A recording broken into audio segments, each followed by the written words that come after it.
Dagen är kort och det är alltid mycket som ska göras. Saker som de flesta inte tänker på. Sånt som får samhället att fungera och som många tar för givet. Våra kunder bygger samhället, ser till att det finns mat i butiken och skapar arbetstillfällen. Året runt lägger de grunden till att vardagen fungerar. Och de förlitar sig på sina maskiner. Deras arbetsredskap som måste fungera för att samhället ska göra det. Även om vi inte syns vet våra kunder att vi alltid står vid deras sida. Om något händer är vi där och ser till att arbetet kan fortsätta. Våra kunder är aldrig ensamma. De känner oss och vi känner dem. Visst, vi jobbar med några av de främsta varumärkena inom entreprenad, lantbruk och park och förvaltning. Vi har flera avancerade anläggningar där vi kan göra allt för de maskiner vi säljer. Men ännu viktigare är att vi är tillgängliga.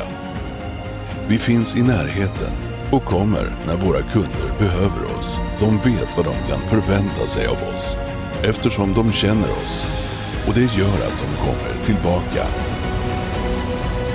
På Staffare säljer vi inte maskiner.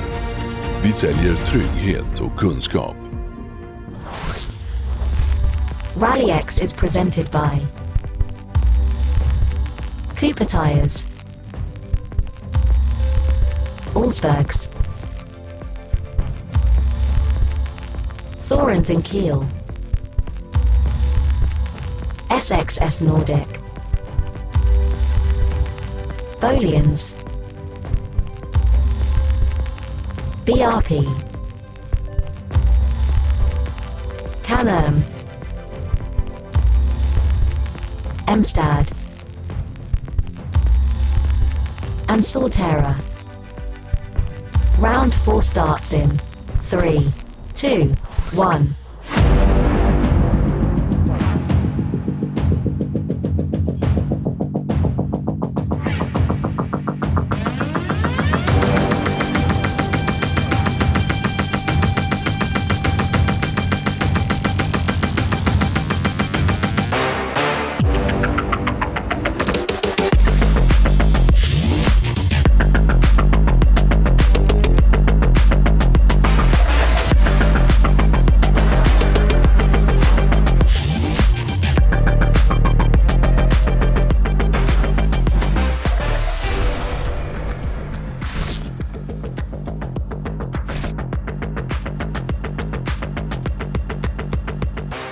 Welcome back to Tierp in Sweden for day 2 here, and it's round number 4. There is Johan Kristoffersson, who won yesterday, coming past, just giving a casual one of these. Got a great crowd of people. It's another beautiful day in Sweden, and we're having a good time, basically. Someone who's not had quite such a good time. Sorry, good morning. Hal Ridge, Andrew Coley. Kevin Eriksson, Hal, there's been a bit of drama already for the team this morning, and that was actually in warm-up. Yeah, so Kevin racing the Honda Civic like he did in Nice, had another podium finish yesterday, but a problem in warm-up with the engine. They have another car here that one of the Eriksson boys was going to be driving in the rally sprint that's part of this Rally Extreme weekend. So they've switched to the different car, basically. They've been given dispensation by all of the other teams. They've all signed a document to say we're happy for you to drive a different car than the one you practiced in, and fantastically for us, Kevin's still racing. Yeah, and that's the point, really. I think it's a lovely atmosphere in the Rallyx paddock where, you know, if that was the World Championship or Nitro, Hal, I think people are going, no, we're not having that, definitely not. But they want the cars out, got a bunch of fans coming in for the day, keep that count up. I'd like to see if we can see Ollie and Andreas are over here. Let's see if we can have a quick catch-up with them. Good morning, gentlemen. Morning. How are we doing? Very good, very good. It was a stressful morning. Go on. Yeah, it was a stressful morning. We had some issues on the warm-up here with Kevin's car, but I don't think everything is fine. Everything is good, people are coming, the sunny weather is up. What could be wrong? Kevin, Kevin's stolen your car, Ollie. That's what could be wrong here. I mean, you know, how did you allow that? I'm the little brother. I don't have a choice, do I? Had to give it up. Did you run it yesterday? Did you do the rally sprint or anything? You were going to do something. Yeah, I did with Marcus Dubois, a YouTuber, famous YouTuber in Sweden. So I did it in a lights car, and then I coached him for a bit during the other session. So I haven't had a chance to be in the fast one yet, because I have a dad and a brother driving, so they take all the fun cars from me. Today I give him my ride up for Marcus, and Oliver obviously giving his car up for Kevin here. So, you know, it's tough to be us. Just giving all the while. The lovely old Ericssons. Well, we'll leave you to it. Let's come this way. Hal, talk us through the mess on the floor here, look. Yeah, so there's dust on the ground. Presumably that's from oil from Kevin's engine problem earlier on. Look how lovely and shiny the Honda Civic that Kevin's driving today is. It looks like it hasn't done an event, because it hasn't. The guy's raced for the last couple of rounds, having all the scars of a couple of rallycross weekends, and the car he's driving now. Look at this, look. All the tape, gravel rash. There's probably, there'll be wheel marks all down the side, and this one was going to be absolutely mint, wasn't it? But not anymore, not anymore. No, well, it is for now, but we've only done one heat. Heat one just finished, and yeah, I'm sure the racing will get a bit more frenetic through the day. Let's go over this way. Did you see the timing screen before we left? I didn't see who won. No, it needed refreshing, and we're not on air for a little bit, so it wasn't quite sorted out. Hoping to find Michaela Arlen-Kotlinski. So we'll have a look at the car anyway. She's not here right now. So Michaela went out yesterday and did the side-by-side. So what they do is they go out and they do a blind run through a stage, if you want to call it that, and effectively they don't get to... Joel, you can tell us. Come over here, please. Joel Kristoffersson. Look at us just bossing everyone round. Come here now. How you doing? Perfect. How are you? Great, thank you. The sun's shining. It's a little bit less cold than yesterday, you know? Yeah, it's getting better. Side-by-side, I was just about to tell everybody what happened yesterday, but you can tell them. What's the score with the way the event works? Yeah, so it's 4 stages during the weekend. So yesterday, first stage was a complete tarmac track, and then they do a gravel stage now in the forest, and they are not allowed to see the stage before, so they go out fully blind and no road book, no co-driver or anything. You are allowed to have a co-driver, but he doesn't have any road book.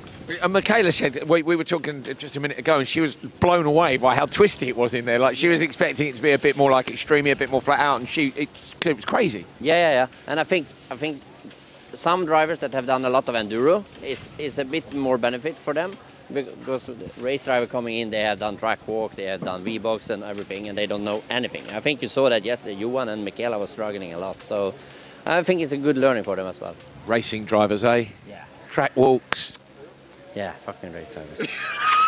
I love the fact... Sorry. I love the fact you can have a co-driver, but they're useless. They haven't got a road book, so they're just ballast. They've got nothing to do. I know. At least you got a friend in the car. But I think it's a really good... We did this because then we can have sponsors with us, we can give them a ride with that, and they enjoy it a lot. It's very, very fun. So. It's a successful series, isn't it? It's suddenly really flown. Somebody said to me yesterday, like, the interval is like 100 hours of running before you need to change anything, rebuild anything. Yeah, exactly. And I mean, we did the first season last year, and we are about 30 drivers already. So yeah, it's perfect.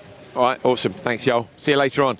Hal, let's go this way because they're lining up a couple of beauties outside the commentary box. So we're going to have a look at that. First one up is the FC1X, which of course we use in Nitro Rallycross, 1,000 horsepower electric. Yesterday in the rally sprint, one of these was fastest. Was it Kevin, I think, wasn't it? Set the fastest time in an FC1X against a bunch of rally cars, rallycross cars. Yeah. Kevin was quickest. Andreas was second quickest in the second run, I think 7 seconds down or something. But Ollie Eriksson behind us was absolutely made up that he was 4th overall in the first run, a second behind his dad, who was driving the 1,000 brake horsepower electric car, and Ollie was in a supercar light. So that was a small win for him, and obviously that meant a lot based on what he said to us before. Yeah, it did. So we're going to line up another car here in a minute. Bit of a surprise for you coming up very shortly. But yesterday, brilliant day for Johan Kristoffersson and OC Baby. Yeah, Johan struggled in Neeson, didn't he? Just didn't get the track position, and then was in the fight all the time. Had some amazing pace, as he always does. That Polo he's driving isn't the car he drove last year, and he's not as comfortable in it, but enjoying that experience of having to learn and adapt. And you know, he's so experienced and clever, knowing that driving a car that is out of his comfort zone is actually beneficial. Maybe not as quick as the one that OC's in. Regardless, they took a 1-2. Johan had one of those days where he just gets out front and smashes in the lap times, but Ole Christian was close, and they had a great fight in the final. Okay, the final wasn't the greatest final we've ever seen, but it was really close at the front, and I think it's fantastic that they're willing to go head-to-head, and hopefully get more of that today. Hopefully Kevin's a bit closer in the other Honda. Gustav Bergstrom's back with us. Ulrich Linnemann's fixed his steering rack. I think we can have an even better day today. Yeah, it should be a great day. If you missed yesterday, take a look at the highlights from the final.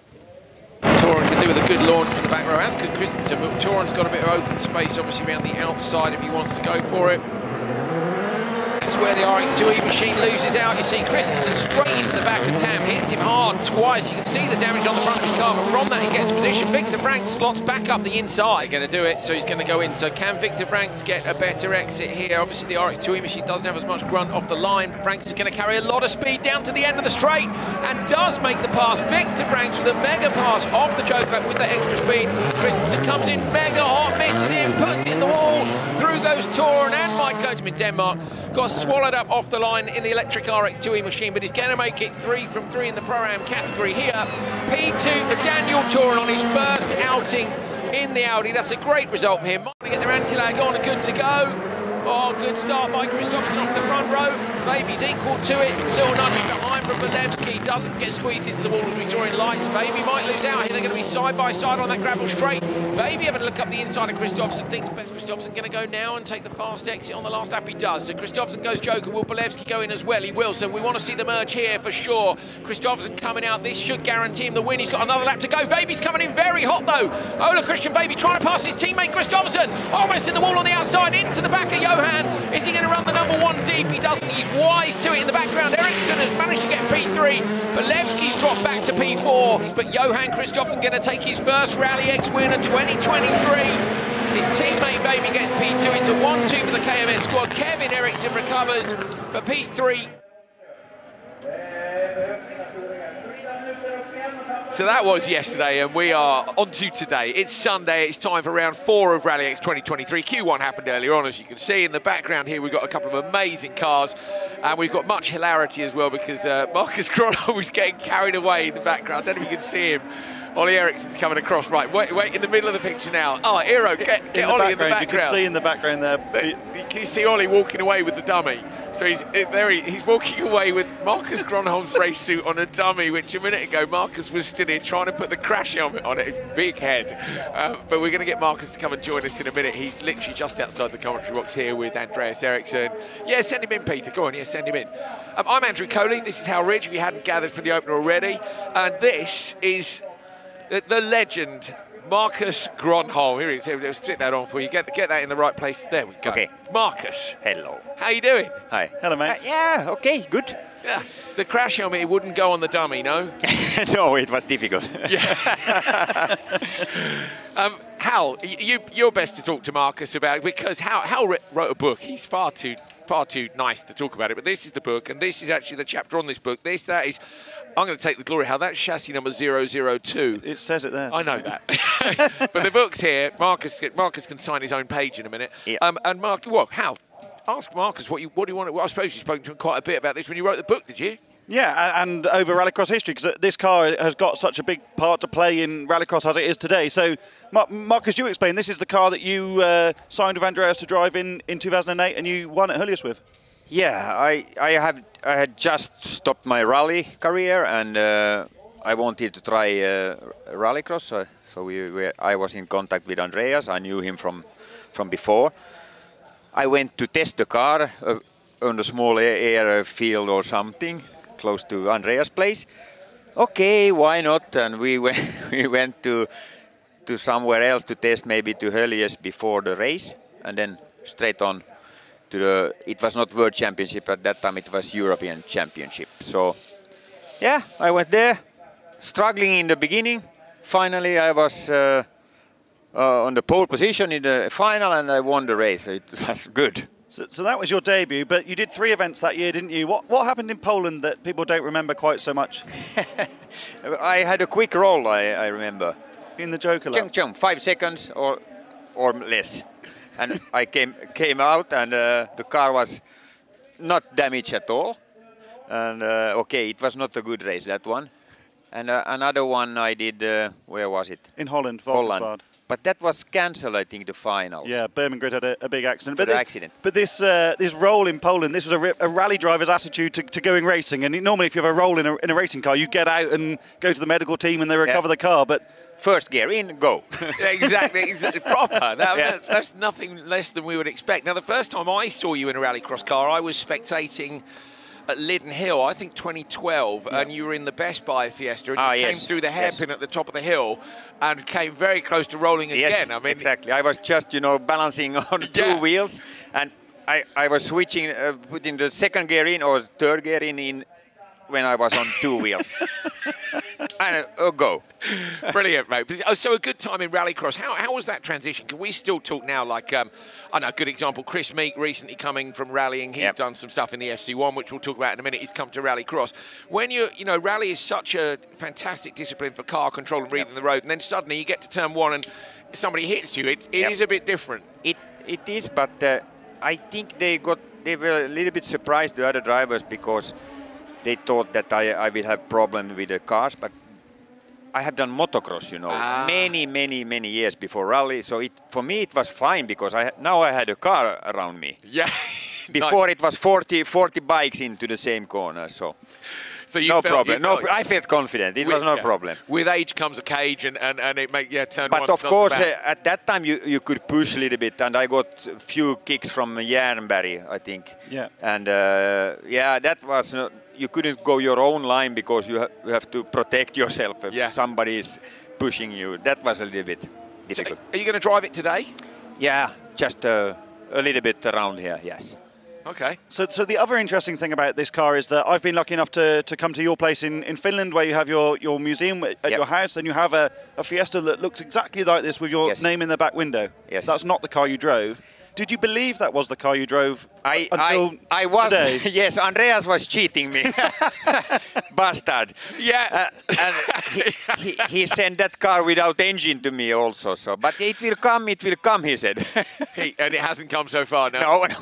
So it's here. Exactly. So he said to us on Friday, he goes, no, he said, this is the car that Mark has drove. He said, I will sell it to him. Yeah. So, he's always got a plan. Always a plan, yes. Yeah. He's always... First he gives me something.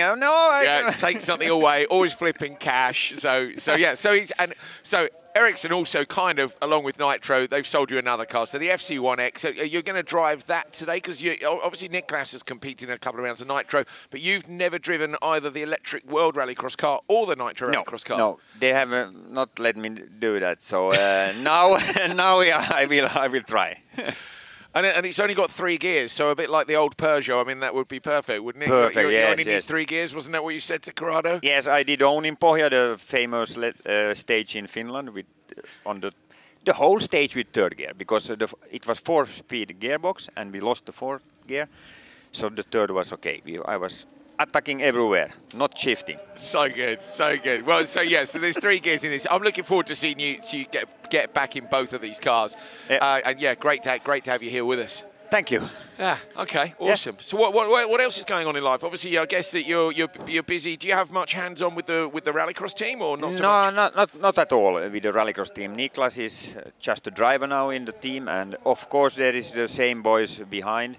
Mechanics and engineers, but I am not involved, and luckily not responsible for budgets or things like that. No stress. No stress. No stress. Awesome. Yes. Al? We're just having a look in the picture-in-picture here at the inside of Marcus's car. Eero, open the door and have a look inside. Yeah, go on, open the door, Eero. I don't know if you can open the door. Shall I go and do it for you? Yeah, go on. Shall I go? No. No, you stay. Hal's going to open the door. Hal's going to open the door for us. Are you excited to drive it again? No, yes, it's okay. I mean, it's nice to try, and good weather and dry conditions, so why not? In the Burnyard, maybe? Some donuts? No, you're going to be careful with it. I will be careful with it. So not nice painted now, the old one. It looks stunning, doesn't it? It really does. But maybe if you do have to buy it, then you make a small mark on it, the value will be a little bit less anyway. Exactly. Maybe just a little bit. There we are. Look, we're looking inside the cockpit there. You can see on your screens. Look down. Ollie Ericsson drove it down to this point in the paddock from the OMSE tent and said, the power steering's on a switch. And all you see when you get in is fuses. It's very strange. So yes, very strange. Yeah. Ollie's from a different era, isn't he, Hal, you know? Yeah, I mean, I'm terrible at maths. I can't work out how old Ollie would have been, but he would have been a young boy in the paddock at that time. He was a young boy at that time. Wow. So Andreas got this car back a couple of years ago when he did a part exchange with Frank Valler, who's bought the Fiesta Mark 8 recently and running them within his team. So Andreas did a part exchange in exchange for chassis 023 at the time that Frank bought, and now they've recently had a little bit of time. Now they've finished building the FC1Xs in Nynäshamn. They've had some time to repaint this car. Ollie said, Ollie does all the paintwork at Omercy, so this is the most intense paint job he's ever done. Really? Well, he's done and it looks amazing, doesn't it? He's done a great job. Right, Marcus, thank you very much. Thank you. Good, so good to see you. Yes, yeah, thanks for joining us. We always enjoy story time with Marcus Gronholm. Yeah, see you later, mate. Enjoy the driving. So, what a legend, eh? I wish you'd seen him trying to put the crash helmet on the dummy outside. I've got some pictures. I'll stick them on Instagram at some point because it was an absolute... I was like, you have to get a picture of it. So it's Marcus with this dummy next to him.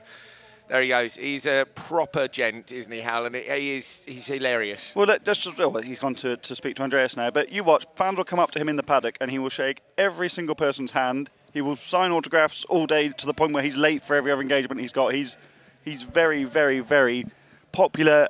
Like you say, a gentleman is an absolute brilliant description for him. So just chatting to the TV truck there because I think we're about to go racing with Crosscar. We've also got with us a couple more guests who we can bring in. As Crosscar's about to start, so we've got one microphone and one headset. Let's give, where's the headset, Hal? There's the guest headset. We'll give that to Simon. And we've also got with us Philip Josefsson. Philip, nice to meet you. Thank you. Nice to meet you. Nice to meet you. And good to see you, Simon, obviously. Good to see you. Yeah, awesome. So, Philip is, just on your screen there is the points from Crosscar. You might be able to pop back to the studio in a moment and see our guests just briefly before we go racing. So, this is, where are we? Are we going to, there's the points. We're coming. We're coming. Here we go. Here we go. I just want to make sure you see these fantastic faces on your screens. There we are. So say Philip Josefsson and Simon Tiger. Simon Tiger is, apart from Marcus Gronholm, maybe the tallest person. We should have some sort of a tall-off between you and Marcus. Who's taller? So. I think me. Okay. I think me and Hal are very tall, and Simon is Derek Tohill said yesterday, I think we might have said on air, that Simon sits so far back in the car that's how he makes it handle because his legs are so long. But yesterday, you blew the engine, and you had a few beers last night, and I think you were discussing about putting a drift engine in the car. Yeah, we had some plans to borrow his car, but not going to happen. Not a good idea today. Okay. This was earlier on. I think this was you heading out in the drift car. And tell us a bit about what's the spec like on your drift car. It's a 1994 Nissan S14 with a Rocket Bunny boss kit. That's why it looked like an old Mustang. And we have about 850 horsepower. Wow. On the hubs. Steering angle kit, handbrake, as you see there. What gear are you in the burnyard when you pitch it in? What gear are you in normally when you get on the handbrake? Second gear. We start on the first gear and then second gear, handbrake and initiate. And you do a Swedish Drift Championship, or what do you do normally? We're driving Scandinavian Drift Championship. Okay, so and how many countries? Sweden and Norway. Okay, yes. Awesome. So this year we have about 2 competitions in Sweden. Yeah. We have done one in Jönköping. Yeah. And next competition we have in Norway. And the third is in Norway, and the final we will drive in Mantorp, Sweden. Okay, awesome. And what do you think about this concept of bringing drifting into the rallycross arena, you know, trying to bring the sports together a bit and giving people a few more things to look at? If you had a good reaction from the crowd? Yeah, I really like this event. And we appreciate that we can come here and show what we can do with our cars. You look so relaxed in there, Hal. It was a lot more. I always think it's going to be really frantic, but he looked super chilled, didn't he? Yeah, massively so. And I want to know what Simon was doing on his phone. Were you making a call or FaceTime? Yeah, I was looking at the Instagram. And how was it as a passenger? Because obviously normally you drive. It was all right? Yeah, very different to rallycross, but a lot more G-force than I thought it really? would be. Yeah. Yeah. Can we obviously without the engine being broken, do you think we could get your weapon in there for a bit of drifting? Do you think it would work? Yeah, for sure. Okay, awesome. Just needs a little bit, borrow his tires then. Okay, but yeah, okay, mate, thank you, well done, and thank you for taking Simon for a ride as well. Can we get you in a rallycross car at some point? I would love to. Would you? Yeah. Would you do open two-wheel drive, the same category as Simon, or do you think you'd like to do something else? What would you aim for? Probably rear-wheel drive. Rear-wheel drive, Same okay. class, yeah. So yeah, so two-wheel drive or even cross car. So we're going to get cross car underway. Philip, thank you so much for joining us. Thank you. Yeah, we'll see you later on, mate. We'll come and see you in the barnyard. Cheers, mate. Nice one. So we're going to let Philip go. And Simon, do you mind hanging around for a bit? Yeah. Oh, awesome. Okay, fantastic. Right, let's get cross car underway. First grid, we've got Elias Svensson, Ronald Baldins, Alexander Hume, Pasi Penttinen and Sebastian Enholm. So you know these guys are all fire. Very long hold on the lights for first thing in the morning, isn't it? Although, of course, they've already been out for Q1. These are the fastest drivers, remember, fastest first. And into turn one, it's Pasi Penttinen who gets the whole shot. Baldins trying to come up the inside line. Baldins and Penttinen side by side down the straight. Enholm coming through into P3. Slots in just behind, runs it up over the curbs, through that tarmac section over the crest. If you weren't with us yesterday, we'll talk you around the track in a minute. A few little bumps. They've managed to smooth some of that out overnight as well. That section there got bumpy as well, how yesterday. Track conditions, weather looking beautiful, ready to go again. Yeah, and Baldins for once having a little bit better run through the first couple of corners and comfortably out in front at the moment. That's Enholm, the first of the cars into the Joker section. I was talking to Kevin Eriksson earlier about, you know, he lost a lot of time, for those watching yesterday, he lost a lot of time in the Joker at some point during the day, and he was saying exactly what we said in commentary actually, that he's decided just to go that bit steadier in there because you risk losing so much more than you potentially gain. So very technical, the Joker here. Elias Svensson was fastest in the first session earlier on today, and it's all over the back Contact, of yeah. Penttinen.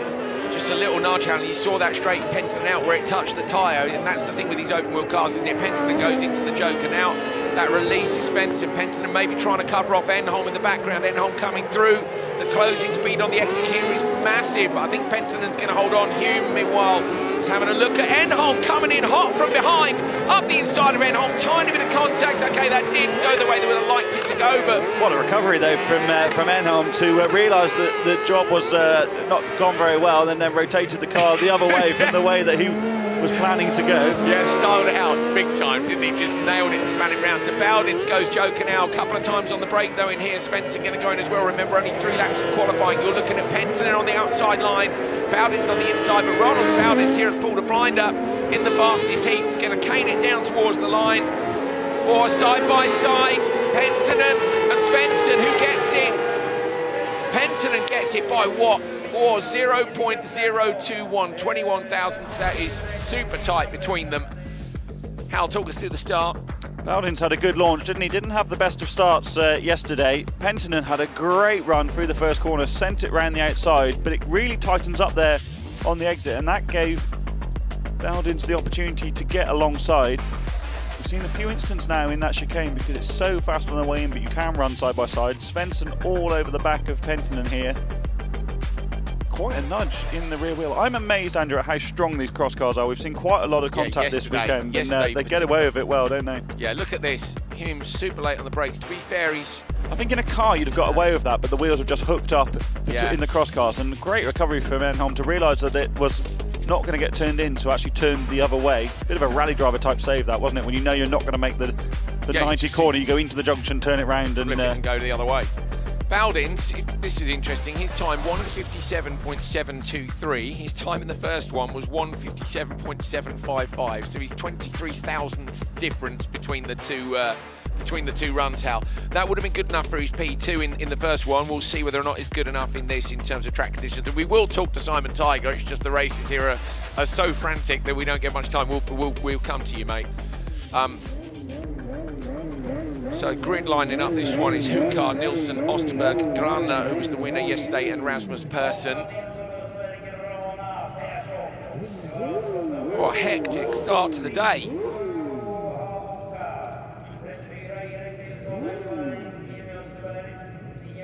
In the background you can see the pre-grid.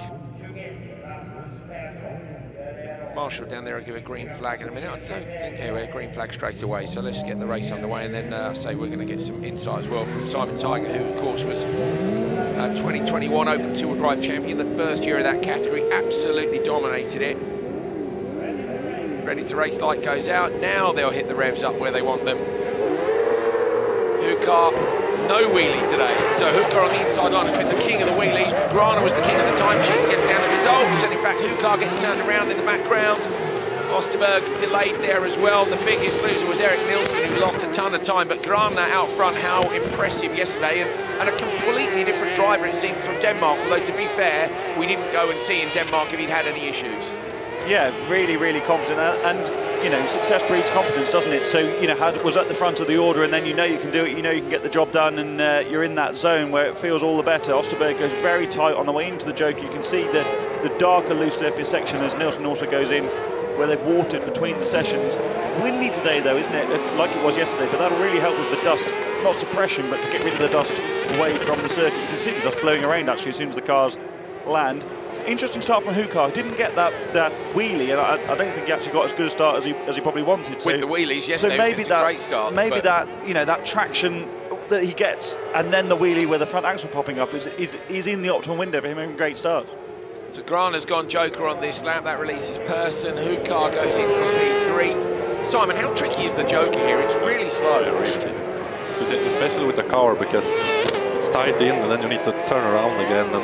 And a big car, I guess, like a two-wheel drive, it's really, obviously cross car, the whole track feels a bit bigger. Yeah, of course. It's the weight, isn't it? Because you're turning hard right and the weight's all going to the left of the car, and then you need to try and change that to the other side to turn left. And not get the car to bog down.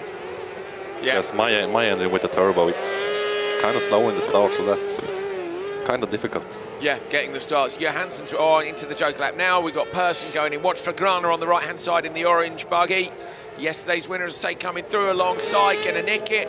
Persson might hold on to P2 here. Down and over the line, and a flat-out finish down the drag strip. And there's your finish line, bottom left of the screen. A tenth off the best time so far. And Grana was pretty much, well, I think undelayed in the first corner. Watch from slot 4 on the grid. Grana, was he held up much? Oh, cool, I tell you what, Lucky moved in quite aggressively. Came across a couple of times there, didn't he? It's so hard to see off the start, especially when you start 5 abreast like that.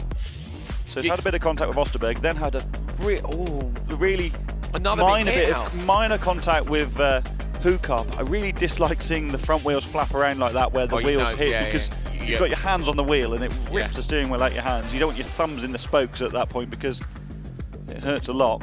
You need a head like an owl, don't you, off the start there, looking in all sorts of directions. That's exactly what you need, yeah. I wish I had a head like an owl. You could look wherever you wanted. Wouldn't need mirrors, would you? Off on a tangent already. If you missed yesterday, there's a whole 20-minute section on whether or not we'd have gone to Mars while they fixed the start lights. Robin Grana takes it from Rasmus Persson. Grana slots into second place, Persson into third. In fact, Hukar as well into fourth. So race 2. Impressive from Hukar, given that he lost all that time in the first corner as well. Yes, yeah. So Bowden's at the minute right up there. Bowden's yesterday, Hal, didn't make it through the semis, did he? And didn't have his best day, but looking to fight back today. Similar to Denmark, day 1 was average, and day 2 he really smashed it. Eek Merstad on the inside, Brunqvist, Anderson, Trudeau and Lindeqvist. I'm hoping Simon's going to stay with us until open 2-wheel drive. That's when we really want to hear from Simon about the fantastic cars in that category. You might have to go and get you some coffee or some food or something in the meantime. I'm a bit tired today. Was it a long night, mate? Kinda. Kinda. When you don't have to race the following day, you can have a couple of jars if you want, can't you? So Eek Merstad on the inside was flying yesterday. Brunqvist got a good reaction time next to him. And then Anderson did well in the final yesterday. But Eek Merstad with the whole shot, leading from Brunqvist. I believe there was all sorts of plans being concocted in your awning last night, mate, with what you could potentially do to get out racing today. Yeah, we had some big plans yesterday, but today they wasn't as good. It's funny that, isn't it? Everybody has good plans, don't they? You get a couple of beers in the it's like, I reckon that drift engine would go in this car quite easily, and then you go out, actually, I've woken up a bit late and I was planning. With a banging headache. My head hurts, and I think I'll just sort the engine. Now you've got another engine, haven't you? But it's not together at the minute. No, it's not together right now. But hopefully for Coley, I'll be back. Okay, so we've got 3 weeks, haven't we? But it will be quite a lot of work. Yeah, but it's not that much work actually. We just take it out and send it to the engine builder, and then hopefully he will get it. Do you know what happened? Like, was there something specific that broke? I mean, you might not want to tell us, but was there a certain thing? As we can see into the joke lap goes Ingmerstad. Lindqvist is on the stand. Lindqvist has been in already. Sorry, Anderson's gone in. Yeah, they're not going to get in trouble by Lindqvist. Yeah, what happened to the engine? What went? I'm not sure really. I know that one rotor there's a piece missing from the rotor, and oh really? It's very weird. Never seen it before. Oh really? Yeah. Right. And that's a brand new engine for this year, so. Right. I don't know. So there's a piece missing, Hal, from one of the rotors. Just talking to Simon whilst Hal was just outside the consoles. He said they've never seen it before. Brand new engine.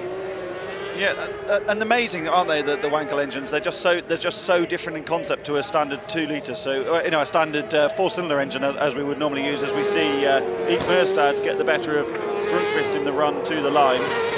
So he goes quickest, Hal, by 1/10 of a second. So Ingmerstad, and Brunkvist doesn't. So Merstad is going to go ahead of Baldins. Looking at the first session, it was Svensson ahead of Baldins.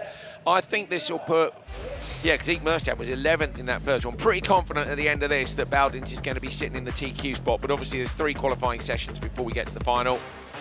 Semis and final, of course. 3 semi-finals for these guys with the top 2 going through from each. What is not to like about crosscar? Look at it, Hal. Look, oh, hang on a minute. It's Anderson losing the door/window. The travel on them, and you said the strength of them, they're just brilliant. I like the Speed Car Wonder aesthetically, and they look like I don't know, the chassis balance looks amazing. I'm not knocking any of the other cars, but for me the Speed Car Wonder looks really, really nice to drive, especially in the transitions, and getting the weight moved around to get, especially like the Joker lap here, for example, to get the right and then the left. They just look like they're beautifully balanced for that sort of thing. They do indeed. Lots of fun. This is, what's this now, race number 4. We've got Noah Jorgensen, Kim Lorentzen, Jonathan Hoffman and Maiju Niemi in this one.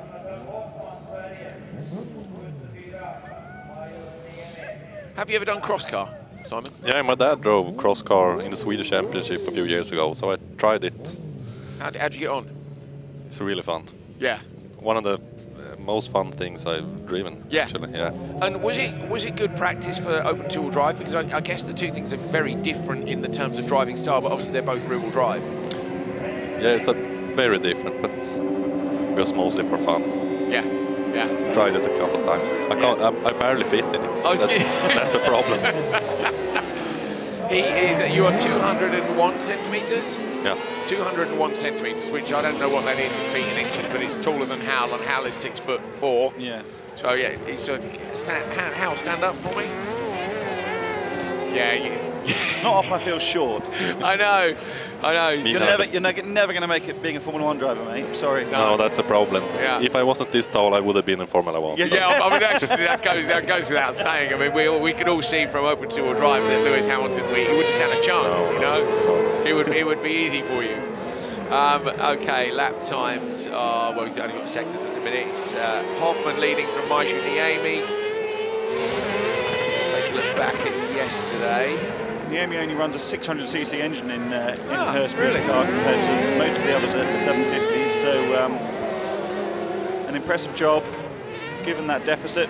Having said that, I don't know what all of the others are running in these couple of races. Yesterday's podium was Grana, Hume and Martin Ugar. And Martin Ugar, how I clocked on the Q1 results, was a DNF. So he's a DNF in Q1. Ugar is going to have some serious work to do. Championship-wise, have you got the, yeah, we haven't got the standings from yesterday. We'll get those sorted. But I know that Ugar, let me see, hold on just a second. Frantically going through folder. Hoffman's on a big old push out front. 35.9 last time around. Lorenzon's done at 35.7 into the Joker for the final time of asking.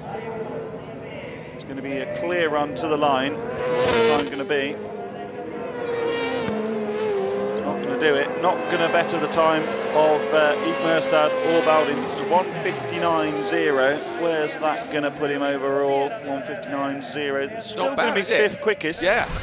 And this is what we're saying, Hal, about the depth. And again, when we're talking about Martin Ugar's had a DNF, you know, Ugar was on the podium yesterday. Ugar's actually 12th in the standings after Denmark. So I think with the result from yesterday for Ugar, would have been right up there in the championship now. Say he was P3. Alexander Hume was second yesterday, took from the winner Grana. And he's going to have a fight on his hands. So stick around because, say, yesterday, who was it that won the session in the last race? I cannot remember, but I'm going to look it up. You always get a finalist, a podium contender at the bottom of the order with the in the slowest of the races.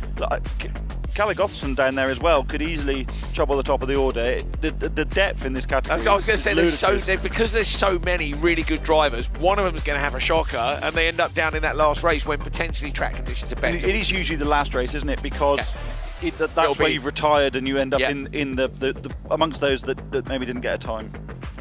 So yesterday's Q3 winner was Elias Svensson. Yes, and Svensson again, Hal, had to fight his way back in. If you remember, we were saying, weren't we, Svensson's in trouble. He was in P19 going into the final qualifying session. Svensson has only qualified for the semi-finals, literally, at the last second, in all 3 rounds so far. So Svensson will be hoping for a better day today. Was in the fastest race here. So in fact, I think won Q1. Where's Svensson in this session? P9, so P1 in the first session, P9 in this. To give you an idea of P9, Svensson is 2.1 seconds, 2 seconds off, spin down in turn 1, 2.1 seconds off the lead. 2 seconds is the top 10, it's crazy. It was Patrick Kong getting rotated in the first corner, just a bit of a nudge into those tyres on the inside. Those tyres causing quite a few issues, aren't they? That just protrude from the wall. And Tierp just also getting caught up in that. This is all Rasmus Bruce looks to the inside. Through the velodrome section, you've got to joker from there, haven't you? To sides. I would have done, yeah. Simon, tell us a little bit more about the track. Like yesterday, we could see as the day went on, there were a few more holes out there. For you guys, actually, some of the jumps look quite tricky as well in open two-wheel drive. These cars land brilliantly, but the open two-wheel drive cars maybe not quite so much. I don't think we don't have that. My car lands very good. Yeah. Always, because we got the same suspension as the supercar has. So. Right. Yeah. Like 290 suspension travel, so that's huge, isn't it? Yeah. So my car feels good. Some cars, it's just setup. Yeah. That's the problem.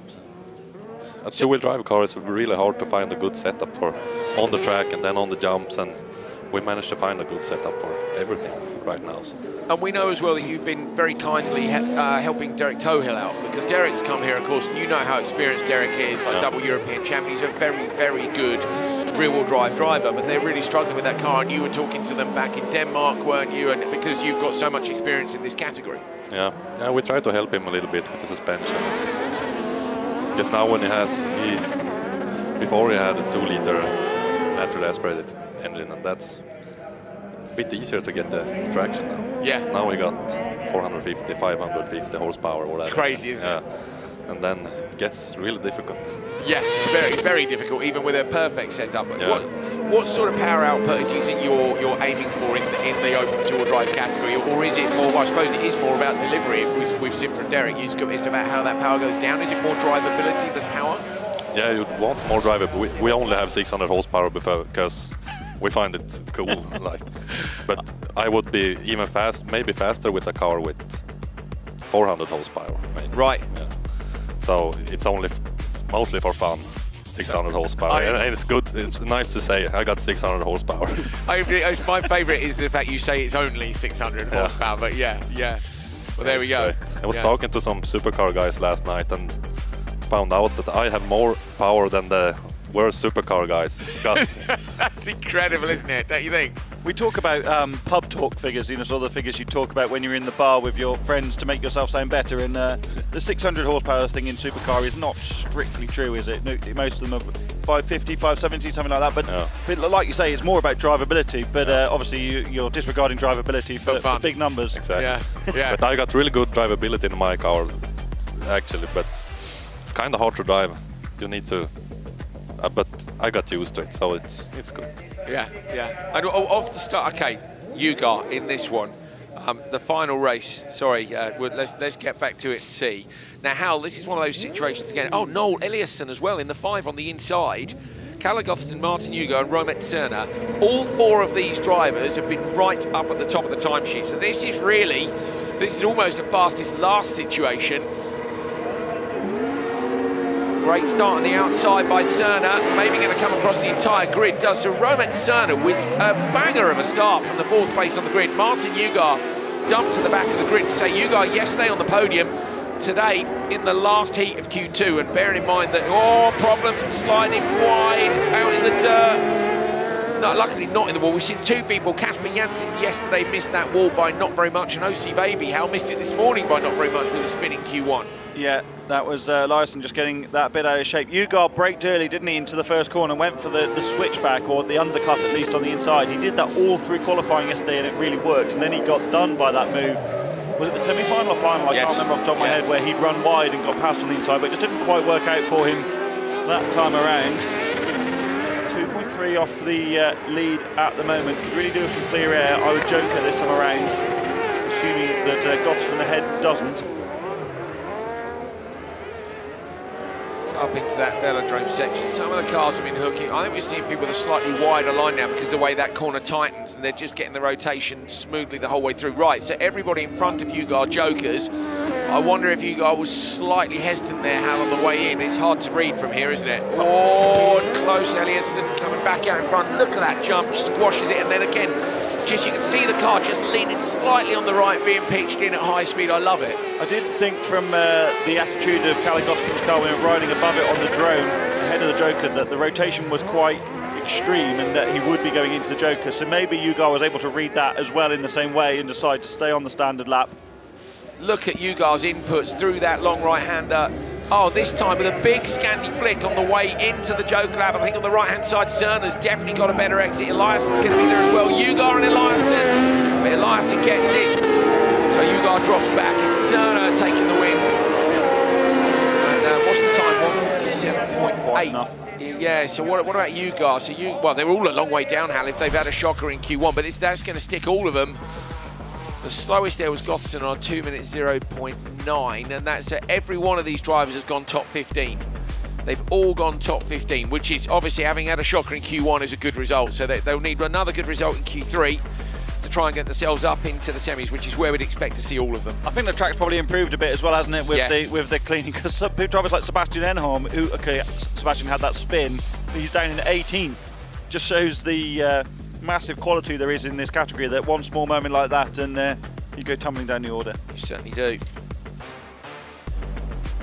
Right, we've got open two-wheel drive coming up next, and Simon Tiger is in the commentary box with us, and as we say, he's a legend of the category. Cerna with a 157.8 will go, oh wait, what is it? It's 8.54. Oh yeah, goes in third, goes in P3, just slots in, literally. What's that, Hal? 100th of a second quicker than Robin Grana. 100th of a second is the difference between P3 and P4. It is very close indeed. Ronald Bowdens, as we suspected, is your top qualifier at the moment with one session remaining. Svensson, Luck and Thomas Merstad actually on equal points. I mean, both had the same result, that one wins Q1, one wins Q2. And that moves them up the order. Robin Grana, yesterday's winner, is fourth. Pasti, Penton and Persson, Hukar, Hume, Brunkvist, Osterberg, Hoffman, Enholm, Anderson, Eliasson, Cerna. You just saw Cerna dragging his way. So yeah, Cerna with that P3. Look at that shocking result in Q1, Hallen, and a good result in Q2 has put him up into 15th. Remember, you need top 18 if you want to make it through to the semi-finals. Cool. That's cross car done. Open two-wheel drive coming up next. As we said, we've got in the studio with us Simon Tiger, the tallest man in rallycross. I love looking at this. I'm 6'2". Like, I mean, you know, Hal is 6'4". Yeah, I mean, and like, yeah, he's a tall guy. Super, like just so chilled about it. It's like Stop talking about it. I know. like, look. I never heard it before. No, mate, it's funny. Yeah, there we are. Okay, so Open Two-Wheel Drive coming up next. Bjorn Stür won the first session from Marcus Norman. DNF for Victor Johansson and a DNF for Derek Tohill. Hal, we were in the tent with Derek's team. I wonder if we can see that. Car, I wonder if EVS has got that we can look at from Q1. Oh, yeah. We might be able to see the crash, which was the Q1 Open Two-Wheel Drive start, but it might take them a minute to find it. I'm not going to try and point again, but over there in the OMSE tent is Derek Tohill. Now, the car's just dropped onto the ground. The boys are on the radio, but... You don't think he is? No, he put his helmet on, maybe. He is. But I think they're probably too late. I wonder if, yeah. Should be on the line. Can we see the start line on there? Yeah, from the camera on the tower? Any of the track cameras on the pre-grid? They've just... So is Derek not going out? Sean is on the radio. Derek's in the car. Maybe they're going to wait for him, Hal, because particularly if we're missing... Eero's running there now. Our RF cameraman is going to run over and have a look at Derek's car in the tent. Victor Johansson, Marcus Norman's out, so Norman is your teammate, of course, Simon. And then, do you know if Victor had the car repaired or not? I'm not sure. I know the whole back of the car was smashed, so... Yeah, it was a big hit. Yeah. So let's take a look. We can take a look at the crash from Open Two-Wheel Drive in Q1 this morning.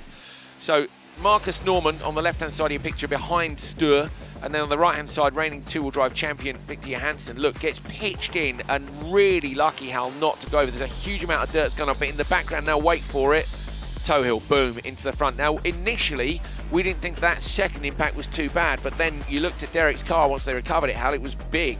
Yeah, so we'll see Derek now. You just can't get two cars side by side through there. Victor Johansson had a poor start, run wide. Does he hit the curb on the inside, Hal, to get whipped round like that? Because it went round. And I actually didn't see Norman had spun in the background. There's the second impact. Look at the rear Norman quarter. clashed a little bit and then he took off. So why did he get spun round so hard, Simon? I'm not sure. It was a touch in the rear, wasn't it? So if you'd been side to side, you probably would have both got away with it. But that touch in the rear really upsets the car. And then you saw the contact there from Tohill. And when we were talking, Derek's left, so they're presumably waiting for Derek to get to the grid. Okay, and we don't know whether Johansson is down there or not. They've broken the subframe on Derek's Fiesta, pushed the intercooler back, the boost pipes are all squished up on the inlet manifold. A lot of damage for a car that's just been beautifully rebuilt into its current specification. He has been trying to lose some power, so I mean, I did say to him, just drill a hole in one of the turbo hoses, just start with a 1 mil hole and we'll go bigger and bigger. Oh, Johansson is there, and they are waiting for Derek Tohill. So again, fantastic that we've got the time to do it, but also great for the fans to see as many cars out there as possible. I'm hoping they'll let him out of the pre-grid. You wouldn't get that in other championships. No. So that was from Q1. Simon Tiger is showing there in 5th, but Simon won't be heading out today, unfortunately, because he's with us, and he blew his engine yesterday. Derek Tohill, P4, Johansson, P3. They were both DNFs, which is why they're on the same points, and then you can see Stür and Norman. He is there. He is there. Massive effort from those guys to get that car repaired. And Johansson, I reckon, as well. Like, it must have been, as Simon said, it was a big impact.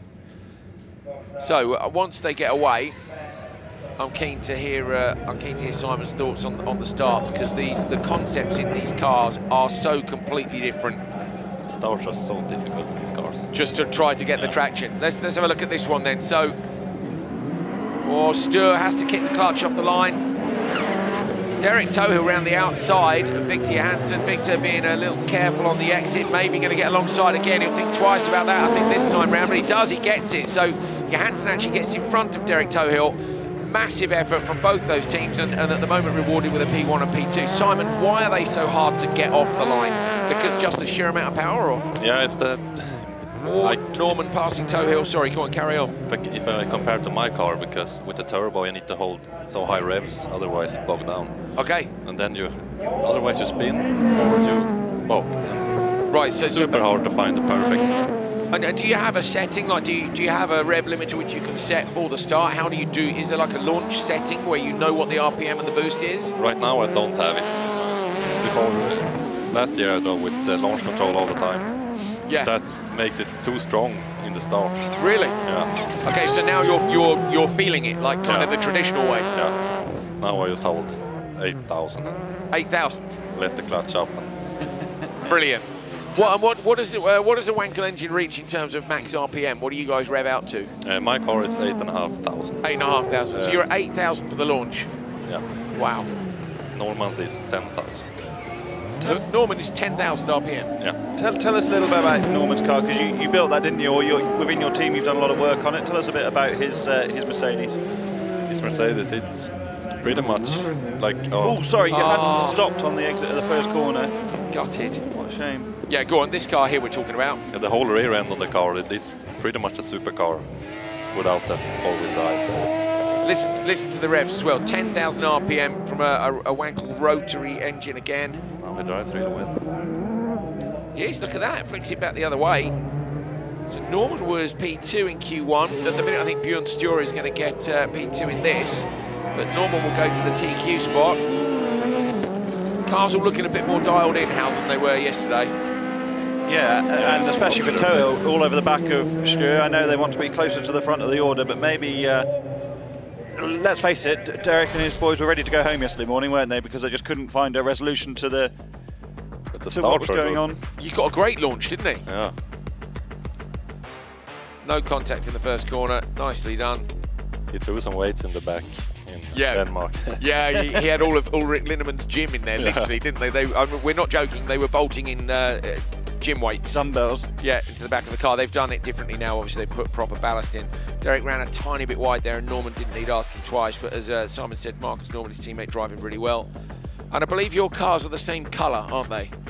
And it's very, very similar. Yeah. At least. My car is a special color that's only mixed. It's a specially mixed color for that my dad made a couple of years ago. Really? Yeah. And what is it? Does it have a name or a number or like what's? I don't know. Just a special car. It's a special car. Nothing you can buy. But that's great. I love it. I love it. Crowd sitting up at the end of the grandstand. They'll be out to the Burnyard and having a little look around later on. There's the result. Marcus Norman takes it from Bjorn Stewart. Derek Tohill, Victor Johansson, unfortunately, a DNF. He got that car back out. What do you think of Johansson's car with this crazy hybrid drivetrain? I mean, he's a clever guy, isn't he? Yeah, it's very talented at making up stuff like that. And we had been talking about maybe doing something similar. Yeah. Not on my car, but on Norman's car, maybe put some electric motor or something in the back, because it works really good. Yeah. And if the engine blows, I can just put around to get a finish. Yeah, which makes a difference, doesn't it, to the qualifying points? Unfortunately, Johansson unable to do that this time. If I had an electric engine in mine now, I could just go around and get some points. Yeah, exactly. Well, it's a good point. So they're going to take a little while to recover that. And he makes 120 horsepower or something. Yeah. And he got 350 in his normal engine, so it's really good. So 350 up to 450 using the electric drivetrain as well. So you've got 150 more than that, Simon. So Yeah. See. Maybe a little bit more next year. Could have a little bit more in Kuvula, can't it? So the engine that's being built now, is that the exact same spec as the one that's come out? Yeah, same spec. Just a little bit different on the wastegate. Okay. That's why we got 100 more horsepower. Okay. Yeah. And I saw that was on Instagram. I think you guys had it on the rolling road, didn't you? Or maybe on the dyno, and you found 100 horsepower. Yeah. With just the wastegate. Yeah. Genius, Hal. See, the real G's, the real geniuses are in open two-wheel drive. So if you're out there, obviously Simon is too big to drive an F1 car, but he could engineer an F1 car. Him and Victor Johansson together, like the two genius minds, sorting out your wastegates and your electric drive, all this hybrid stuff. Like these guys, they just smash it. What are you doing? Struggling F1 teams? I should. Yeah. Just need some sponsors. There. Tiger F1. Yeah, Tiger F1 sponsor me. There you go. You heard it here first. We're starting. Who is it that's trying to get the next F? Is it 11 teams now? Who's the one that's trying to sneak in? Andretti. Yeah, Andretti. So Andretti are trying to get in. Well, you best try hard, because Tiger F1 are on your case. Liberty Media. Is it Chase that runs it? Who runs it? Hal? Liberty Media, isn't it? Yeah. Who's the top guy? Is it Chase with the big moustache? It was. Is it still him? I don't know. I'm not sure. Laura Winter would know, wouldn't she? She would, yeah. Yeah. Miami Grand Prix this weekend. We turned down work at the Miami Grand Prix to come to Tierp Arena. Wouldn't you? Yeah. I love it here. Yeah, me too. Yeah, I'd rather be here than Miami. It's so nice. The sad thing is, I genuinely would.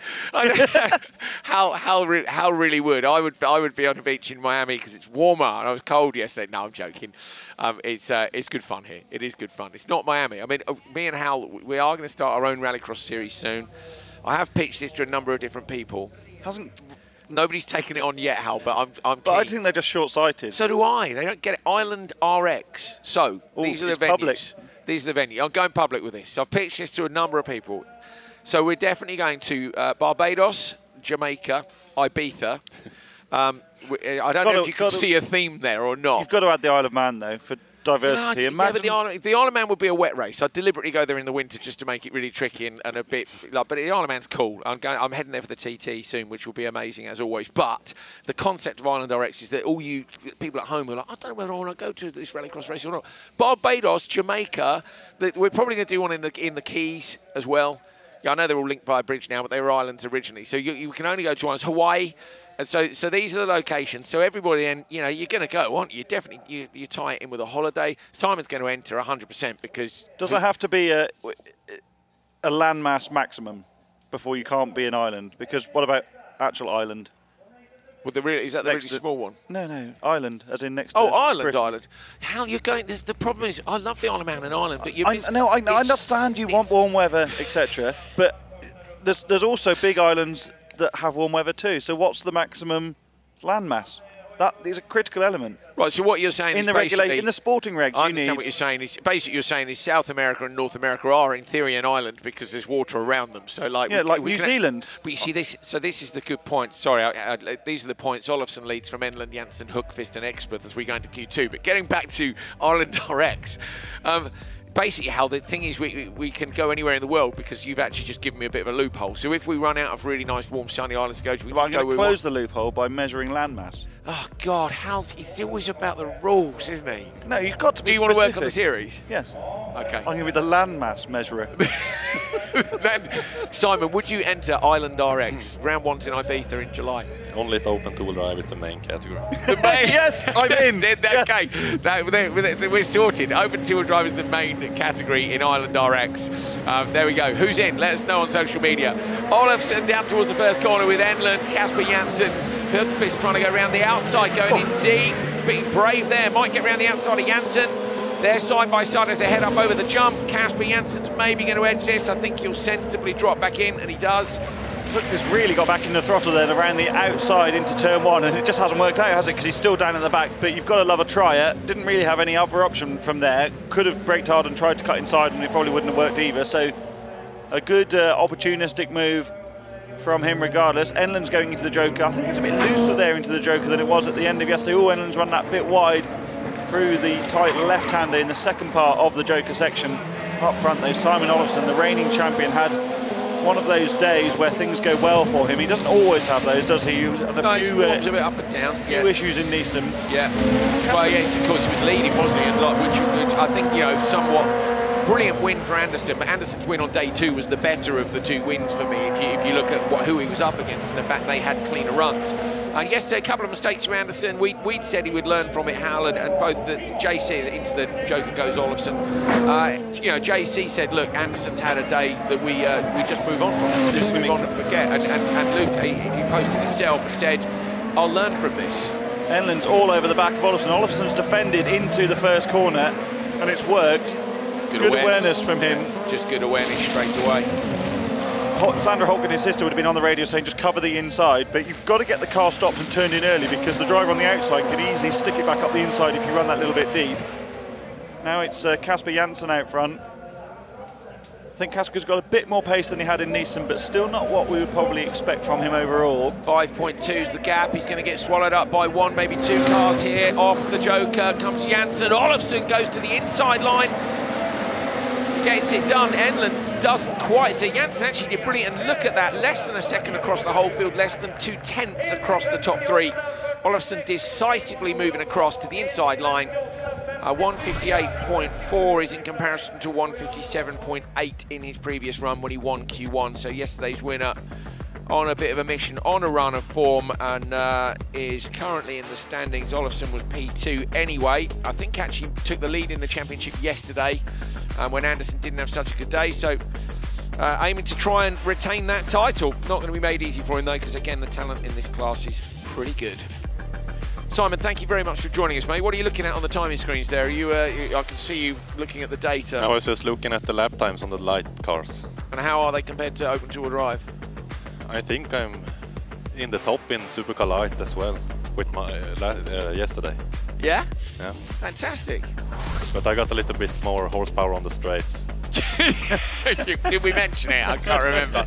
And would you build something else? Would you consider? I mean, you know, or could you? You know, I don't know. Maybe a drifting car. Yeah, really. You enjoyed that this morning? Yeah, it was fun. Yeah. Well, I know. I love rallycross because you don't get it anywhere else. No, it's a fantastic. All the clashing and yeah, it's so fun. Yeah, it is brilliant. It's brilliant. Mate, thank you so much for joining us. Much appreciated. Simon Tiger, been a fantastic guest and given us a great bit of insight into open two-wheel drive. Mate, we'll see you later on. What a legend. Really, really good guy. Brilliant driver. Lucas Anderson with a great start. Neklev on the outside as well. Anderson gets into the inside of Neklev, hustling a little bit. But now Neklev's coming under pressure from Expert as well. They're side by side down this straight. Expert on the right-hand side. And Expert ducks out, that's where we saw the contact. Oh, and Expert now in the loose, and you just lose so much time. Gonna lose a position there, he does. So Oscarson gets through. How that's again, we've seen it in every category. If you get wide on that crest, you will lose time on the exit. Yeah, but sensible to come out of the throttle and not go side by side, because we saw an open two-wheel drive, what can happen there. Expert now ducks out of the traffic completely into the Joker. Massive job from the OMSE team, or the sub-part of the OMSE team that's running Neklev's car this weekend, because they've changed the clutch between the first two heats. And yeah, clearly it's worked, because he had a good start then and tried to go around the outside in the first corner. Look at the inputs again, the car's getting unsettled. That was one of the bumpiest sections, was after that crest chicane off the first straight after turn one. The gravel really was getting cut up yesterday. Anderson going Joker before the last lap. Now, we explained this yesterday, Hal, there's a big difference in the exit speeds.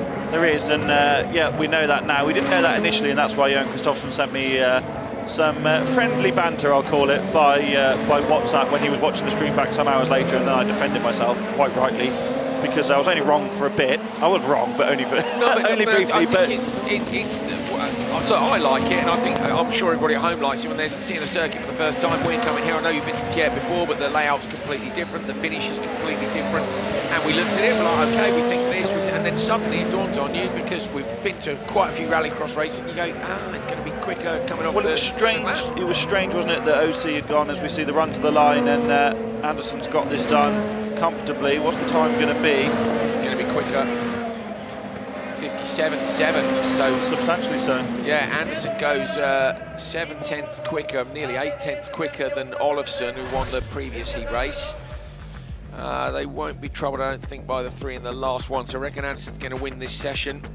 Should put him back in the mix. He was P6 in the first one. So Lars-Erik Haug just walked past us before, who is in the next race. There's Martin Expief running wide on the first lap. So Lars-Erik Haug's out. So in theory, if he's out for the day, and my goodness, he has had some awful fortune. I don't know if I believe in bad luck, but I do believe in bad fortune. And he's had awful fortune with that car in the last couple of weekends. And Neeson barely got out on track. Obviously, he had that crash yesterday, or for those not watching, he had a big crash in the Joker split bank and had a lot of damage to the car, which he thought he could get repaired. But anyway, there'll be two cars, I think, in the next race. So in theory, we could then have 2 5-car races for Q3 later on. Yes. Good. That would be great. Get 5 cars in. We always want to see a 5-car grid when we can. Oi, oi, oi. Simon Tiger, Hal. Always quiet. And you guys will have seen, if you've watched for a couple of seasons, you'll have seen the interviews with Simon. He's often a bit quiet, isn't he? And I guess a bit shy. He's dry and funny, but though. Mate, he's so... I was just about to say, isn't he funny? Like, he's hilarious, isn't he? And he's talking about the engine. I don't need only 600. I don't need 600, but it's fun. Yeah, he was saying, I only have 600 because it's cool. Yeah, but he was just great. But fascinating insight too. And like every driver, he's in here looking at the timing screens, just picking up little bits of information about it. Tornholt leading here from Haug. There were 2 Haugs. Hal said Lars-Erik Haug not on the line, but Nils Christian Haug is. Brothers. Niels Christian with significantly less experience in the lights cars, and with increasing experience and pace, I would expect Ida Tornholt to remain at the front of this, but you never know. Look where they cut the front bumper on her lights car. The bottom of the bumper would really get damaged. It's actually not a bad idea, is it? Do you remember what Derek said yesterday as well? We went to Derek Tohill and they'd forgotten about the bottom lip on the rear bumper. They'd forgotten that if they don't cut it off, it gets ripped off. And Derek's like, oh yeah, the car looked lovely. So they went out in free practice, came in, and it's completely ripped the whole of the bumper off and torn the corner off it. And I think that was from Denmark, wasn't it? Yeah, it's a while since they've run the touring car, isn't it? Yeah. It's those little details that, in all of the years they've been running the supercar, that you just sort of not forget, but you just sort of. Well, but he did, didn't he? He said we forgot. Like he said, just how much the rear sits down, and it just he goes, oh yeah, we used to cut those off. Well, it's gone now. It's somewhere in Nissan Barnet. Attached to the rest of the bumper. Yeah. Which they've now had to staple back together. Well, they haven't brought a lot of spares, so they're in a van and trailer setup rather than the truck, and they're working out of Irmacy's awning, which is a great setup for them. They're able to come up here. The boys will work in Irmacy's absolutely enormous awning. How many bays has it got? 1, 2, 3, 4, 5, 6, 7, 8, 9, 10, 11, 13 bays on that awning. Yeah, I'm very pleased I'm not a son of Andreas Eriksson and have to take that down tonight. I know, we were discussing that, weren't we? How long they're going to be. You know what's going to happen? It's going to pour down. The double-decker trailer is on the far side. Yeah. It's going to pour down with rain at about 6 o'clock, and always put away the awning wet, and you've got to take it all out again. And, oh mate, I'm disappointed. I wanted Marcus to sign the page of the book, and I forgot to ask him. Well, he's over there. I know we're going to get him later, but mate, two brilliant tall guests, Marcus Gronholm and Simon Tiger, and thanks as well to our drifting friend for taking Simon out for a run this morning. Ida Tornholt does win with a 2:01.5. And she will slot into P8 with that, I think. Yes, she will. Oh, wow. I've just been sent an onboard of Derek Tohill's incident in Q1 as we watch the replays. Oh, oof, yeah. That's another front bit of bodywork for a lights car that needs replacing. For Niels Christian, watch this, Andrew. This is from Peter McGarry. This is Derek's onboard going when he hit Victor Hansen earlier. Watch the camera drop down. It's a massive impact. Totally unsizeable in the dust. Oh, my goodness me. It's a huge impact. Derek was on the handbrake as well as the brakes. We should see if we can get this into... where's Peter? See if we can get it into the TV truck. Yeah, we can do that. The other thing I was thinking is, Michaela Arlen-Kotlinski's got some onboards from the side-by-side. We'll maybe... we'll see what we can do. We'll see what we can do. Olofsson in the TQ spot from Anderson, the two championship prize fighters. They're P1 and P2 at the moment, and Olofsson took the lead in the standings yesterday from Lucas, but Lucas the double winner from Denmark. Then Endland Janssen, and you can see there's only 11 points in it in terms of qualifying, but I think Olofsson here, Olofsson's got to have a bit of a shocker to lose the TQ with that better result in his Q2 compared to Lucas Andersson's Q1.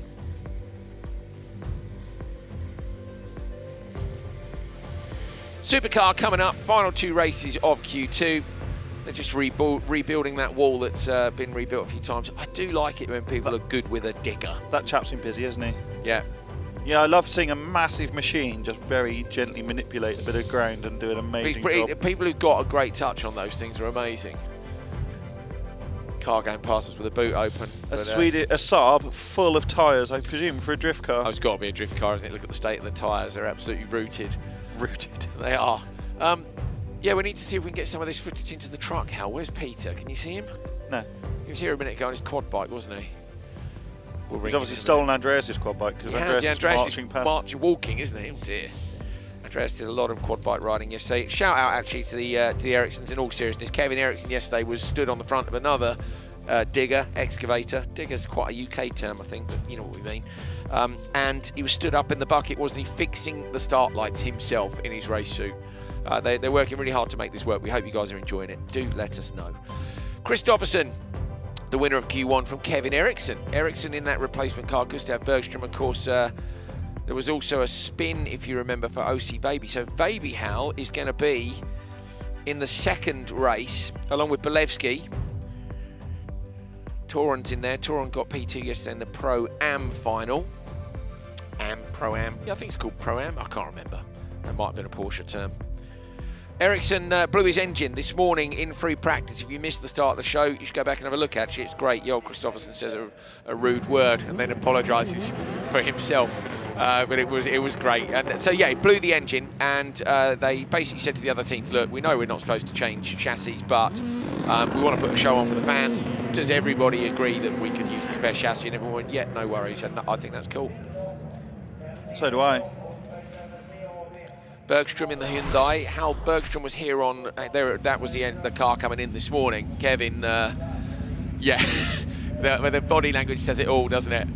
Oh dear. I spoke to one of the mechanics at OMSE, and I said, "How bad is it?" And he said, "Put it this way." He said, "It has a new cooling system. There is water the whole way through the engine." I said, "Oh, it's bad then."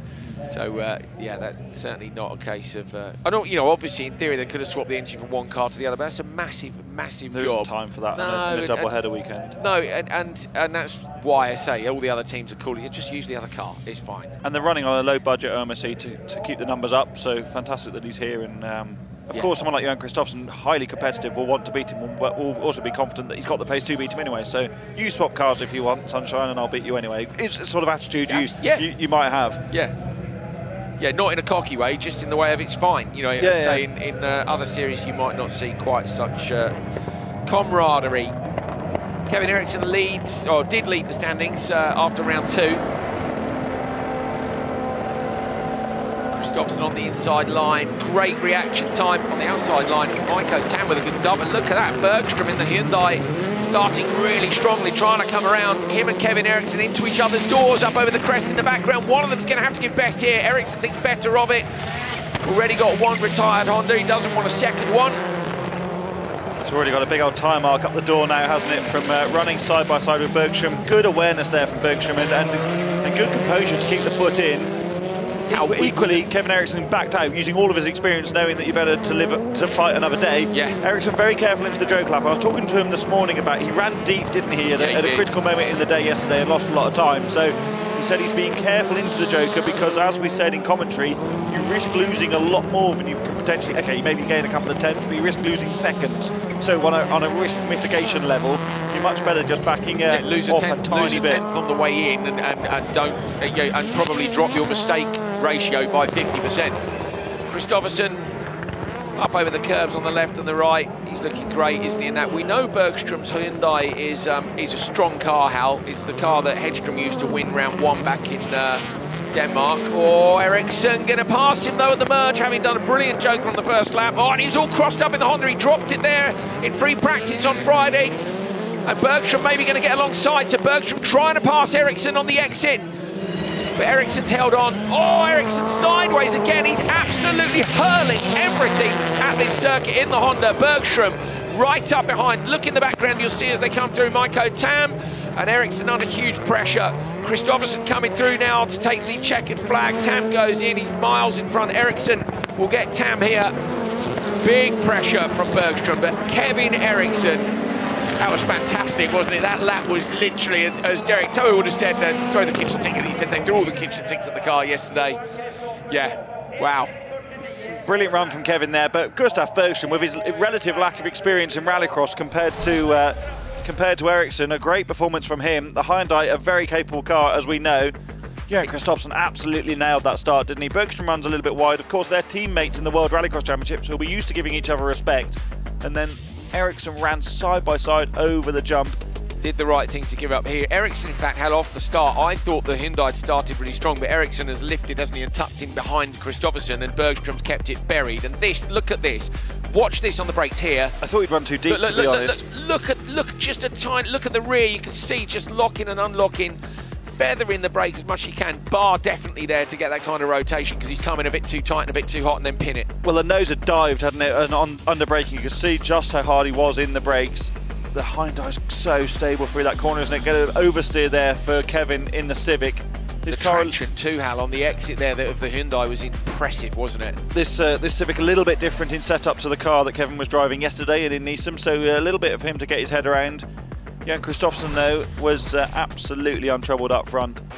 149.0 in Heat 1, he did a 149.2. He'd be annoyed the 210s went missing in Q1, wasn't it? No, you won. The track's different, but yeah, that's just the mark of a very, very consistent driver. 5 World Championships. I wonder if Johan might be the man to challenge, you know, the likes of Michael Schumacher, Lewis Hamilton, Sebastian Loeb in terms of number of FIA titles. Really, genuinely. Obviously, it depends how long he sticks around in the sport for. I talked to Johan about this relatively recently, and he was saying, oh, it's not the same though, is it? Because it's not Formula 1 or it's not WRC, but you can only beat what's in front of you. And the level at the front of the World Rallycross Championship is very, very high. I mean, it's incredibly high.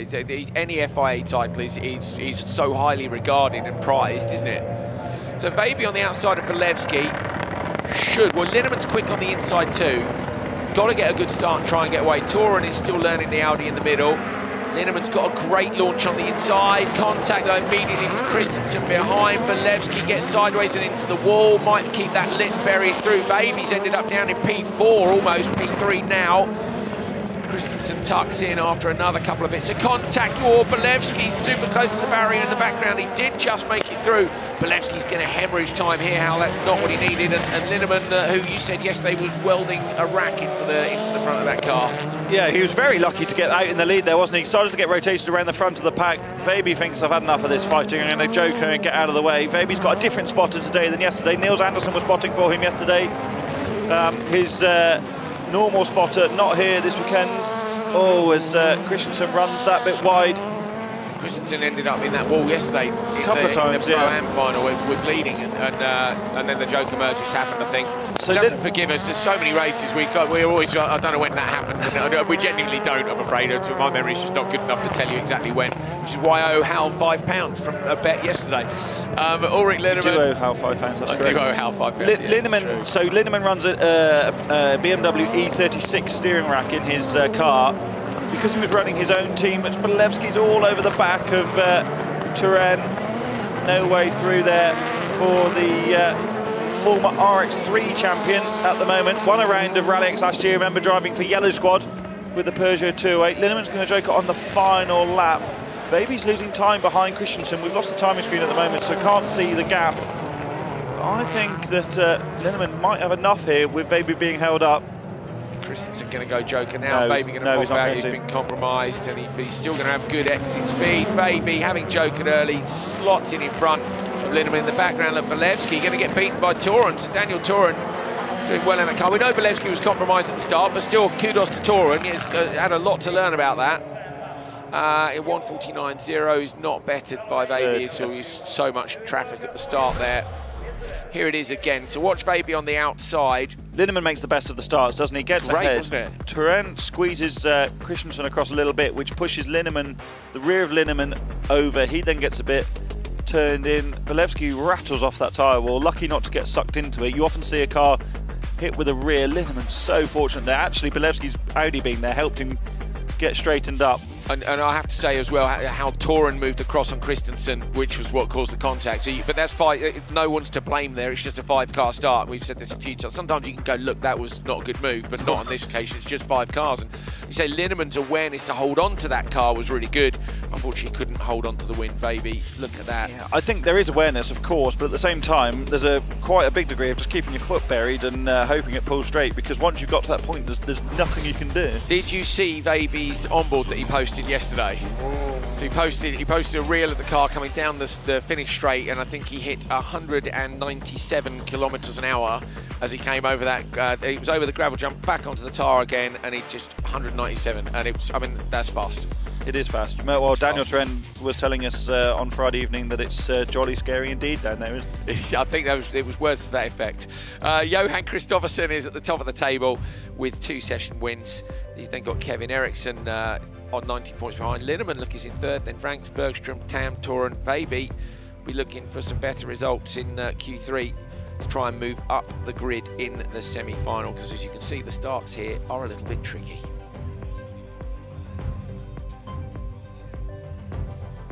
So that's it for Q2. You can see the crowds and the drivers are coming out the stands and down into the paddock.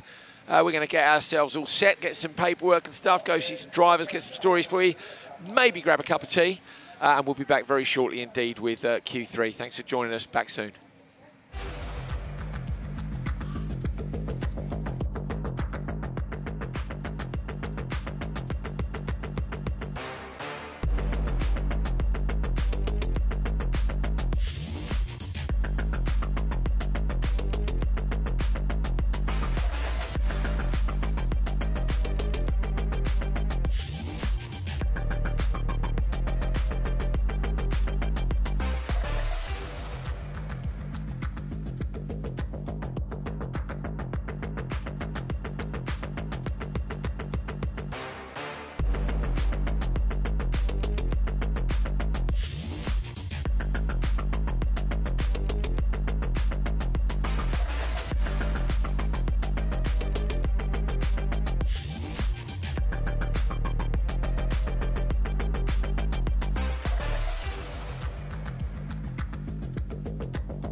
Welcome back to Tierp Arena, Sweden. Rounds 3 and 4 this weekend of Rallyx. 3 yesterday, 4 today. We're currently just after Q2. Third and final qualifying session coming up next, followed by semi-finals and finals later on today. My name's Andrew Coley. Joining me on commentary, as always, is the legend that is Hal Ridge. Rallycross driver, author, television expert, model, landmass measurer. If you missed that earlier on, you'll have to go back and see the pitch for Island RX. Oh, we've signed our first venue, Hal, over lunch. Jamaica. Oh, good. Peter McConnell's joining the promotion team. Cheers, Peter. Done. There we go. See? Sounds epic. It's easy. I voiced all the fuss about him running these championships. So it's like, hey, also. Which printer are we using now, mate? This one here. AP. Yeah. And also Pace Motorsport are joining the series for cross car because they have excellent pizzas. And cross cars. And cross cars. Very good cross cars. They've got a selection of TN5s up there, but we've been up and had some pizza with them, which was nice. So Eero is out there, our RF cameraman, and he is having a look down there. You can see Yuri Belevsky, who's watching the drift area, the burn yard. In fact, you can see the burn yard behind me. Oh, pointing at Hal, sorry, with my tea stirrer. Here I look. See, look at the smoke. Dog underneath as well, look. Push chairs, it's all going on here. Several dogs. Is that a puppy? Is that like a puppy husky? It did amuse me when Michaela Arlen-Kotlinski said, "Are you scared of dogs?" Yeah, you clearly don't watch my Instagram, Michaela. I'm very offended. And then she introduced me to her dog, which she called her little brother, which was super cute. And he's a nice dog. And her parents were here as well. I don't get to see Michaela very often. She did Nitro NRX Next earlier this year, which was nice. But she is, of course, in Extreme E as Johan Kristoffersen's teammate. I'm lucky enough to commentate that, but unfortunately remotely, so I'm not at the venues. So we see an FC1 rollout. That FC1 was driven by Marcus Gronholm. And I went and asked him, I said, how do you get on? He said, too much left foot brake, and it was stinking. Like the calipers at the back, it was just clouds of smoke coming out from the, so typical rally driver, a lot of left foot braking, but he really enjoyed his run in that. So, and he's up there now having his photo taken with fans. They've got the his stunning rebuilt rallycross car out. Joel Kristoffersen's just run through there, Hal. I think you've asked him to come and join us. Is he hiding? Here he comes, look. Here he is. Oh, he's running in the background. Look at this. It's like a scene from Baywatch. Can you see him running in? There he is, in slow motion as well. Mate, don't worry. You're not late. You're fine. Here we are. There's a nice headset for the legend. So here's a proper. Now, we always talk about Johan Kristoffersen. I know he's won 5 world titles. That's very good. But should I watch in that camera? This is the one in the middle there. Yep. I mean, the one on the right is probably your close-up. Which we only have for, obviously really cool people. Yeah. Pictures are down here. Oh. Timing's over there. Yeah. Fantastic. So it's good, and they'll switch these lights off when we go racing, so you don't have to go blind. Can I bring some sunglasses? You see a close-up look. Yeah. Do you like this? Yeah, perfect. Here we are. Okay, I've got sunglasses. Do you want to wear those? No, I'm fine. Okay, you'll be fine.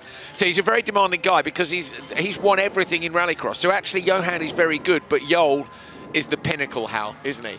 Because he's won every championship. Is that correct? Yeah, that's correct. Yes, no, not even a joke. He's won, and in fact, it's not Johan. This is Joel. Yeah. And the name strap, it needs Joel Kristoffersen. What do you want underneath? Because normally it would say 5 times World Rallycross champion. What would you like on your name strap to? Have won all the Rallycross International Championship. Okay, so Joel Kristoffersen, and it's spelled with a C, and underneath it needs to say has won everything. Yeah, that's great. Okay, yeah. So we'll get that sorted as a name strap in a minute. Don't worry too much about the spelling. Just have a go at that. I just want to see the bit that says has won everything. Mate, what a ride from starting, JC through to genuinely how he's won everything, hasn't he? It's incredible. Yeah, and JC's just the latter part of that story, having started. You've been in this paddock a very long time, haven't you, mate? That Fiesta over there, you were in the paddock competing against it all those years ago. Yeah. 2008. Yeah, I was working for Kenneth. So yeah, I went over and had a look at it. I mean, I remember we was a bit surprised when they came with those Fiesta, and they were super fast, and we struggled a bit. But yeah, it was a great time, and yeah, I've been like in the Rallycross paddock since I was 15 years old, I would say, and then from there on I started my own team 2013. So yeah, it's been a not so long story, but quite exciting. It's fantastic. And so you've won European Championship, World Championship, Nordic Championship. Yeah, Nordic Championship. The teams, the drivers' championship. Yes, and Nitro. And Nitro Rallycross, yeah. Like, I mean, it's just... But not only one Nitro, locked out the top three. Locked out the podium, yeah, in the championship and the final event. Yeah, it was a great season we had. I mean, I'm a bit surprised at how good it went, but... it's always nice. Yeah. We'll ask you more about that in a minute. We're going to get Junior Cross Car underway. Joel has very kindly said he'll come and join us for a bit. Obviously, make to let us know when you need to go. I'm trying to find my grids for this. Hallinan, Julalami, Soderholm, Oliver Solly and Victor Christensen in this one. Great start by Hallinan on the inside line straight away. He gets down to turn 1 first, trying to go around the outside is Christensen. Julalami gets up the inside there of Oliver Solly in the 195. Solly was super quick yesterday. I think it was in the semis, just missed out. Looking for an alternate line through the back. At least with Cross Car, they've got a little bit more track width by virtue of the fact that the cars are just a little bit smaller. As usual, though, the junior cross cars have got the worst of the track conditions, haven't they? Having just watered to keep the dust down for the rest of Q3. They've also got reactions like a cat because they're 12. They're not tired and broken yet. They haven't had too many beers. Like, you know, there's everything is going for them, so we might as well make it tough. Yeah. Oh, it's a lot of water. Yeah, it's really tough. Yeah. You know, we don't want it to be too easy. Joel, you've run junior cross cars. You've got Lucas Anderson, who's just moved up for junior cross cars, and he's killing it in lights. But you must keep an eye on this category as well and see some of the drivers that are coming through. It's pretty impressive. Absolutely. I mean, this is so good school for the young kids to start in. I mean, it's a fast kart, and it's also, you know, it's the chassis is almost built up like a normal car, so they get a lot of car handling. Even it's for sure very much smaller than a normal car, and also they get to know, they can come to this paddock, you know, where the big stars in, they get to learn the system, and they don't get nervous about anything. I think they're so cool, these young guys. It's crazy, isn't it? Yeah. There's not. When I was going to say they don't think, that's not really fair, because their racecraft is actually really good, but they're not where I would be thinking about what I'm going to do and a bit nervous about, you know, am I going to get it right? Will I look stupid? Will I be fast? Will I hurt myself? Overthink, do they? Yeah. They're just kids. Like we're here at Hal on Friday, and Larry Hanlon comes flying past us on his bike with 2 other kids who I'm sure have a cross car as well. You know, and they're just out playing. It's brilliant. Hallinan, sorry, going to take the checkered flag here. Julalami just gets through on Christensen on the merge. They have been on the podium at all 3 events so far this year. Hallinan and Julalami, and also the reigning champion Michael Uito. They've locked out the podium in different order. Where's Uito? Oh, Michael Uito, Halla, obviously had a shocker in Q2 because he's in the last race here. Joel Kristoffersen's on working the printer, so he's welcome. Oh, you can come again, mate. You're welcome back here anytime, mate. Honestly, be careful. We'll have you doing all sorts, making sure that everything's in order. What happened? Uito was fastest in Heat 1, and then was a DNF in Heat 2 that we didn't see earlier on. But still, even despite that, 8th overall. That's the heavy loading of winning a session. If you've got it, and if you can win sessions, you can still make it through. Hallinan's time there, 2:07, as we're about to see the results pop up. He did a 2:08 to win the previous run, but Uito did a 2:70, so not quite as fast as the ultimate time here by almost a second, but right up there. And it was wet, as you said, so there's potentially a bit of time in the track there. But Uito is going to get the driest track, Hal. I think you'd fancy that, wouldn't you, Joel? Yeah, I think, I mean, see the speed he have done last year and this year. I mean, he will, with the track evolution, I cannot see anything else than the 50 points there. Yeah, that's fair. That is fair. Yeah, back again. I mean, these drivers, they don't understand how expensive it is if they crash. They don't think about the consequences. So, but that's what I like with them, because they're flat out all the time and go on the outside trying everything. And it's a lot of learning there. But they learn so fast as well. This is Alfred Eriksson, Pauli Tapainen, Joni Tapainen side by side. Joni's got the better start than Pauli. Going to be able to shut the door and get inside. Gustav Atterblad and Alex Antila at the rear of the grid. They head up and over the jump down the side. Yeah, so, careful now. Do think about that, please. Okay, they did. There's a man with a dog on his shoulders behind us. Hal's just... Oh, there's 2 people with dogs on their shoulders. I want them to come and stand behind us in the commentary box. They've got dogs on their shoulders. They are very nice to the dogs. That blows me away. Well, me too. There's literally. I mean, this is an amazing junior cross car race, but I'm somewhat disappointed that cameraman's not here for you to see the two dogs getting piggybacks in the paddock. It's all going off here, you know. It is all going off. Terpainen from Terpainen. It's Joni ahead of Pauli.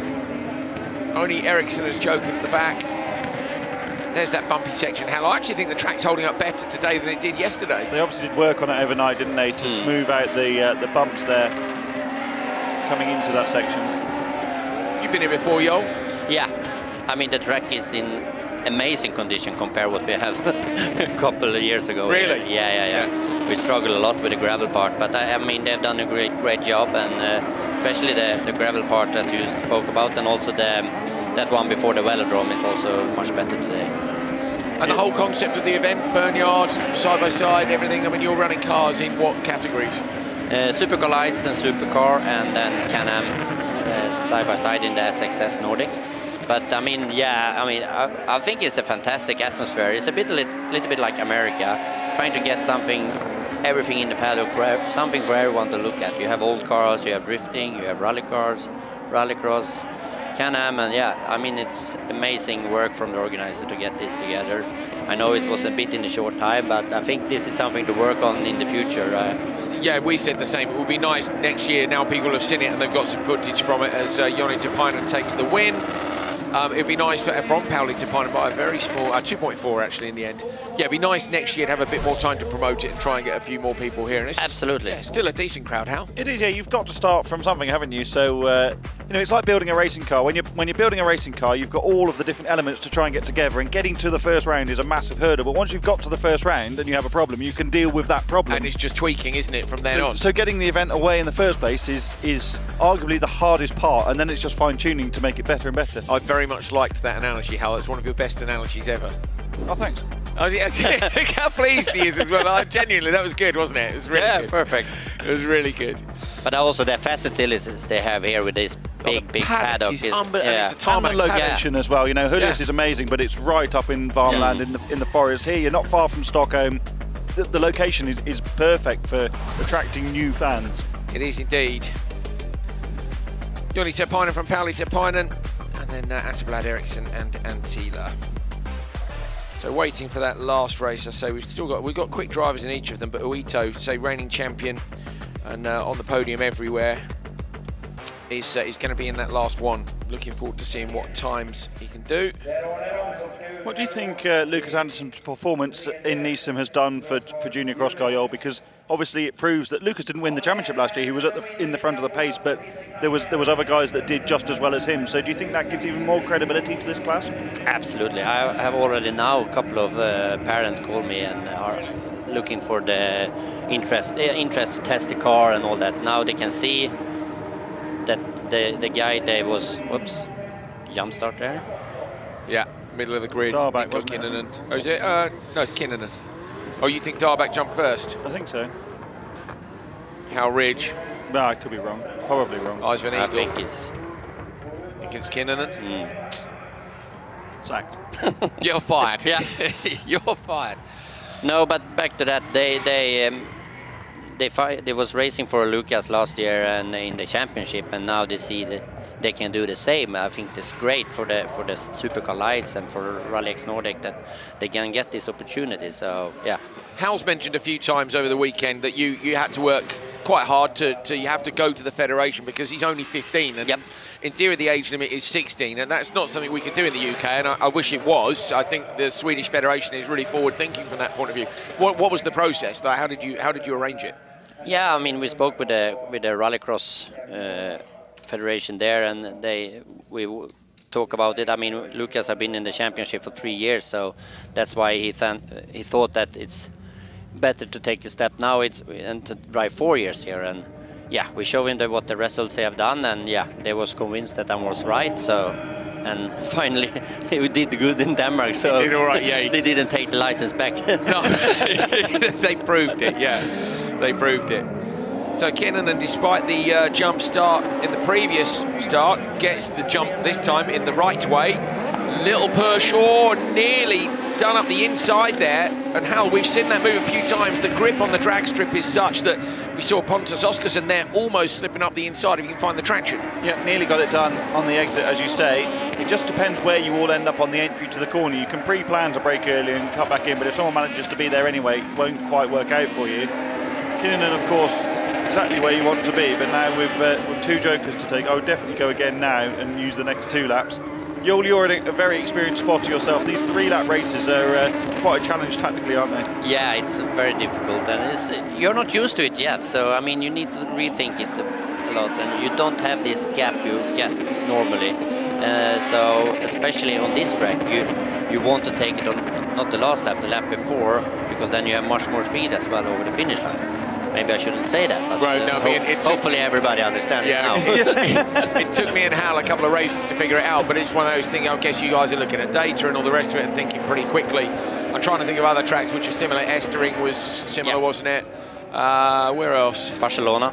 Yeah. Yeah. So, but you're losing 3/10 to not take it on the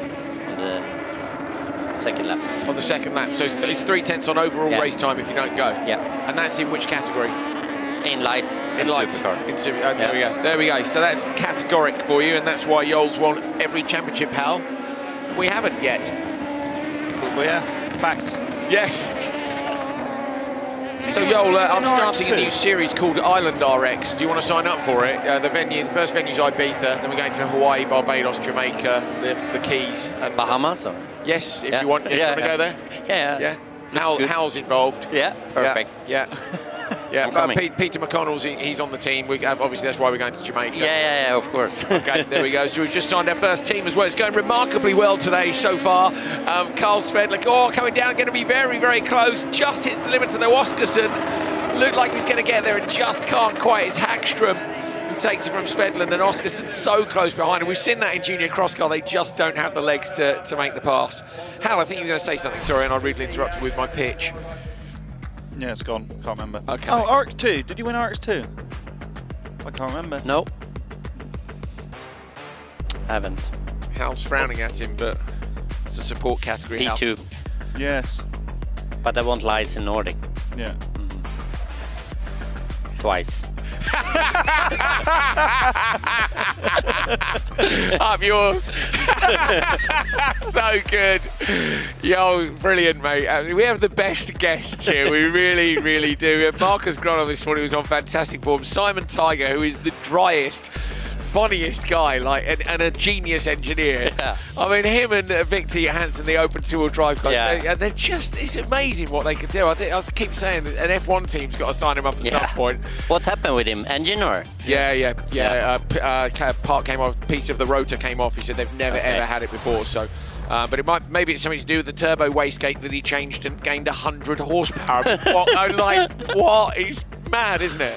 I don't think he need more horsepower. No, but he even said that. He goes, it'd be faster with 400. He goes, but it's more cool to have 600. Yeah, of course. Yeah, he will do Island RX, but he said only if open two-wheel drive is the main category. Yeah, okay. So we're kind of into it. Okay. So we're like, Yeah. Why not? yeah, exactly. So yeah, you best get building some cars, Joel. You don't want to miss out on the biggest title out there. The final race of junior cross car: Alexi Suono, Essi Suono, Kalle Bjork, and Michael Uito on the outside. Uito's got to get this done at the start, and he easily does. Or might lose out here on the exit. No, carries the speed through the corner beautifully. So Uito's target time is that of Lauri Hallinan, 2:07.791. Hallinan, the pace setter from the first race. What do you reckon, lads? Yay or nay? Yay. There we go. What should we talk about now? Moving on. Yeah. He makes so few mistakes, Uito. I'm going to go and find out why they had that DNF in Heat 2 shortly after we've finished this session, because must have been mechanical. Very, very few mistakes from him. He's Nicolas Dubenard, the French journalist, described him as an alien because he is so consistent at the moment, isn't he? Yeah. He was the hardest competitor for us last year with Lucas, and I mean, he's really, really good driver for sure. It's really impressive. I think he was coming from go-kart, and he was really good there as well. Yeah. Last year it was Oliver Solly who met Matthias in Ekstrom, clearly, in Hollius, and Matthias was like, I'll give you a test in the supercar, and it was pretty hilarious because when he met Oliver, he realised that he's about 3.5 foot tall and can't reach the pedals. But I'd be fascinated to see how quick, for instance, Lucas would be if you took him now somewhere safe, clearly, and put him in a supercar. What would you expect genuinely? I mean, I think he can do good, decent times. I think maybe he will struggle sometimes in the racecraft with the race speed. And when because it's so much faster, everything happens so quickly. Yeah, but if you look on Oliver and Lucas is in the same position, and Oliver was fighting for the Nordic Championship. In 17, from the first round, and he came from cross kart, and he had done some stage rally in the R2 car. But you know, they are so prepared when they're coming from the cross car. I mean, I wouldn't be surprised even if you two are coming into the light or the supercar, you also do the good. So is he going to get the time? It's going to be close. Oh, just. So he wins the session by 1/10 of a second, as predicted by Halridge and Joel Kristoffersson. To be fair, we've had our eyes on Uito since the start of the session when we realised he was in that last race. Best lap was a 38.5, which I assume was probably the last one, but either way, look at this, down, click, click, down the box, and here's the key, look, carries the speed through as Alexis Suono looks up the inside. Uito just opens up the steering and lets the car run through the corner, popping that inside wheel, hooking just into the ditch. Lovely stuff. Look at this. Making it look very easy indeed. So that should see Uito move back up the order. Wasn't for where was he? Hal 8, P8 did you say? P8, after the problem. Yeah, so junior cross car done. You can hear it's cross car immediately, can't you? Because the revs in the distance there, just that bit higher. 207.648, as you can see, purple on the right hand side. That's for the win in this one, but actually it is the win in the session by what, half a tenth? No, a tenth and a half. A tenth and a half. Very, very tight indeed. What's the sort of, I mean, yeah, it's those the top three, particularly Uito, Hallen and Yulalami again. They're just, maybe they are our equivalent of the aliens. Top qualifier, Lowry Hallinan from Uiterton, Yulalami and Michael Uito in P3. Exactly what we just said. Though, yeah, those three drivers have locked out the podium at all 3 rounds. They're going to be in separate semi-finals, remember, and actually that's pretty good news for all of them. Uito, if Hallinan and Yulalami win their semis, Uito would be on road 2 in the final because he's qualified 3rd. So that's a big if, though, isn't it? It is a big if, yeah. But it'd be interesting to see what he would do from there. But they've locked the podium out every time, and be excited to see how that goes. Ronald Bowdin's currently in the top qualifier spot for cross car from Thomas Eek Merstad, Elias Svensson, Robert Grana, Pasi Penton, Rasmus Persson, Rika Hukar. I could read another 10 names down that list, and pretty much any of them could be inside the top 5. They want to be inside the top 18 because it's 3 semis again for cross car, 6 in each. Top 2 will go through from each of those. Fastest first. Joel, can you stick around for a couple more? Absolutely. Thank you, mate. Fantastic to have you here in the box with us. Baldin's for TQ, Hal. I'm trying to think if Baldin's has had the top qualifier before. I'm not sure he has. I think he has. In Riga last year. I wasn't there. There you go. Home race for him. Okay. Let's go down to turn 1, cross car. Bowdin's got a great start there from the P2. Eek Merstad went a little bit backwards. He does lose out the first corner, holds on to that inside line, trying to see if he can get through. Ends up in P2. He'll be happy enough with that. It's Robin Grana who is 3rd. Persson absolutely sent it in there from the outside, but managed to get it stopped while still crossed up, and obviously made it work. Merstad's closed onto the back of the pack already, having made that not ideal start. I think Grana will joker this time around. But doesn't, Baldins does, and Grana's lost out badly there, hasn't he? Decided to change his mind. Really, I think at that stage you've got to follow, haven't you? Because you've lost out so badly. That you need to be prepared, because when you're second, you really want to do it on the first lap, but he'll follow him, and now he's lost a lot. And, What sort of language do you use on the radio, Joel? And I don't mean foul language when it's all gone wrong. I mean, which I'm sure there's some of. No, but like after this corner, we always, if it's time for joker, it's if you're following someone, it's joker opposite. or Joker. So if it's Joker, he need to take it. So you tell them Joker, they have to go, and if it's Joker opposite, that means do the opposite of the car in front. Yeah. Just the car in front. So if you were P3 and you're looking at the P2 car always. Okay.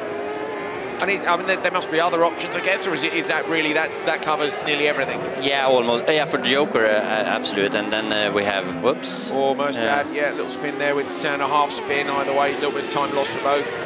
And then if we have like a 2-car gap, then we say we have clear lines so that they can concentrate to drive their own lines and not trying to hold it back and trying to focus. Here is he taking a second lap. Yeah, so Persson goes in with Grana. We think Grana lost a little bit of time. Look at the right-hand side of your screen for Bowden's coming down, coming in really hot now. Is Bowden's going to get past Persson or not going to be near enough? So Persson going to take it. Grana does get swallowed up. Maybe as we show that late Joker decision. Look at the speed over the line as well.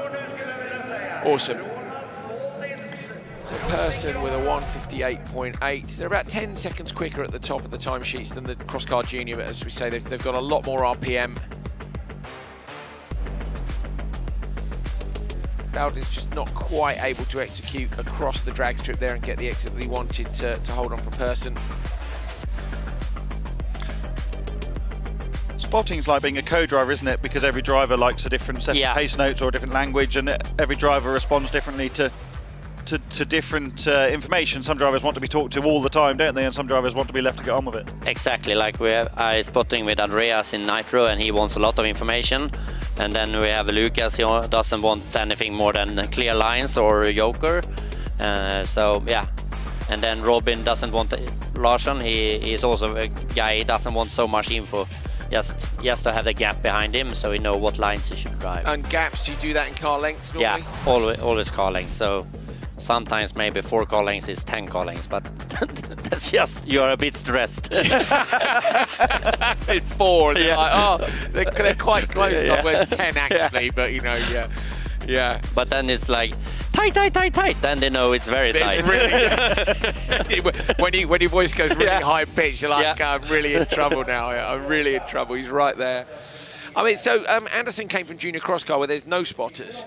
So how does he know already that he doesn't want much information because he's just going to be a brilliant rallycross driver and he's already decided? Yeah, that's what I mean. I mean, he have his spotter brother Isaac, and I mean everything is so natural for him. I'm so surprised of what they do, and yeah, it's very interesting how they are reacting to all this new stuff. But as I say, they are very well prepared when they have done Nordic for so many years. So I mean, okay, it was only the spotter that was missing, but yeah, very good. So they're moving. They're trying to move Pasi. I was looking at the grid. Pasi Penttinen, who's in the 77 car, should be in slot number 5 because Riku Hukar should be in this one. But Hukar appears to not be on the grid. Obviously finished the last session. To be in race number 2 must be up there, but maybe had a tech in the brake. So Hukar missing. And now appears at the last minute. Okay, there we go. Not missing.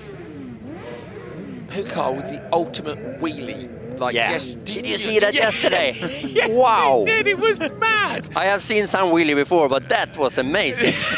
And he controlled it quite nice. It was a perfect wheelie. It was great, wasn't it? And a good start. Yeah. Like normally you wheelie, you kick the clutch, drop the nose, and you've lost the start. He was wheeling in Denmark. Yesterday's one, they took the biscuit. It was the best. Right, are we going to see an amazing wheelie from Hukar? Slot number 4, Penttinen to his right, Brunkvist, Hoffman, Eliasson to the left. Oh, a tiny wheelie, big one from Penttinen on the outside, so no wheelie. Penttinen chucks it in sideways, going to try and come through and drop down to P4. It's Hukar with the whole shot with a small wheelie. Don't get put out too far to the left-hand side there. And up into the far side already. Just look at the attitude on these cars straight away. I know we talk about it all a while, but they're just fantastic to watch. Penttinen is the sort of driver that I love watching but would hate to race against because you just don't know what he's going to do next, do you? He just like tries anything at any point. Great. Yeah, fantastic to watch. Yeah. But I mean, he made the setup for a perfect start every time. And I'm so impressed how he drives with that a lot of traction in the rear. And trying to get it around. We have this tricky tarmac and still make it really fast. Yeah, it's amazing drive with that kind of a lot of weight on the rear wheel to get the maximum grip on the start. Incredible. No wheelie though this time.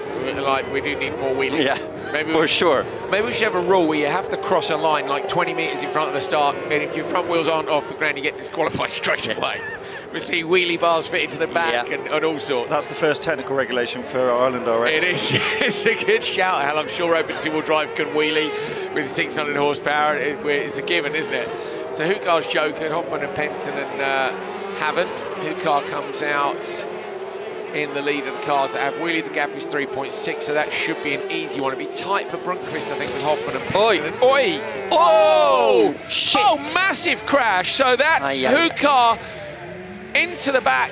Pentonen, who was unsighted. Yeah, Pentonen had the front of the car was up and couldn't see where he was going. So Pentonen lifted, and Hukar just ended up in the rear. That's a biggie. So he's fired it off the Armco on the inside line. It was a big hit into the Armco. Yeah, we got a red flag. Red flag. I'm surprised they haven't let the race run to the end because they're on the final lap anyway. Yeah, there's nowhere to go. So look, we won't take a look at that until we know that the drivers are okay, because it was a fair old impact. So who had the big crash in Neeson?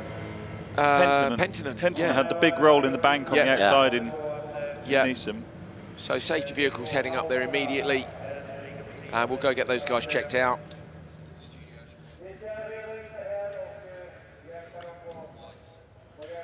Okay, well, not what we want to see ever. We're not we're huge motorsport fans, but we don't watch motorsport for crashes. I know some people think that's what it's about, but it's not. It's about great close racing. Unfortunately, the side product of that is occasionally incidents like this. We've seen bodywork off the cross cars before. We haven't seen that was okay. We're hearing they're okay, which is the most important thing. There we go. Yeah, fantastic. That's all we want to see ever. Really, is drivers getting out of cars okay. But it is a big old hit. Right, so now we know he's all right. If we want to, we can take a look back and see a replay of what happened. Oh, look, you can see the disappointment. Ricky? Yeah, I mean, you see. What's the score with the red flag? I'm trying to think whether they have to rerun this now. Will they drop it? Of course they will. It's on time, isn't it? Yeah, so will they drop it down a few in the order, hopefully? Because ideally, just getting back to the pre-grid now, run the next few races and do it. I know track conditions will change. No, they would run it now. Yeah, it's a delay though, isn't it? Okay, here we go. Have a look at this. So coming up over the jump in the background.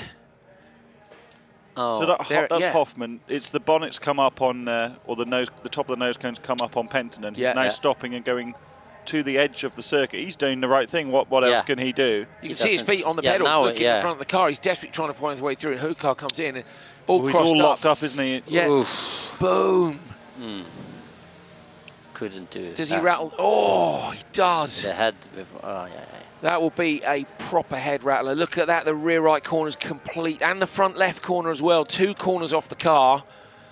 Riku, the kid, you can see on the back there. I said, just glad he's okay, and that's where these head and neck safety devices are such a crucial improvement over the situation a few years ago. Great to see the safety crew there so quickly as well. Fantastic work by them.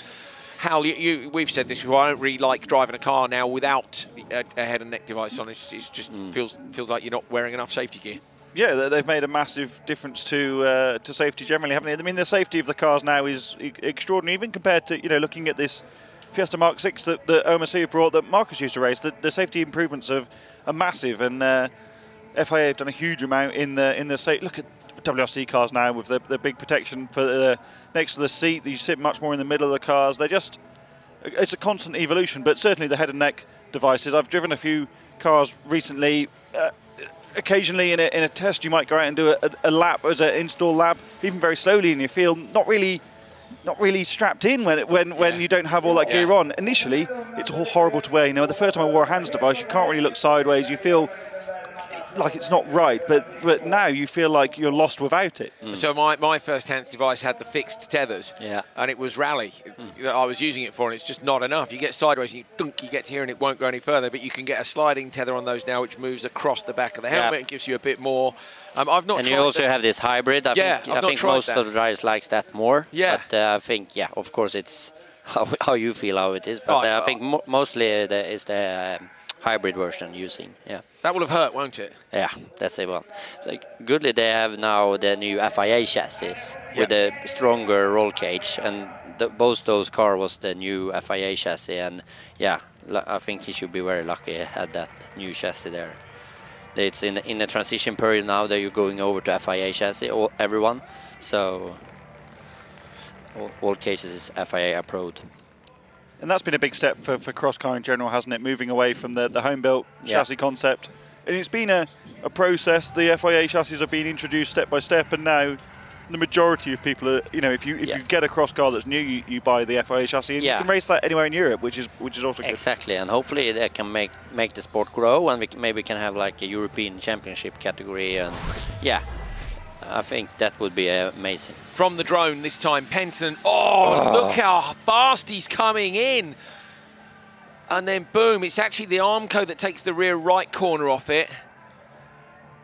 Oh, look, and the wheel in the middle then gets collected by Noel Eliasson. That's Rico Hukar waving to the crowd as he came back in. One more time from the drone, if we can, please. Can we slow it down a bit on EVS as well? So the front's broken from the impact with the rear of Penton, isn't it? The front left is already broken before he hits the wall. Here we go. So this time, a bit slower, and you can see that. Watch this, watch this, watch this. Look, look, look, look, look. Boom. Ooh. Launched upwards. Pentonen's rear right is off as well, look. Into the Armco on the outside. I mean, but shout out to V. Going to be missing Pentonen and Hukar, aren't we? Did Eliasson, when he hit that wheel, the car looked okay, but hit it fairly hard. Yeah. I think he'll get away with that, but we'll see. Okay. I think I need to leave. You probably do. Yeah. Thanks, mate. Thanks. Always a laugh to have you with us. Joel. Yo, thanks very much. Say the man who's won everything, remember. He's off now. Twice. Cheers. Yeah, twice. Oh, look at that. Pentonen's car. Hukar's car, sorry, with the 70, and then on the top of it is with Pentonen's bodywork. Yeah, hence the confusion. The 77 of Pentonen on top of Riku's car. So who else is missing, Hal? That's Brunkvist and Eliasson. So Hoffman was leading, so Hoffman wasn't part of that at all. So I don't know why he hasn't come back. No, neither do I. Maybe they're waiting. You definitely would have enough fuel. Yeah, unless you've only fueled for race duration. Like some people might, for weight, you might only fuel. We can look coming at the behind us now. Come to the commentary box. Come to the commentary box. The cars are being recovered. Coming back through now behind us. You might see it. There it is. That is. There's a lot of damage to the rear of Pentonen's. The dampers pulled off. And here comes Hukar's car now, just about to come through. Oof, that is not how you want your car to come back. Any car that comes back in the scoop of a digger is arguably not in the greatest condition. Do you know what, though? I wouldn't be surprised. Oh, this Q3, isn't it? Where were they, Hal? Is there any chance they can hold on to their positions? Well, Hukar was 7th. Yeah, and Pentonen was 5th. So I think... I think it's a big ask. It depends obviously it depends what everyone else does. Yeah, because it's 28 cars. Back underway. Another great recovery job from the track crew here in Tierp. Okay, well, we'll see whether any of them can make the cut. Obviously, whether they make the cut is also a big question over whether or not they then can get the cars repaired in time. So the race leader, when it all went wrong, was Hoffman. Got the best start there, and it's then Brunkvist, who dropped it on the brakes in turn 1. And so, as you were, basically, in terms of order for... Wow, that's some big commitment there from Hoffman through the chicane, having just seen the remains of a big accident at that point. I wonder if, of course, the spotter will have been able to give some information, but still huge commitment. Brave enough.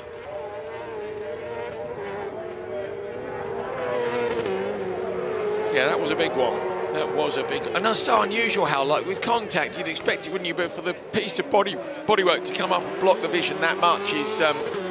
really, really unusual. Yeah, I don't think we've seen that before, especially with the speed car wonder. I haven't seen that scenario play out. But so, for instance, if you look at these cars, remember there's lots of different designs of cars in here. So, for instance, Brooks is in the Edge car. There isn't a panel like that could do it. So a lot of them have like what I would call a full clamshell, which just sits over the front of the car or the top of the car, doesn't it? And can't come up. Whereas it's almost a bonnet on the speed car which came up. Because of course you need access to the pedal box area for setup and making adjustments. So just squashes that bump, doesn't it? Brunkvist leading now from Eliasson. Eliasson's got Hoffman with jokers, and the gap is 4.5. Brunkvist is certainly sending it. Yeah, look at that. And again in ultra sideways. We like your driving style. Into the joker lap this time round. Don't think it's going to be enough. Closer than I thought, but Eliasson in the number 5 comes through. He's going to hold on to P2, I think just about, yes. So Eliasson, Brunkvist and Hoffman is the result of that one, and it's faster. 1:58.5. Eliasson has gone quicker than Persson went in the first race. So at the minute, leading the session. Despite running, I thought maybe he'd been a little bit delayed by Brunkvist running that bit wide, but actually wasn't affected at all. Well, that's why Hoffman lost the time. Too much, yeah. That is in the joker, so still held on to it well, but it was quite aggressive. Yeah, and there's the merge. Really takes that load well, doesn't it, the Edge car, when it lands off that jump? Yeah, so in the race, you just immediately boom, doesn't it? Just sits down. Eliasson with the new fastest time for Q3 in crosscar, 1:58.585. Hal, it is a short track here when we're coming in at under 2 minutes for a race duration. Yeah, it goes quickly, doesn't it, with the 3 laps? Marcus Gronholm just wandering through the paddock casually. Sauntering. Absolute legend. How would you describe Marcus's walk? Because he has very long legs. It's a long walk, like a finished long drink. I would like a long drink.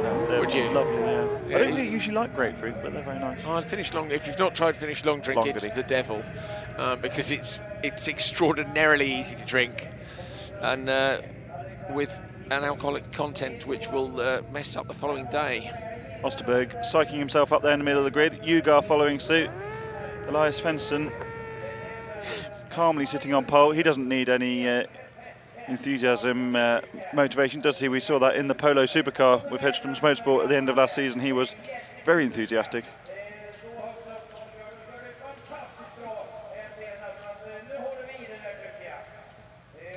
Green flag. I love that there are so many quick drivers in this. Yeah, we've got Eric Nilsson who's going to be in the last race. And so Sebastian Enholm is in the one before that. This can fall to anyone. But this one's got some super quick drivers in it. Looking for Svensson on the inside, getting a good start. Hume on the outside's got a bit of space. Getting past Maijuni, Amy Osterberg's in the middle. Oh no, and Ugar gets spun around second time today, isn't it? Yeah, Ugar lost out again in the first corner.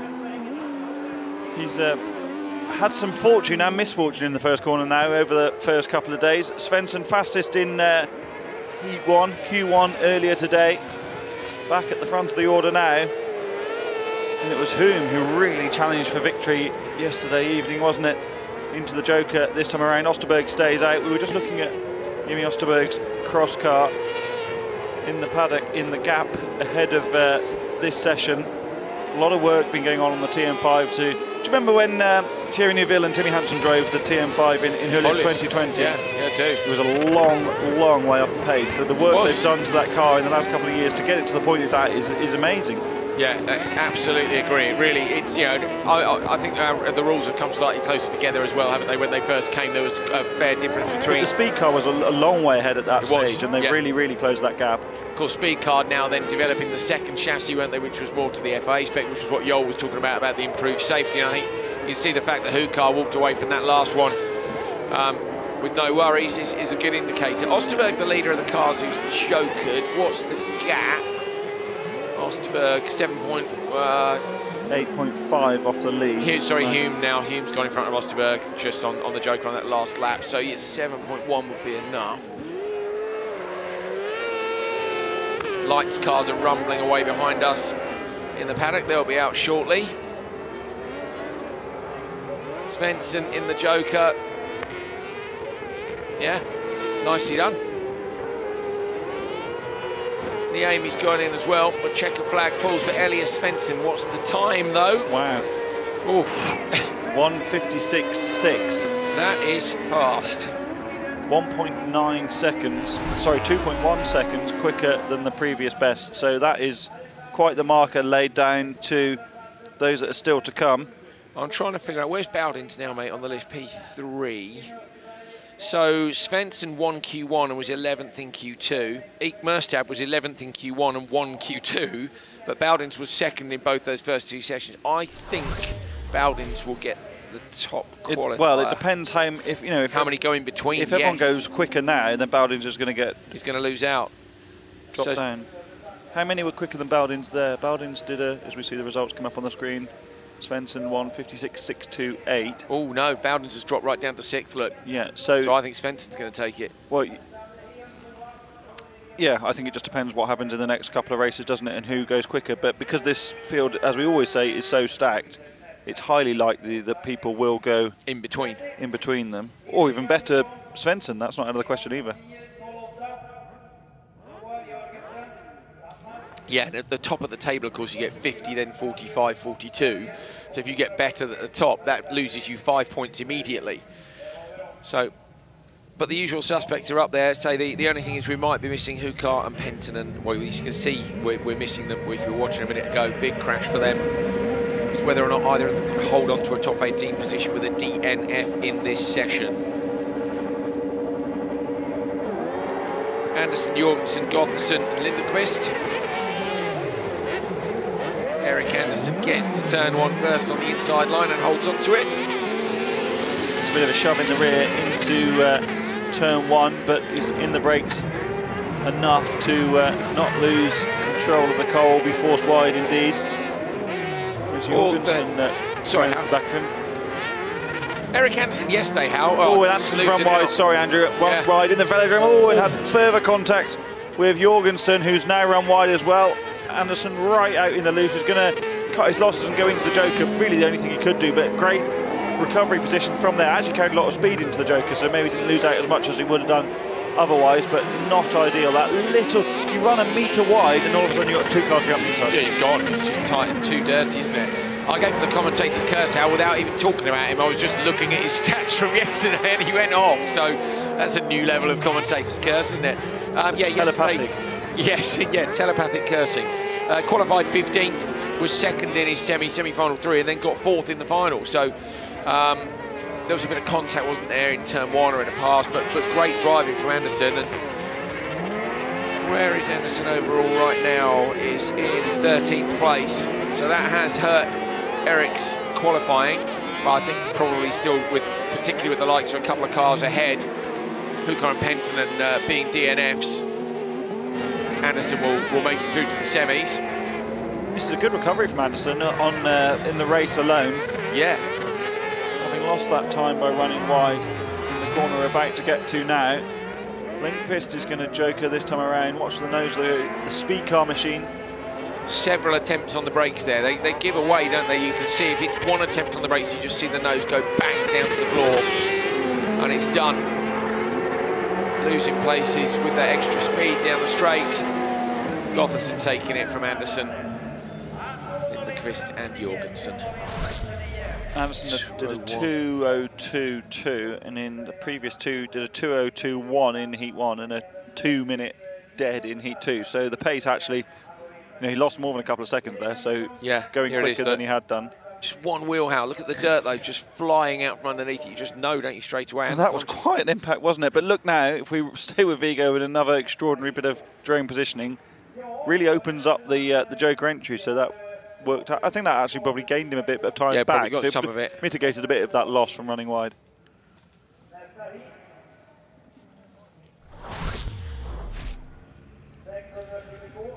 Two more races to go in cross car.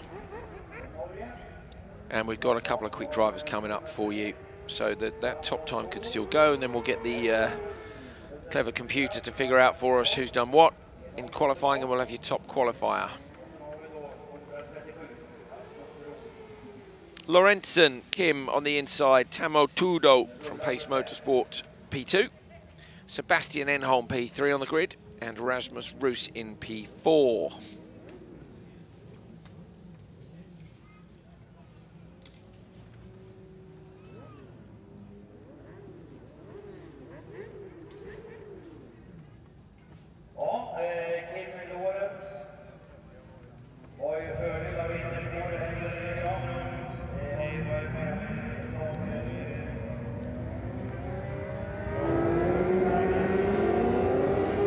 we go.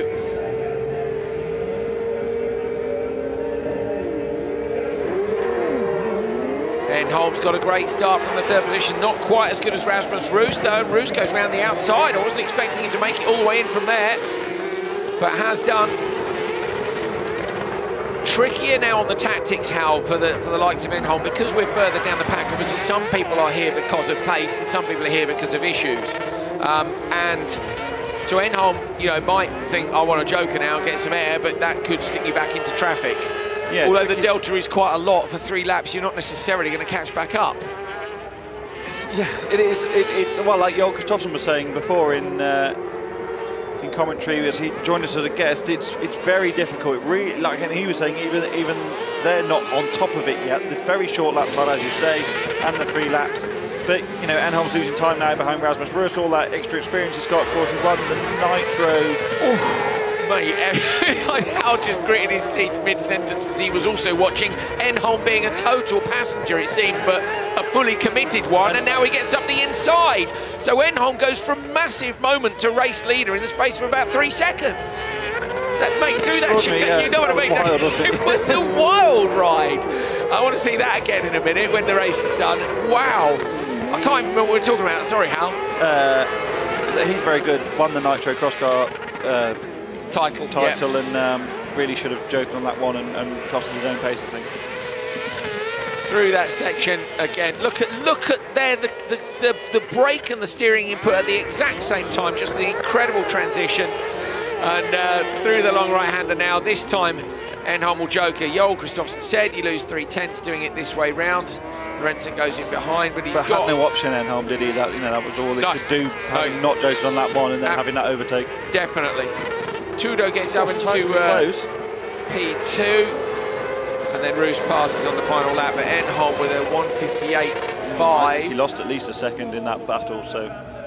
And then obviously joking on the last lap as well, so. He's got the exact same time as Noel Eliasson. Exact same, 1:58.585 to the 1,000th. What do they do there? Both get the same position, I guess. To the 1,000th. That, fortunately. Yeah, watch this from Enholm. Look at this. It was the... Just, and the moment carries on, he's still nudging it away from the barrier. Then he hangs onto it here because he's coming at a different angle. Now, gets into the left, and then watch this. So compromised on entrance. Now ducks back in, chucks it up the inside. The over-under move. But also, Hal, the fourth wheel, the front right, was over the grass the whole way through. So because the car's sat down and he's got a bit of slip angle in it as well, basically that wheel just hovered over the grass the whole way through that corner. It's outrageous. Pulling that overtake off in Rallycross is so satisfying. You know, when you go to the outside and then cut back to the inside, works beautifully. I did that in a supercar and was halfway through it thinking, is this me? Am I doing this? Yes, I am, aren't I? Enholm with a wild ride and a great pass and a 1:58.5, which is right up there. Enholm was in P12, and as Hal rightly says, very talented driver, and will move up the grids as a result of that. We want to be on the front row, but that's only going to be for the top 6 in the standings at the end of this session. Final racing cross car: Eric Nilsson, Dennis Munch, Patrick Kong, and Tanel Terraping. So for me, it's Nilsson here, Hal, who's the threat to the top drivers, but has to get a good start. Does get a good start. Silver car on the inside line you're looking at, doesn't want to get collected in turn 1, gets away. Okay. Stopped on the way into the first corner there. Just enough braking just to close off and not let anyone come up the inside of you on the exit. It's really cleaning up now there through that loose section. It's a bigger crest there than it looks like on television, as always, as is this velodrome section, although it's not really cambered, or certainly not positively cambered, but it's a big incline. Nilsson with a substantial lead already, a bit of confusion in the background about the joker tactics, and that will only help Nilsson up front. Now, this is exactly what you were talking about before, but even more exaggerated. Does Nilsson joker next time around and risk falling into this traffic, or do you go to the end and give away those couple of attempts? I think you go to the end. Do you? Yes. Interesting. The trouble is, it's that 3/10, isn't it? It's how much you... Oh, Okay, so now there's been a problem for Tierp. That So now it's even worse. opens the well, it opens a gap at least in terms of traffic. But what is his lead? 3.8 for He's gone again. Yeah, I think you have to. You can't. It's too risky to fall into that fight. Yeah, and end up losing 2 seconds. Yeah. Well, that's the thing, isn't it? Okay, Because if Yol says it's 3/10, it's not worth 3/10. It's just like the approach to the Joker in that if you're more cautious, you might lose a couple of attempts, but you don't lose seconds. Yeah.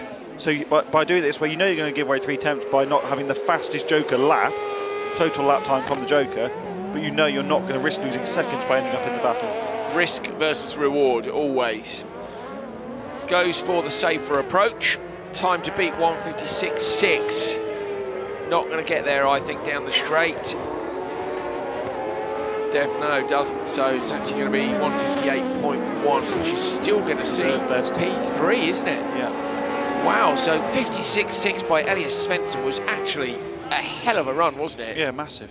Massive. It really was, because you get further down the leaderboard and it's 58, 58, 58, 59, 59, and the only person under 1:57. What were the other times earlier on today? Q1 was a 57, no, it was a 56.1 again for Svensson, Hal. So in fact, Svensson is the only driver in cross-car to have gone into the 1:56s all day. Did it in Q1, has done it again here to win Q3. And ahead was Bowdens and Merstad. Bowdens ended up where? Down in 7th place. Yeah, it didn't go quite as badly for Bowdens as it might have done with the races further down going quicker. So we should be able to see the standings at the end of qualifying. It's going to be close, isn't it? Minute. Yeah, I think it will go the way of Svensson. Nielsen takes it from Munch, Telleping and Kong. Nielsen will slot in ahead, does slot in ahead of Bowdens. So Bowdens drops down to 8th in the session. Shall I say Bowdens just to be different? If you like, the difference is 14 points in terms of the qualifying, and it's less than that, it was 7, so it's Svensson from Bowdens. There was £5 on that, actually, Hal. There was not £5 on that, Andrew. Elias Svensson, the TQ for round 4 across car 2023, Rallyx. Reynolds, Bowdens, P2, Hume, Merstad, Persson and Grana are your top 6. So, Osterberg, Brunkvist, Enholm, Nielsen, Elias and Hoffman, Haskainen. Who's in? Who's in? So according to that then, Hal, I missed the bottom of the list on the previous page. We would have Hukar in, wouldn't we? I was looking and at Passy Supercar Lights Pentinen. printing grids. I think, yeah, sorry, yeah, Hal's having to print at the same time. And yeah, has it worked, the printer? Yes. Good, thanks, mate. Its operator's a bit slow, but the printer's fine. There we are. Okay, so we think, looking at who hasn't made it, that Hukar and Pentinen have. But their cars, if you've watched this whole session, are in bits after a big old impact, and they're both in the same 10, Hal, aren't they? So that's one set of mechanics trying to fix 2 badly damaged cars. Meanwhile, open 2-wheel drive. Kongster, Tohill and Johansson. Johansson has retired from 2 of the 3 qualifying sessions. Obviously, they were, oh, not again. Go straight on, or does that... Derek's. No, turns it round. So Derek's in the wall. Johansson has dropped time. Derek's been making brilliant starts. They've got the starts much more dialed now on the Fiesta, but obviously didn't manage to get it stopped quite in time for the first corner. I wonder if we'll get out of that tyre wall. He's just reversed it out in the background. So he did reverse it out in the background. I guess the question mark is what caused that, isn't it? Whether there was a problem or not. Too late. You do? Yeah. Kong's gone Joker, Stur hasn't. Bit of a bump as they come off the tarmac chicane, where Johansson is now. Maybe not on the line Johansson was on, he was a little tighter on the curb than Stur was. Yeah, I think let me check this. We've got standings for open 2-wheel drive. It says Francis is going through his paperwork. Here you go, Andrew. Thank you, mate, much appreciated. Stur is maybe going to take the top qualifier here, Hal, potentially. Well, it depends what. No, it depends on the Joker merge. They're equal on points. Stur and Norman are equal on points. Stur goes into the Joker now. Now Norman's going to get him. It's too close. So Marcus Norman coming around on the standard lap now in the orange CLK. He's going to get Stur, and that will be enough. Hoping he stays there for another lap to secure the TQ. Him and Stur were equal on points coming into this one.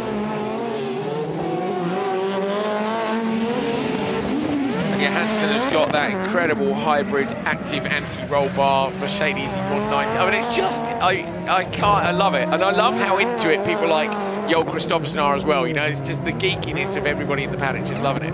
I asked him what would you do next when you write these technical features? It's, you know, what would you like to do next? And these mechanics are four-wheel drive. Really? Yeah, imagine Andreas Eriksson talked a lot about the open four-wheel drive concept, to be able to run an FC1X against a supercar or what have you. Great. I like the idea. I would love a hybrid supercar. That would be epic. Do it. I think a lot of people would have liked to have seen hybrid supercars as the solution to the future of the sport, but the decision has been made across the main series that electric is the way, guided kind of by governments asking manufacturers to build those kind of cars, and everybody wanted manufacturers. Tower winning pretty quick, didn't they? He did, yeah. I think Victor Johansson just reacting to Derek. Well, Derek's gone way too deep. Look, he's just went back on the gas really late. Yeah, and so Johansson had nowhere to go. Yeah, Johansson's like, well, I can't turn into you because you're blocking the track there at the moment. So went straight reappears from the right. Be quite interesting to have the first corner that way round, wouldn't it? And then you could have the start in the stadium section. I like that idea, Hal. We liked that idea on Friday, didn't we? We should have gone to St Andreas. It probably would have changed it for us. But yes, I think start in the stadium, come up and go 90 left, 90 right. But I'd also make that 90 left, 90 right a bit wider, take out more of the drag strip concrete barriers in the middle.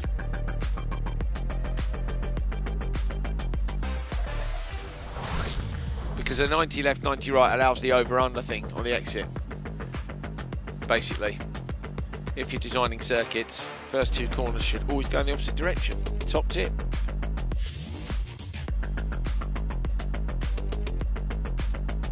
And that's the premise of the track design for Island RX. Yes, it is. If only we could remember all these things we've decided, then we'd be nearly there. I'm going to come back and watch the broadcast in my promoter meeting later this week. I believe you what day do you want me to call you? Simon Tiger, P5. He hasn't rolled the car out today, so he won't be starting. Norman, Stuart, Tohill and Johansson. It is Norman who takes the top qualifier spot, but you cannot count out Victor Johansson. Johansson has had a miserable day in qualifying and will be looking to fight back. Supercar lights.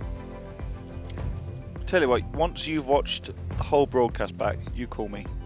Okay, that's a good point. I don't know if I've got enough time this week, but there we are. Thanks, mate. Hal's handing me paperwork because he's a legend. He is a legend.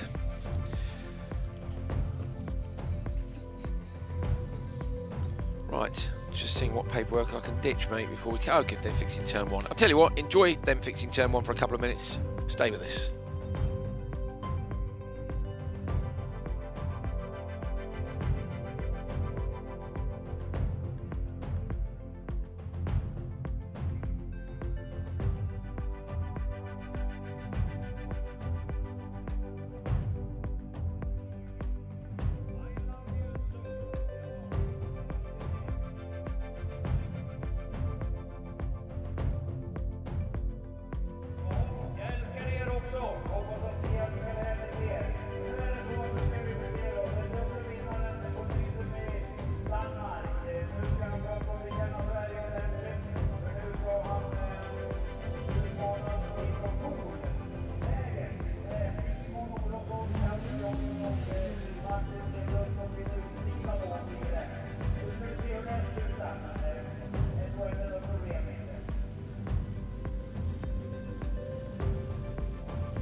We're about set to go racing again.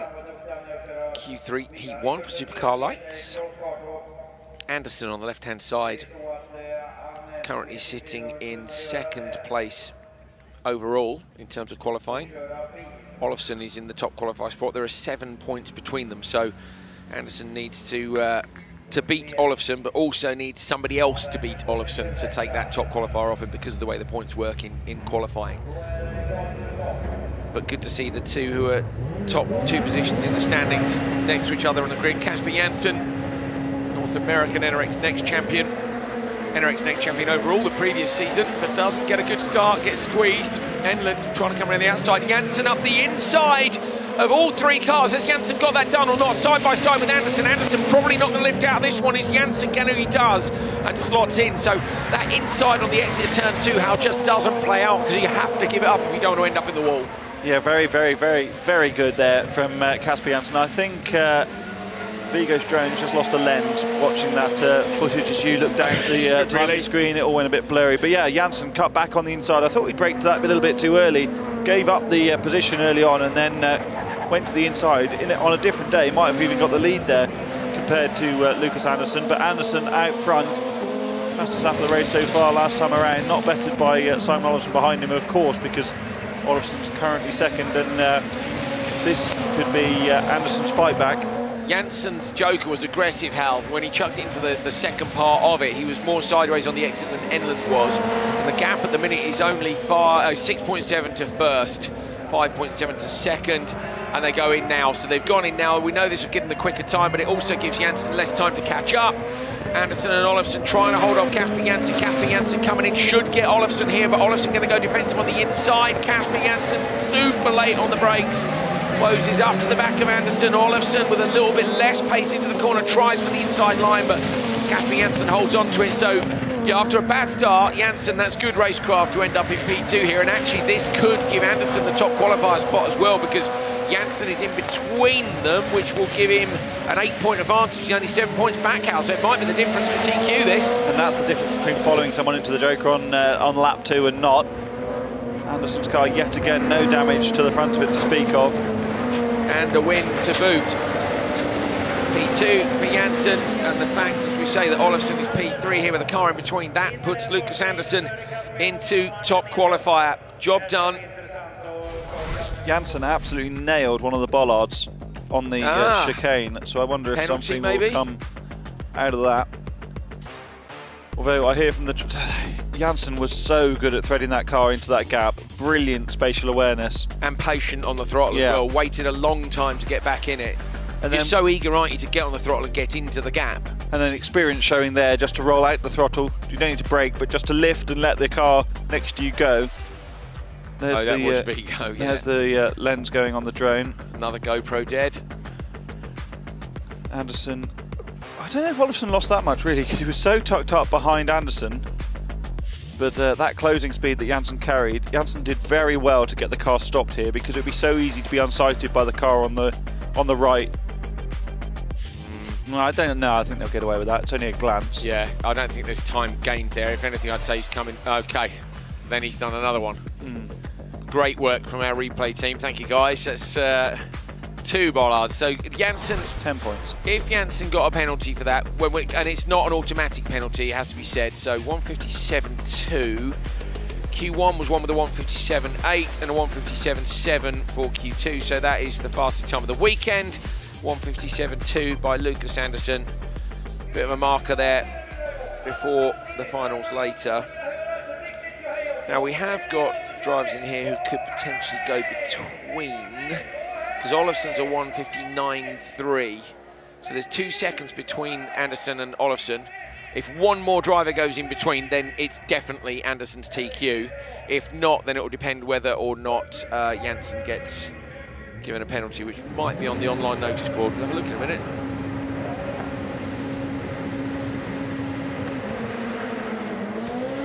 Wow. So from P2, Neklev just not quite getting towards the inside line. Sjökvist does get there. I love the noise when you get on the gravel, Hal, just straight away. Yeah. Sjökvist did well there. Lost out badly in the first corner in Heat 2 earlier on. Tried to hang it around the outside and couldn't quite get it done. But this time, at the front of the order, had great pace in Nissan. Isaac Sjökvist, who's just announced his plans for 2023, driving in RX2E with Yellow Squad, run by the Hansen team, led by Erik Faren.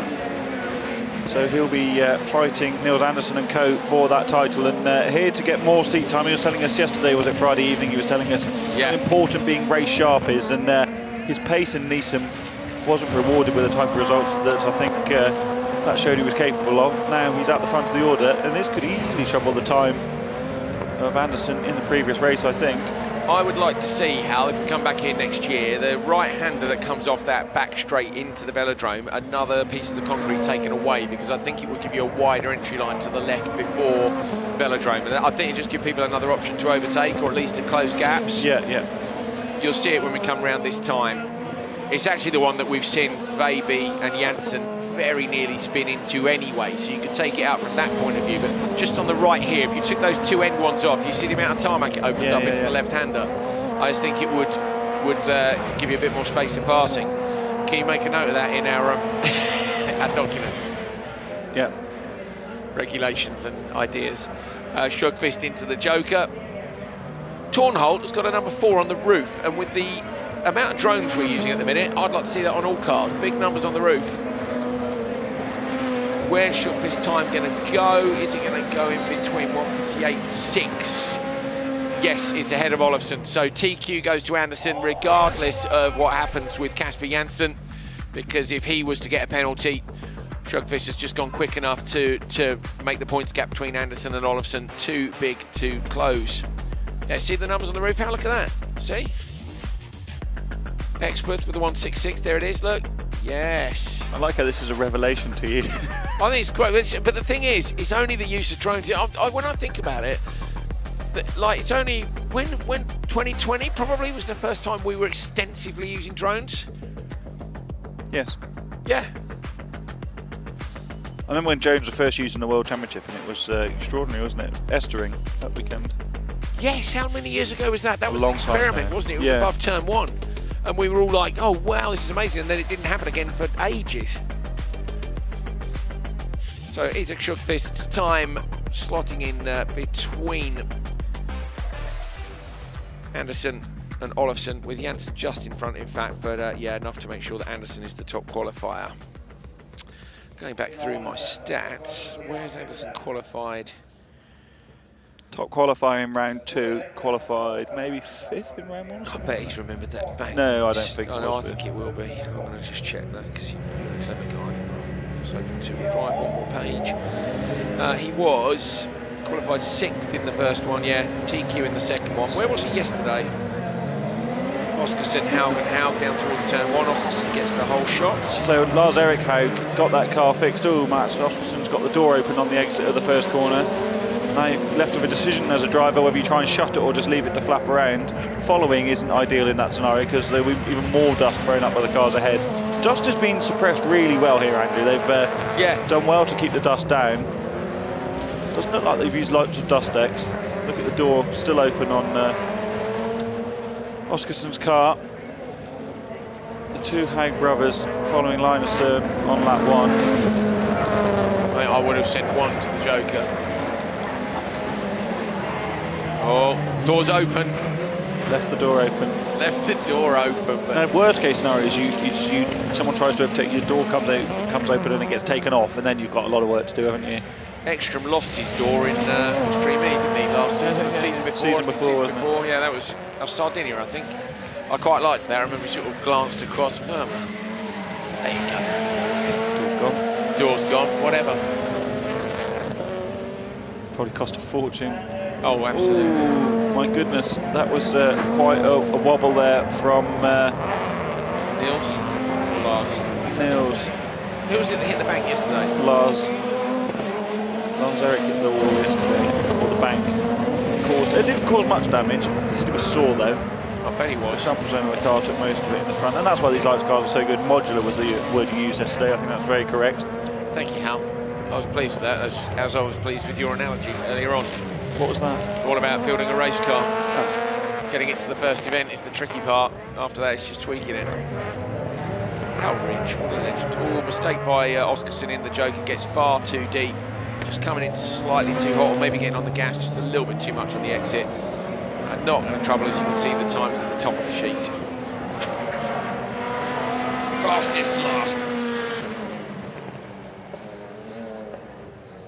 Sorry, did I vocalise that? I always prefer it the other way. Did we? I don't know if we've ever mentioned it. Okay. What, you prefer the fastest cars going last? I do, yeah. Do you? Yeah, I think it creates a bit of suspense during the session and makes good TV. Is that Island RX? It is.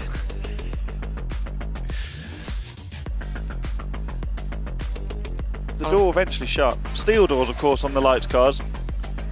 There are composite panels on the space frame chassis everywhere else, but the doors are steel for safety. Ooh, that's a clenchy moment there, isn't it? Yeah. Still use steel doors, don't you, on supercars on the driver's side? Driver's side, yeah. Yeah, and Steel also the door roof and panel. Yeah. All right. If you're wondering, well, how I'd like to occasionally flex the knowledge. Just a little. Oi, oi, oi, what is this? Crosscar Junior starting grids for the semi-finals. Thank you, Hal Ridge. Oh, well, there we are. Marvellous. Lucas Anderson takes the TQ with the wins in Q2 and Q3. Simon Olafsson took the win in Q1, but not quite enough with the results later on in the day. So Anderson gets his second TQ of the year. But on the front row in those two semis are some serious opposition. Anderson, Olafsson, Janssen and Enland. And you can't count out the second rows either, really. Two semi-finals coming up later on. 6 cars will go through, 3 from each to the final. Last qualifying session of the weekend here in Tierp, Sweden. Johan Kristoffersson with 2 wins. Could be a clean sweep of qualifying if he can win Q3 because he won all 3 sessions yesterday. Clean sweep double-header weekend, Hal. I'm trying to figure out if that's happened anywhere. Both TQs, all session wins, semi-final and final. Hal shakes his head. It's the one stat he hasn't known all weekend because he's a genius.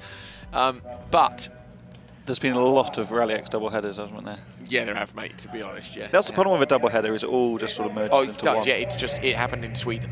Yeah. I don't even know which year half the time. It's just like a track. Yeah. Okay. Roll your sleeves up, people. Kristoffersson, Eriksson, Veiby, Bergström and Linnemann. Good start for Veiby. Eriksson's in between them though. Bergström goes late on the brakes, trying to come around the outside. Kristoffersson holds them up in turn 1. Oh, Veiby squeezes through in contact on both sides as Linnemann goes round. That looks like a broken car to me. What did he tag? The right-hand side is the car fully broken though. Up at the other end of the circuit, Kristoffersson leads from Eriksson. Veiby has held on to P3 and Bergström had to drop into 4th. So I would expect Bergström. Well, Veiby traditionally has gone joker if the start hasn't gone his way. Let's see what he does this time. That is the normal KMS tactic. That's what Johan Kristoffersson does every single time in the World Championship. Joker really if the start hasn't gone your way, and usually that means he's second rather than first.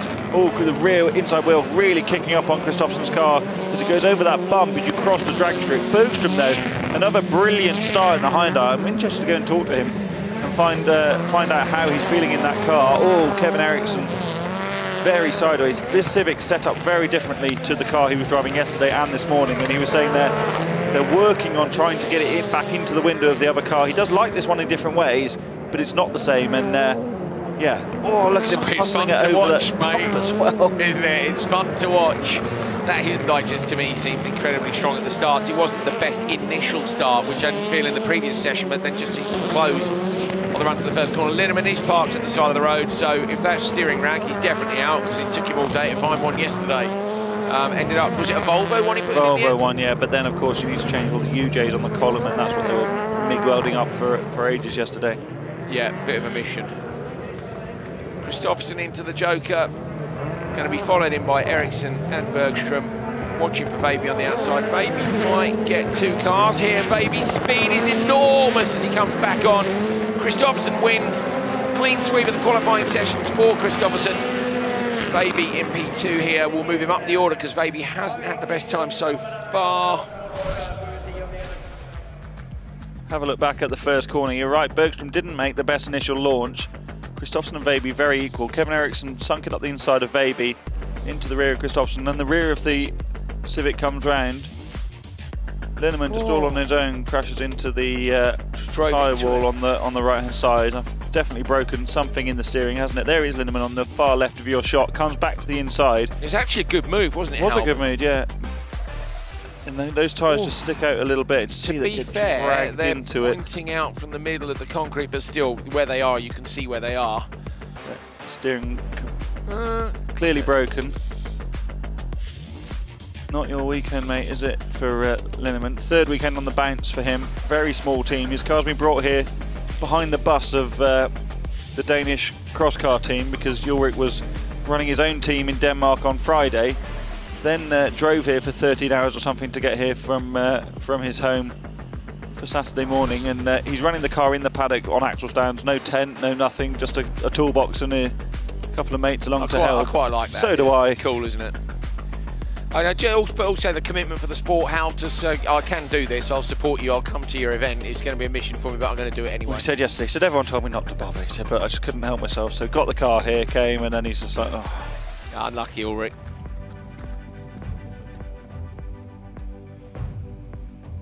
I believe the back of his hands device, if I read it correctly, when he was sitting on the wall, a little dejected a minute ago, says never give up. That's his slogan, isn't it? Yeah, and well, he's going to need another dose of never give up now, isn't he, if he's going to get that back out again. It might have just broken a TCA, and if it has, that'll be relatively easy to fix, assuming they've got one. I don't think they haven't really got any spares with them.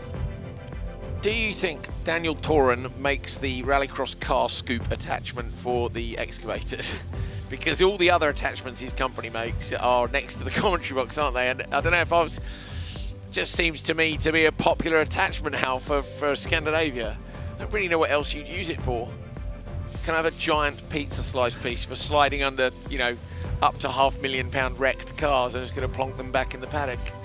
Chuck a winch on it maybe, somewhere for a dejected driver to sit, and you've made something pretty awesome. Look at this, Linneman, red and white car, bottom right of your screen, boom. See you're firing what's left of the bumper and wing into the inside of the car. When you first build a rallycross car, I probably wouldn't do that to my car anyway, to be honest, but when you first build a car, you've got tape wrapped around the roll cage and cloth and bubble wrap and stuff, and then now he's like, I'm over this, get in there. There it is, never give up on the back of the hands device, as we said. Right, we'll be a few minutes, stay with us.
Final race of qualifying.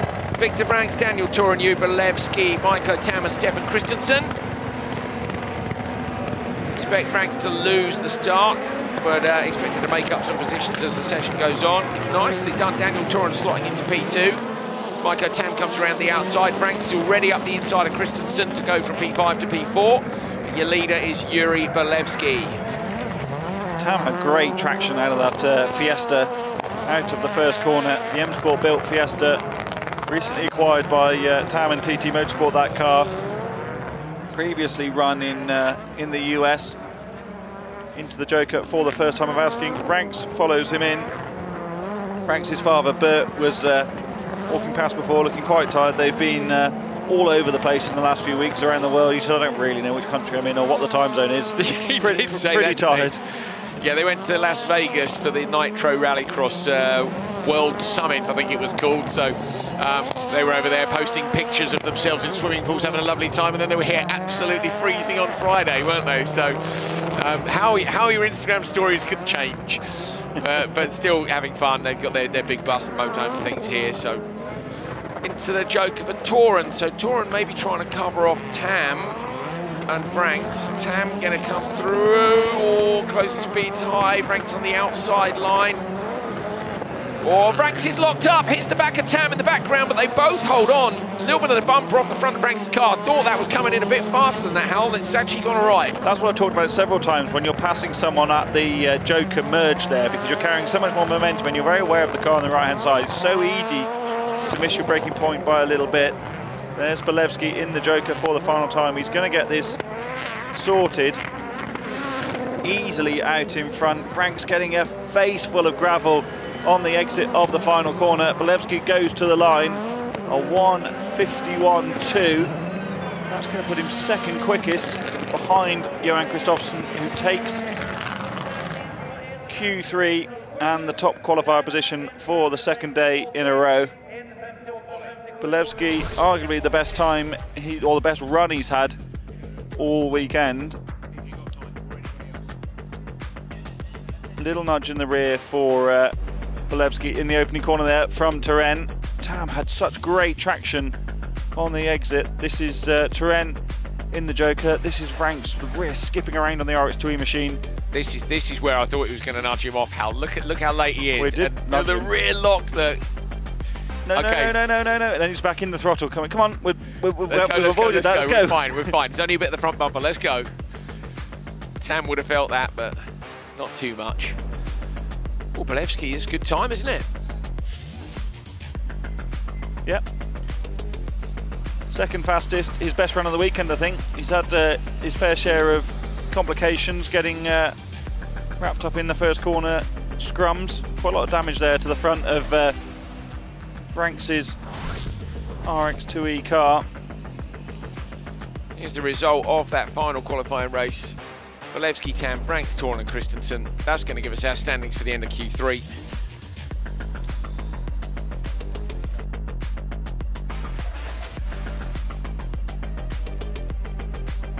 Supercar qualifying done. Your top qualifier is Johan Kristoffersson, having won all 3 sessions. Eriksson, Bergstrom, Veiby. Belevsky moves up from P9 to P5 with that P2 in that session. Vranckx is 6th. Tam, Linnemann, Toren and Stefan Christensen.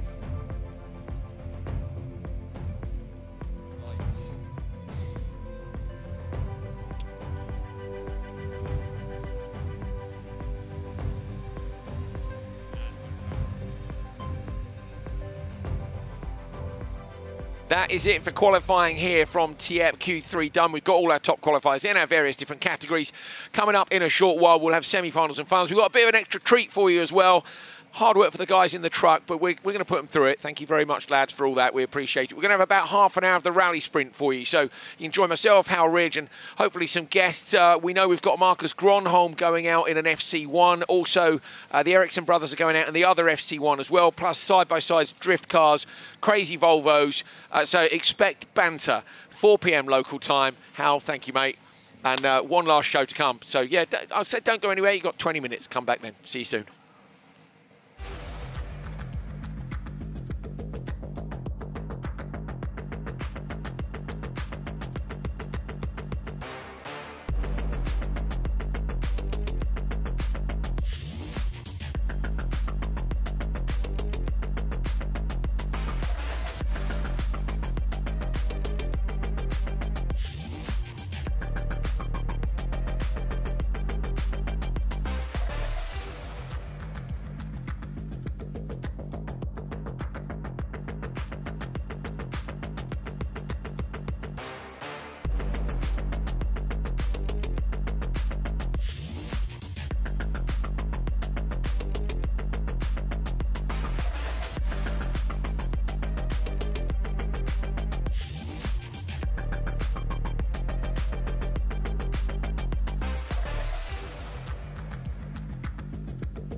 Kevin står kvar här nere fortfarande.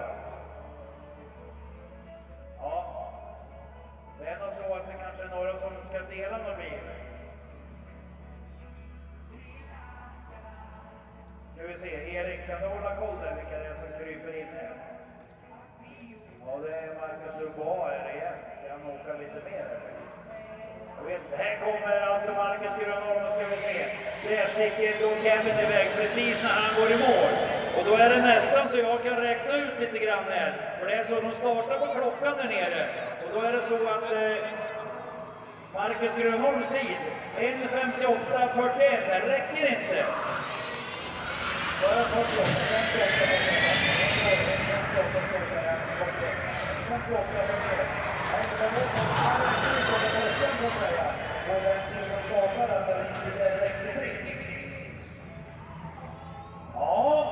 Marcus Grönholm alltså. Ja, han kör ju väldigt lätt kan man säga. I de här två bilarna som han åt nu båda går alltså.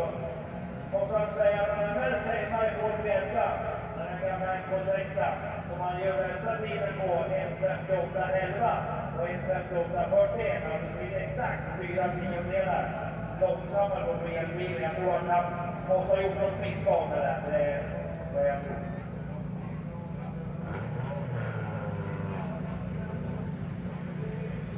Ja, okej. Då får vi besked av Christer där. Tack. Och så Christer Jönsson och snabb. Han behöver springa kraften här precis som vi behöver göra här inne. Så. Han hade gjort lite extra börna om det där inne på Börnjarden. Och det är som en stor tid. Och nu kommer Kevin också på vägen mot Börnjarden precis som vi sa. Vi ser inte den där på. Nu ska springa och titta. Vi är tillbaka.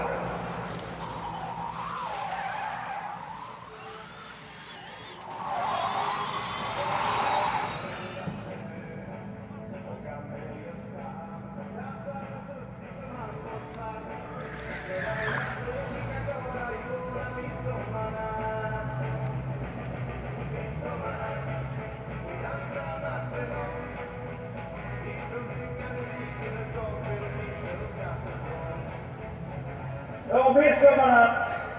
Kevin Eriksson, snabbast. Jag var inte snabb nog. Jag hann inte se när han gick upp där uppe. Så att jag missade det. 1.46.72. Jag kommer inte ihåg vad förra tiden kan jag säga. Det där var ju springen i sista. 1.46.72. Welcome back to Tierp in Sweden. It's the final show of the weekend, big doubleheader for Rallyx 2023. My name's Andrew Coley, this is Howell Ridge. We've got no rallycross for the next half hour, but we do have a rally sprint. So if you've been watching all weekend, you know the Burnyard is behind us. The rally sprint kind of takes some of the rallycross track, a few of the tarmac access roads around the venue. The side-by-side competition going on in the woods over behind us there. Johan Kristoffersen's trying to win it. He's trying very hard to win it. We'll tell you about that in a moment. But in the meantime, we're going to enjoy some pictures of some pretty wild machinery, of some certainly very varied machinery out on the rally sprint, and hopefully have a few guests in here as well. So here we go. Let's get stuck in, shall we?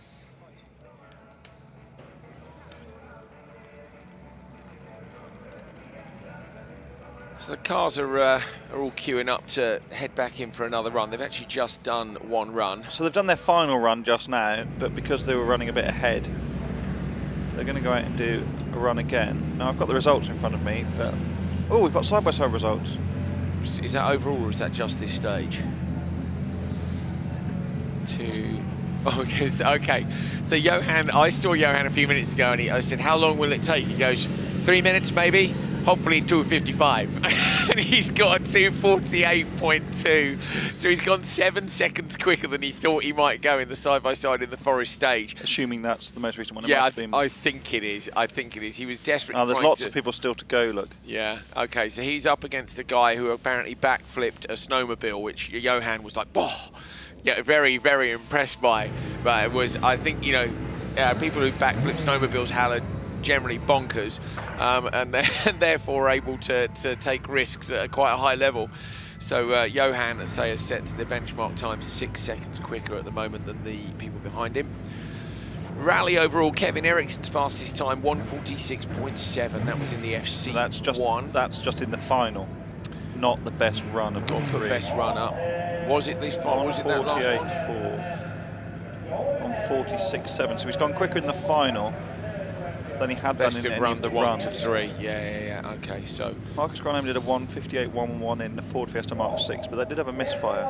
they did a 1:58.4. And I didn't think he was being timed. So he did a 1:58.4 in the FC1. So his times are almost identical in the two cars we had parked behind us when he was in the studio earlier on. But there's lots of people missing off this. And, well, I think there's are they because they've finished this.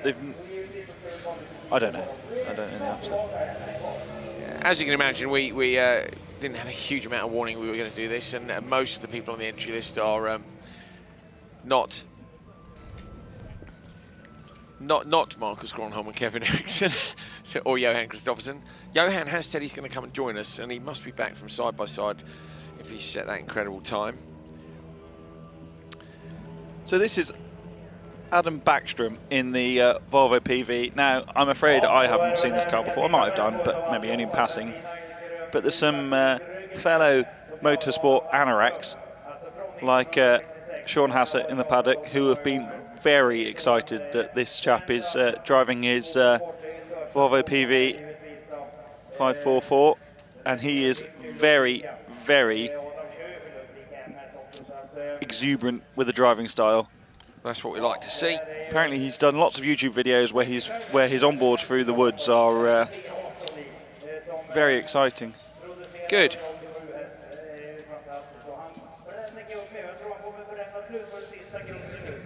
Quite tired, Hal, so I'm going to have a seat. There aren't any seats, so I'm improvising. Do you want to have a seat? He's considering it. Hal's considering it. 6 hours of standing is quite a long time, isn't it? You going to have a seat as well?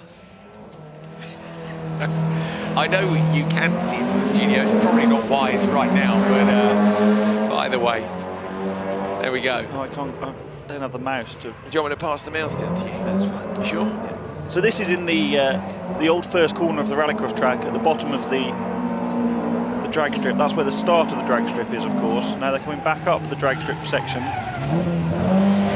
doesn't mind, does he? Come on. I imagine the smiles in there are ear to... Look at that. That was... Wow. Okay. Whole turns of lock on the way in. We need to watch these onboards, I think. Yeah, if only we had a live onboard in the Volvo PV, we'd be laughing. Like the driver is. Should have got Sean across really, mate, to join us for a bit. Because he likes this car so much. Oi, oi, oi. Go on, lad. Or indeed anyone, Hal. Would you like a guest? Text Johan, see if he's back. I reckon he is, because he is. Or see if you can find him. Go on. I reckon text him. I'll text him. Clunk, something's just gone into gear. Something expensive. The PV looks very agile through those bales around the back there.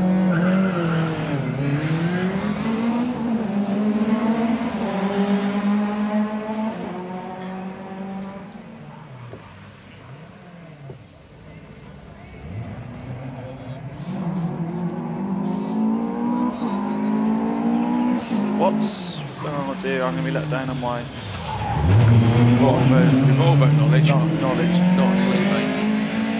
I was never... I mean, yeah, they're awesome, but I'm not a Volvo geek. There's no point in making stuff up. Watch this. Yes. There was, however, yesterday what looked like a Ford Escort Maxi, as in the, yeah, it is Ford Escort kit car. That's Johan Anders's. There's a genuine Golf kit car as well. Which yeah, they're shown as not classified though. How does that mean they're not coming out? Matey Mush is absolutely having it, isn't he? Adam back. Oi, yes! Might be best to stop now. There's people stood just at the side there. And on the other end of the spectrum, an R2 Fiesta. Yep.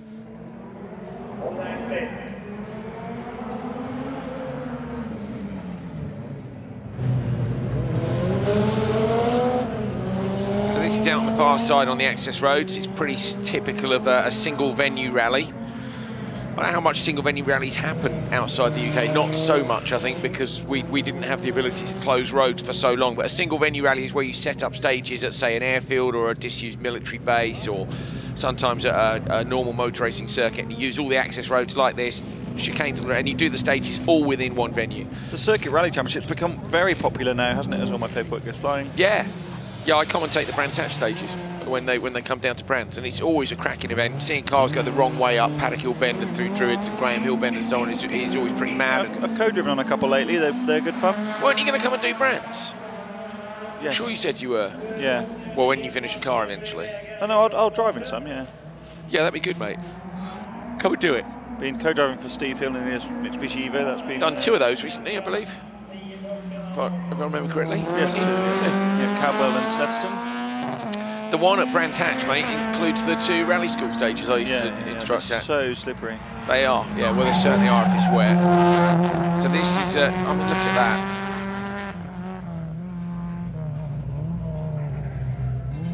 One of these Volvos was absolutely on the limit, wasn't it, in the burn yard, where I think it was drift spec rather than rally spec. Yeah, the silver one. That was a drift car, wasn't it? Ooh, you run right out to those... so just get yourself out to that barriers. Dirty piece of track near the end of the open concrete barrier there. Almost up onto 2 wheels. Right, now this one had me a bit confused, Hal, I must say, because it's definitely not a WRC car. No, but the Corolla WRC is epic, isn't it? It is, and this is a front-wheel drive car, so it's kind of a... Nicholas Haag. Yeah, different spec of car. I think it's fair to say most of these in the UK would be regarded as kind of a club or national, level cars. They're not international specs, so they're not the kind of things which are homologated into There's a couple the of rules of R5 WRC. cars and stuff. Yeah, but a lot, obviously the stuff we're seeing is yeah. not at that kind of level.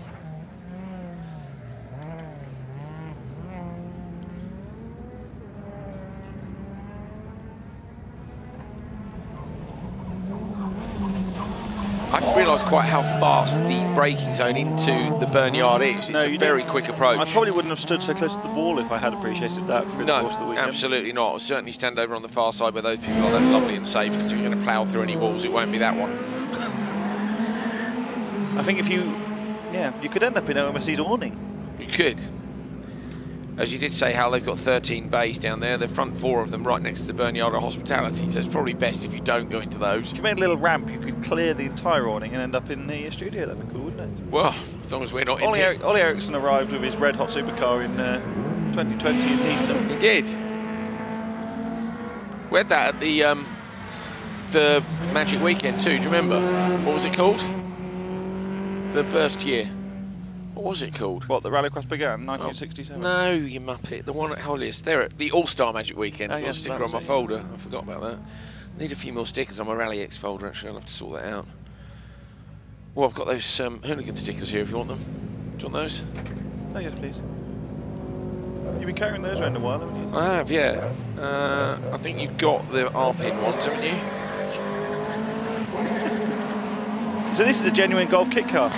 And that is cool. Yes. It's in the wrong colour, really. Needs to be yellow. Yeah, yellow, 100% needs to be yellow. Who snotted one in the Isle of Man? Alistair? Can't remember off the top of my head. Snotted is an English term for crashed. Put it into not a very good condition. A bit like, what was it? Unexpected rapid deconstruction, wasn't it? Shush. No. No. That was the famous... I want to hear the golf, not you. Oh, good, that's all right, we'll do that in a minute. Oh, it's finished now, isn't it? It was the that was the Isle of Man, the famous end to the F2 season, was it? Where there were several shunts, where Mark Higgins got coaxed to the end by Phil Mills. Yeah, did Gwyndaff shunt the Maxi Escort there and ended up parked in a passing bay, didn't they, on a narrow something like that, country lane? Very narrow. We've been doing some good Welsh accents this weekend, haven't we? We have, yeah. Hello, Steve Clary, if you're watching.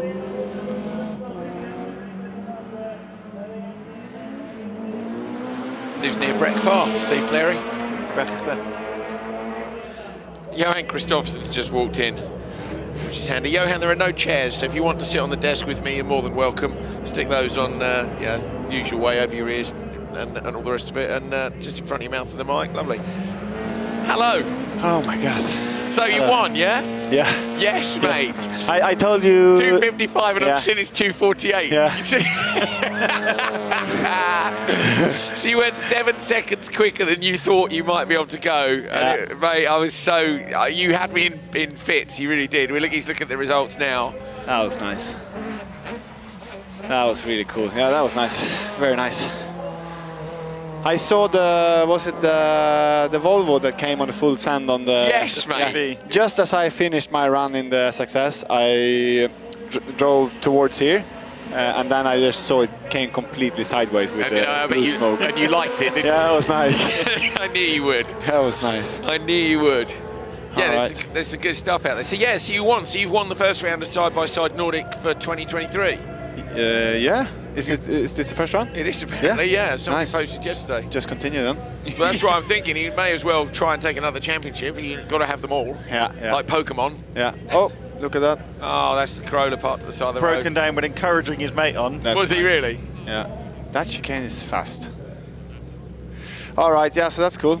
Let's see what's happening in the last 2 races in Supercar, but so far this weekend it's been pretty good every time I've been out. Well, it's certainly an improvement over Denmark, wasn't it? I think this is so far, I said to Hal, that this is a clean sweep of a double header. All the qualifying sessions, semi-final and final yesterday. Just got pre-practice and warm-up. So it's like, what do we call that? It's more than a clean sweep. Maybe it's a hoover-up at this point, you know? Absolutely everything. He swept the sweep. That was good. Do we have any times from the rally sprint? Or? We're looking at it. Okay, we think there's been a roll apparently out on the rally sprint, but it looks like they're okay. So if we have got it, Henry, as long as the drivers are okay. Oh, there it is. Oh, that's Kevin. It's the influencer. So on the right-hand side, Kevin's been giving him some tuition. So looks like Oliver, isn't it? I have to say, those Ericsson boys are brave, aren't they? Well, he sat with me, mate, so around Hollier, so he must be pretty brave, mustn't he? Yeah, but okay, they're not that brave because Oliver said yesterday he's not going to go with me in the SXS. Really? In the forest, yeah. Oh, no way. I would chat with you out there. Yeah, but no. I was thinking actually back, when we went to the Race of Champions 2 years ago. It was close to that wall on the outside. I sat with you in the Skoda, didn't I? Did I sit with you in the side-by-side as well? I know I sat with Sebastian Eriksson, but do you remember we went out? Oh yeah, you were in the side-by-side as well. Yeah. Yeah, when we brake late and we really bottom out on the braking towards the bottom hairpin right. Yes. That was nice. Yeah, it was sick. Yeah. And then the Skoda, so the Skoda here, Hal, is this R5? Yeah, so R5. But, but this is the newer, we had S2000. S2000, but with the different engine. Yes, with the tuned down supercar engine. Yes, there we go. Yeah. It was good, wasn't it? Yeah, nice. Yeah. And quite slippery tires, so you had to play around a lot with surge grip and stuff. Yeah, it was good fun. That was on a rallycross track, which was on actually maybe a motocross track. Was it a rallycross track? It was near the Race of Champions venue, wasn't it? Piet Havsbad. Yeah. Just up the road from that, basically. Yeah. Is there any video from the roll from the YouTuber? We're not sure. So on YouTube already, or? We'll probably spoil the edit, won't we? All right. Which I've just asked the TV truck. So they drive the 1/8 today through the pallets. Yesterday we didn't do that. Yeah. The sprint. Some did. Yeah, but they said we didn't have to, so I didn't. No, yeah, fair enough, mate, yeah. I almost rolled, though. In the side-by-side? Yeah. So we need to fill everybody in. I told Hal this a minute ago. I saw Johan, he was sitting in the side-by-side. That was Kasper Jensen. Here we go, this is the roll. So cool. So we think this is the lad who's at the Swedish... Oh, he got to the first corner! Whoa. Okay. So is that looks almost like grip roll, like you get with a fair play to car. Ericsson guys that build that car that get that much a lot of lateral grip to roll on the flat surface. That's correct. That's what it is. Yeah. Wow. That's what I mean. So in radio control cars, we call that grip roll, which is where the grip of the car, comes and it rolls. I've never seen it with a real car because they understeer. But is that the level of grip though that's on the drag strip because it's ultra sticky, isn't it? Yeah, maybe. But Oliver's too light. Oliver's too light. Look at that. I know. See, you recognize that one? It's mine. Hey! Nicole. Do you want to say hello? You can come on if you want. Come say hello. Nicole just turned 2 years. Happy birthday for when was the birthday? Oh, you put me on this. Okay. Put me on the spot there now. He's a terrible. He is a terrible other half, isn't he? That's fine. You can just. It was 3 days before Denmark Rallyx Nordic 2021. Tuesday. On a Tuesday. Go check the date yourself.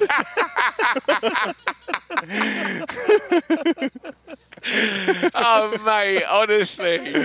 See you. That's what I said. I went to Denmark. The locks will be changed on your house before you're home, mate. Like, brilliant. What an absolute legend. So, yes, your daughter. Yep. Where's Colin? He's here somewhere. On kick bike somewhere, I guess. Is he still riding the quad bike at home? Yes. Still committed? Yes. He's very committed. Yeah, and he's starting now this year to drive cross kart. No way. Yep. Where? The first race should be next week if I get to fix his throttle wire, which is stuck. Okay. I have to fix that tomorrow before I go to Scotland. Okay. And you're at Scotland for Extreme E next weekend? Yeah. Okay, cool. You gonna continue your story now, or? Yes. All right, cool. Yes, that was brilliant. Honestly, hilarious. This is why Johan's one of our favourites. We're not. The driving stuff is fine. I mean, that's all very good. He's now going back to the timing street. Anyway, I see him sitting in the side by side. So he promises me he's going to go out and win, but he's up against a guy who can backflip a snowmobile. So I was like, that's a person who takes risks. And and I said, how long will you be? He goes, 3 minutes. And then he changed his mind. He says, hopefully 2:55. And he did a 2:48.2. So are you very pleased with yourself? Yeah, it was a very good run. And there is some places where I can gain a little bit more time, but the risk were already over the top. So then he said to me, I've never rolled a car. He said, but there are 2 GoPros on here. And he said, I think if I'm going to roll it, maybe today. I was like, come and join us in the studio. And he goes, if I make it back. and then drives off laughing. So, yeah, it was good fun. Oh, this is nice to see. I would like to do a run with my supercar on the rally sprint. Yeah, is this the WLC car? Yeah, it is. I thought it was Christensen. No, it is, but it needs WLC. Ah, cool, yeah. All right.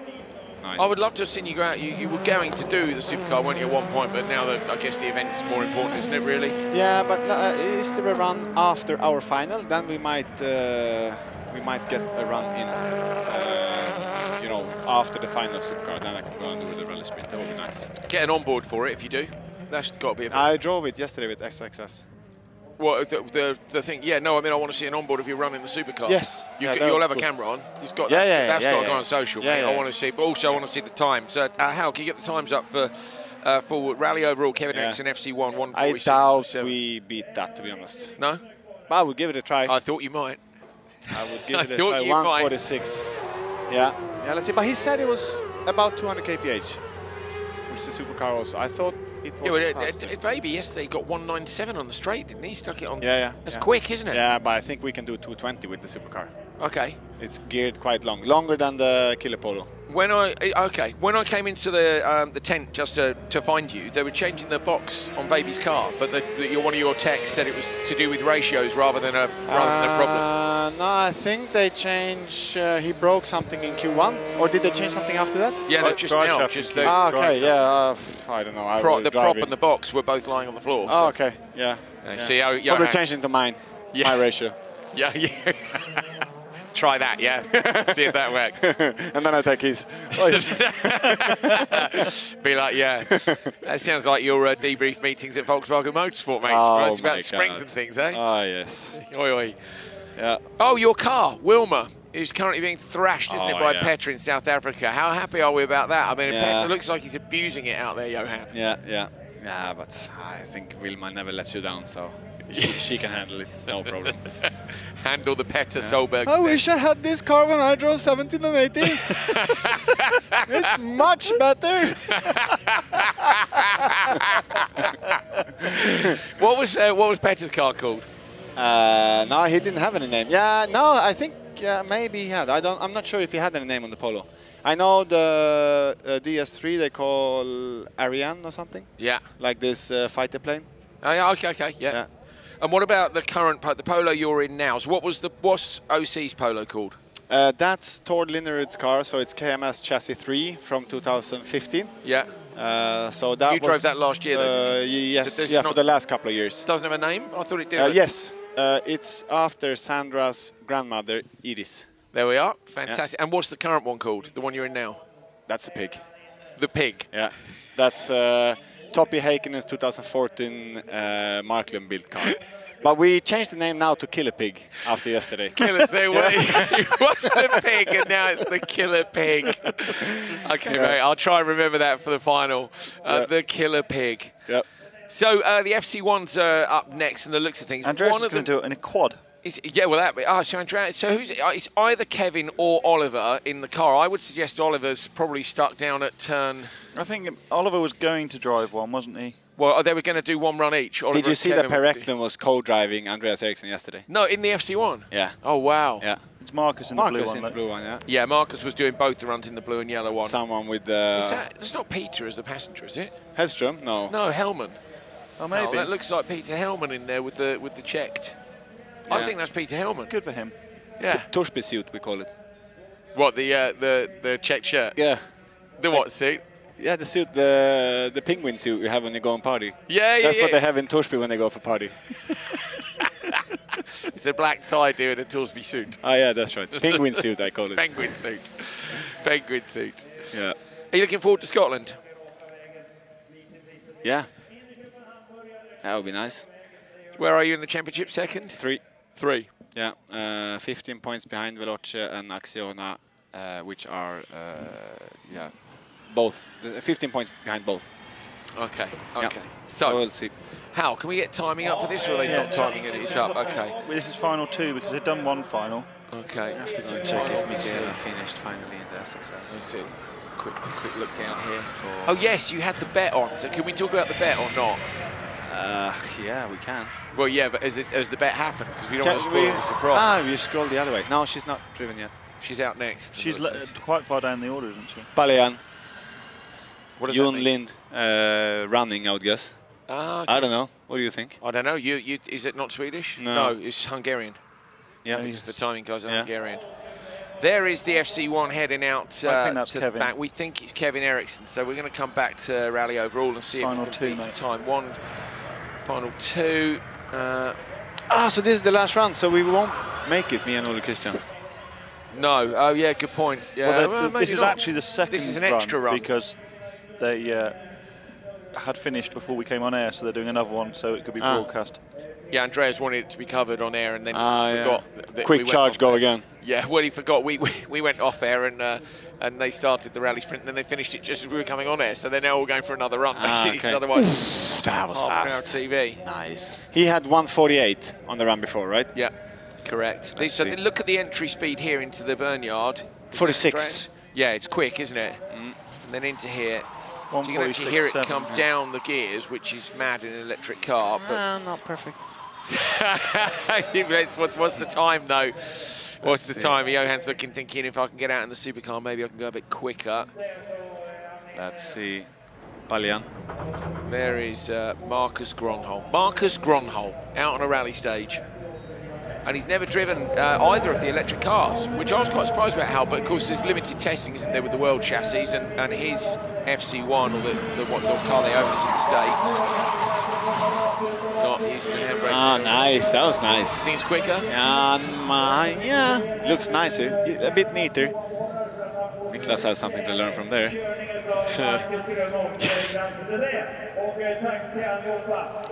So who was it in there? I think it's Peter, Hal. Did we get any time? I don't know. We're sort of refreshing the time stream. It's not coming up, which is kind of making. OC's at the top, so that's. Yeah, without even driving. Yeah, I don't know what's going on here. Polo R5 or WRX. All right. There is some spectators here. Oh, there they are. Another 3. He's very funny, isn't he? See? This is... Hal, is that new? Was that new? Those the old times, is it? Yeah. Look at us. We're all just fascinated by the timing screen, basically. So, yeah. I don't fully. You get a tan from here. Oh, mate, this is where I got my tan from. It's good, isn't it? Yeah. Tanning lights, basically. Yeah. I did think that. What are all these buttons? You, come, guess. This is talkback, so that's the volume to talkback. This is you, but there's less on yours. Yeah. That's program, which is the noise that comes out of the screen. This is FX, which is track sounds. Is that engineer for Volkswagen? Yeah. FX Demezion. Yeah. This is the guest, so I can turn you off like that. Nice. So Andrews, you always have to have him down here. Yeah. And that's me. So and then for you can talk to the director. So say hello to Henke. Okay. Well, no. Can he on his? Oh no, he hasn't got talkback. No talkback. So basically, you can turn me down here. You can turn Hal down there. Oh no, sorry. No, here. this is program. Yeah, that's me you. and Hal, and then you can turn yourself up or down in your own ears. I suggest this one. Thanks, Hal. Okay. Yeah, so now it's nice. Yeah. All right. Cool. Yeah. No times. No. Well, we got a dog. Well, that's pretty cool. Ready, set, go. Go! Can we zoom in on the dog? Let's go down real near the dog. Let's go, Eero. How close to the dog can you get? Is it vicious? Oi. Oi, oi, oi. It looks vicious. It does Yeah. look pretty... That is... Go on. He is go on. wondering what's happening now. Go on, Eric. Go say hello. Hello, mate. Can't hear you, Andrew. He's not sure, is he? He's not seen a television camera up close before. All right, where's the paddock interviewer? Molly or? No, Molly's fired. Yeah. No, she's not, to be fair. Molly has been unfortunately too busy. You took my what I said. Joke. Yeah. Yeah. Nah, Sorry. Oh, not right. the joke. You took my suggestion to fire her. Molly, can you hear this? Everyone's getting rinsed by Johan Kristoffersson this afternoon. So far, he's done Petter Solberg, Molly Pettit, Nicholas. Yeah, Nicholas. Yeah. No, not Nicholas. No, not Nicholas. We miss Nicholas here. Yes, we do. do, Yeah, actually. very much. Yeah. Marcus is here, but he's not driving, so we cannot really. He's not stepping in for Nicholas in the supercar. Still, one of my favourite moments ever was the studio at the it All-Star was match. unbelievable. It was so good, wasn't it? That was unbelievable. Yuri is here. Yeah. Yeah, Yuri's had a bad day until that last session. Got P2 in the last session. He was he's Q9 until then, but he's moved up to, I don't know, where has he moved up to? I don't know, fifth. Not sure. Fifth. Yeah, he moved up to Fifth? by coming second in that session. So. Yeah. Ole Christian was sixth. Yes, but he had a better run, didn't he? I think. No, he was P4 overall. Not sure. Hal's looking it up for us. Got it, Hal? No, I'm looking yesterday. Yeah, I think it was P4. There we go. So it's me. Let's see. Me. Yuri. In the semi-final. Yeah, not Yuri. Gustav. Gustav. Was Yeah. third. Me, Gustav, Yuri behind me. Yeah. So he must have been P5. And then it's Kevin. Not sure. Top four is. I can't remember, mate. There's so many different classes. Me and Hal were saying junior cross car starts in 2 minutes. Have we got any grids, Hal? Yes, you have them in front of you. Oh, thanks, mate. See, this is why everybody needs Hal, to be honest. Everybody needs a Hal. Mate, thank you. Will you have a braking problem again in the first corner in the final today? No, I had a turbo issue. No braking problem. Turbo issue. Did you watch it? Did you watch the final back? I know you would have done. No, I didn't. He did. I know he did. Yeah, I did. Now, turbo issue was lagging. Was trying to build pressure against the brakes. Okay, see, we thought it might be a bit of tactical cleverness. No, but never. Never do that. No. And is your mum riding with you back in the motorhome later? No, I'm driving car today. Oh, okay. Back home. Okay, cool. So electric, by the way. Chins on. Well, obviously. Obviously. All right. So, Hallinan, P1. Let's go. That's right. Yeah, it's correct. Yeah. Yeah. You see? Correct. Recognize him. Hold on. Let me see. I'll get you the grids, Johan, and you can crack on. There we go. Where are we? Yeah, this is the first grid. Semi-final 1. Oh, there are 3 semi-finals. Yeah. Top. Lauri Hallinan. Yeah. Juni Turpeinen. Yeah. And then row 2, Alfred Eriksson and Gustav Atteblad. Then it's Kevin Darbach and Alex Antila. There we are. The Supercar Lights driver, Jockquist, is not here. Are you ripping us now? Give me those back. Sjöqvist. It's his name. Sjöqvist. You can't do that, mate. No, Mate, that's not a real letter. Sjöqvist, not Jockquist. Sjöqvist. All right, now it's green flag. See you later, Sjöqvist. guys. Yeah. Cheers, Keep mate. practicing. Yeah, good to see you. Ciao, Thank ciao. you, mate. Really good to see Yeah. you. Cheers, mate. Thank you. Absolute legend.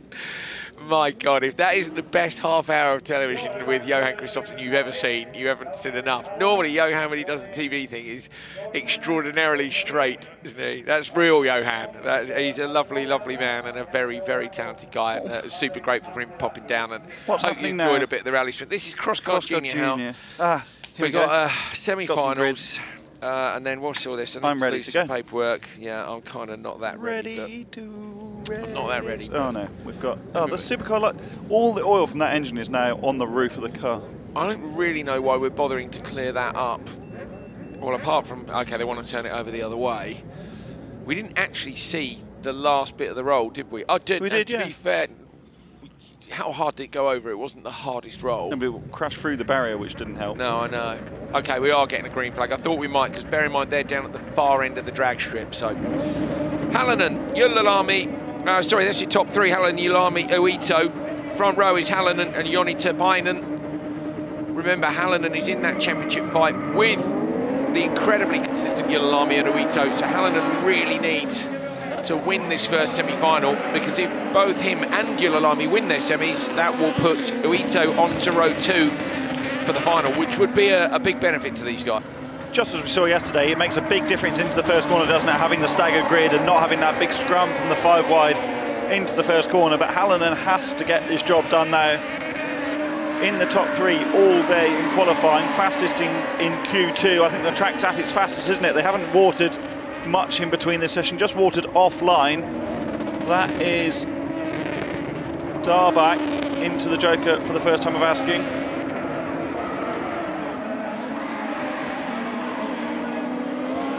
Hallonen, I think, well, Barrett, we did talk earlier about the fact there are no spotters for junior cross car. Yeah, it makes a big difference to the racing, doesn't it? You've got to be on it. Yeah, just more aware, although Turpainen putting Hallonen under pressure. I love the sitting the inside front wheel into the inside of the velodrome section. You used to be able to do that at Croft in the UK and the Rallycross track in the final hairpin. Before they put a tyre bale on the inside of it, you used to be able to just sit the front inside wheel, which is all well and good because it helps drag the car around as if it's on rails. The long right hairpin. It comes through a long, fast right-hander, doesn't it? Yeah, very tight. That is Antilla that spun in the Joker, but started out nicely. Turpainen is making Hallonen work for this. To be fair, Joni qualified fourth with a fourth, a sixth and a fourth. It's hard, isn't it, to look past. I mean, Uito, to give you an idea of the class of Uito, a DNF in Q2, but winning Q1 and Q3 was enough to stick him up into third overall in qualifying, which is crazy. A DNF and 2 wins, Hal, and you end up P3. He's class, isn't he, Uito? Yes, very much so. 0.9 between these two. Ericsson, Alfred is 8.2 off first. So Turpainen is kind of, it's in the clear really. We're thinking 5.5, 6. We don't have an exact delta for junior cross car. Hallonen going to go this time. And Turpainen going to go in as well. So Atterblad also goes Joker. And this is all because they want that fast exit on the last lap. And that's easily done. So Turpainen doing a good job there to Joker behind the leader. That's going to secure him a place in the final. Or Hallonen nearly ran wide. Hallonen gave it up. Don't do that. That could see you on row 2. Or worse. But yeah, I wouldn't normally follow in a knockout part of a Rallycross weekend in the semi-final or final. But I think in the position they were in, if he knew he had a reasonable margin, then you're almost safer just to make sure that the race time is okay. Yeah. Or you get the maximum out of the race to ensure a place in the final, because as we know, once you're in the final, anything can happen.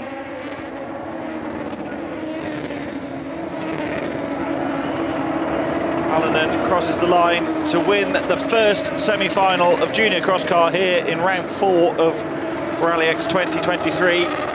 Time is a 3:25.691, but that's largely irrelevant because the time doesn't matter anymore.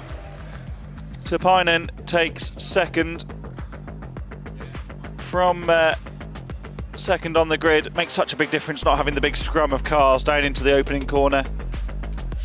Hallonen withstood the pressure well, was under pressure massively for the duration. Just 0.8 of a second between the top 2 at the end of the race. This is them jokering on the penultimate lap. Hallonen got very sideways through the right. We got it all scooped up nicely through the left-hander. And then in the run to the line, well, this is coming on to the last lap, isn't it? And this is where Hallonen makes a bit of a mistake, but collects it all up nicely. Just turned in way too late. I think maybe he thought it was the last lap. Yeah, and it's tried to go straight, in which case he did well to stop it. Sorry, Hal, I had to leave you there for a second to discuss with Andreas Eriksson whether or not we got the roll at the end of the straight. He goes, yeah, he rolled at the end of the straight. I said, yeah. He goes, famous YouTuber. He said, did we get it on telly? I said, yeah. He goes, okay, good. So, like, the kid rolled his car and he's more concerned about did we get the footage. Yes, Andreas. Andreas Eriksson could be an influencer with an attitude like that, Hal. Couldn't he? What are you staring at? Marcus's car, unfortunately, the supercar, we didn't see in the second run. It was on 3 cylinders. We said, didn't we? We heard it had a slight misfire, and so yeah, he didn't make it back out for the next one. That's what it sounded like, indeed. Well, old school rallycross cars, mate, unreliable. Yeah. Well, weren't known for their reliability. At least it's got an engine in it, unlike the one Marcus has got. Wait. If you missed that this morning, you need to go back and see the start of the first broadcast of today to hear what Marcus Gronholm had to say about Andreas Eriksson. It was all very tongue-in-cheek, but it was quite fun. The engine's coming. Julalami, Solly, Soderholm, Tepainen, Kinnunen, and Suono in this one. Again, Julalami must try and win this from the front row. Oliver Solly in the 195 going to make it difficult, but just slots in behind. Squealing of tyres as they get locked up and crossed up. Essi Suono's dropped to the back. Kinnunen is in P5, look. Soderholm up to P4. But I say, it's out front. It's Julalami and Solly, the two important drivers in this, particularly Julalami, because if he wins out, we know Ito's on row 2. Yeah, assuming Ito wins his semi-final, of course, but he has been very, very quick so far. Julalami under big pressure here from Solly, who told you he had a stock throttle, didn't he, in Nissan. Yeah. Lots of people have similar issues like that. That's the nature of going racing, isn't it? It is. These things happen. The stewards gave him a penalty either way, so yeah. He knew it was over, didn't he? Do you remember he just sort of sat in the car, was like, yeah, this is finished, isn't it? Just took the wheel off him. And Larry Hallinan's just come past us in the commentary box on a bicycle. Rushing to see the rest of the races, yeah. Yeah, nearly as quickly as he was going when he nearly missed turn 1. Basically a works driver, you sort the car out, I'm going to watch. Yeah, exactly, yeah, arrive and drive. Julalami's just pulled a little bit of a gap, and I mean, a couple of car lengths, but just gives you that little bit of breathing room into the braking areas when there isn't someone tucked right underneath the rear of your car. If there's someone right there, you're always just aware of them being there. If you've got a tiny margin, it does let you do what you need to do. Look how clean it is by that curb now. You haven't brought the loose back on over the course of the day. I love a rallycross track that evolves, that changes every time you go out. Okay, it's a nightmare for working out what the ultimate best lap time is, because the lap time is always different every time you go out.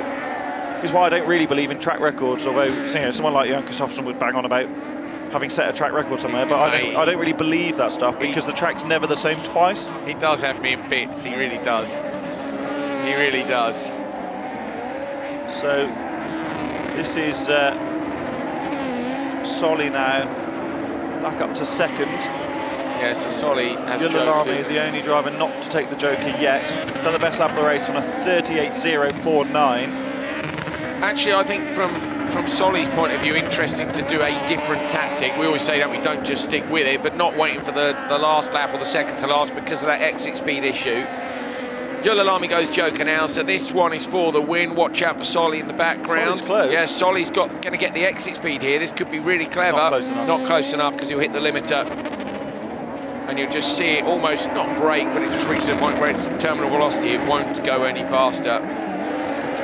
So Julalami very precise there from Solly through the first corner. They are good.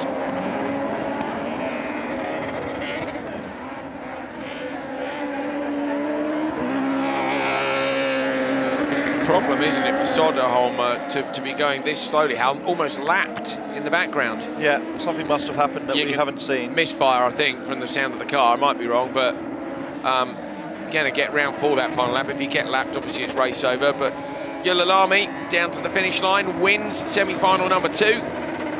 Solly, having really piled the pressure on for the first couple of laps, comes in P2. So both the front rows so far have gone through.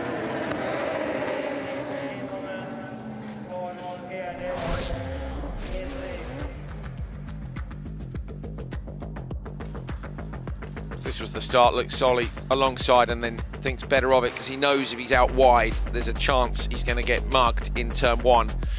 So because he's on the outside, he knows he can't beat Julalami, so you just duck on the brake and chuck it in behind. Julalami might as well be on board with him, being able to see the angles like that. Just edged out a couple of car lengths to take the pressure off, and then when Solly jokered, then he went on the next lap. The gap was just a little bit more, 1.4 the margin in the end. Remember, top 2 go through from each of the 3 semi-finals, and it is Jonathan Julalami who wins semi-final number 2 from Oliver Solly.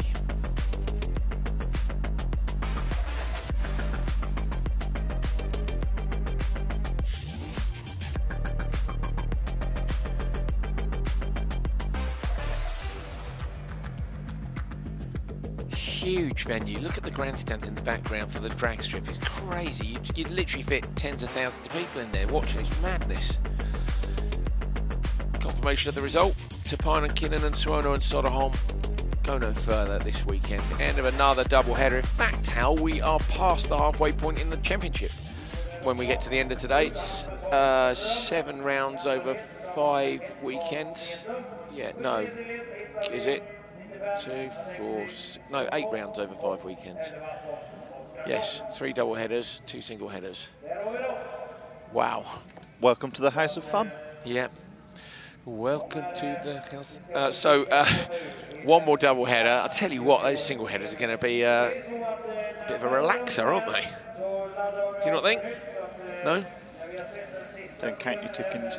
Do you think Andreas would organise a rally sprint or something for us to commentate on? I'd like to do the rally sprint. So would I. I should have done the rally sprint, really. Well, Derek wanted you to drive the... Oh, here's the... Can we look in the studio quickly? Oh, here's the lights car coming back. It's a little more rounded than it was. It's not too bad, he says. Spoiler's okay, that's good. I don't think the roll cage is damaged, to be fair.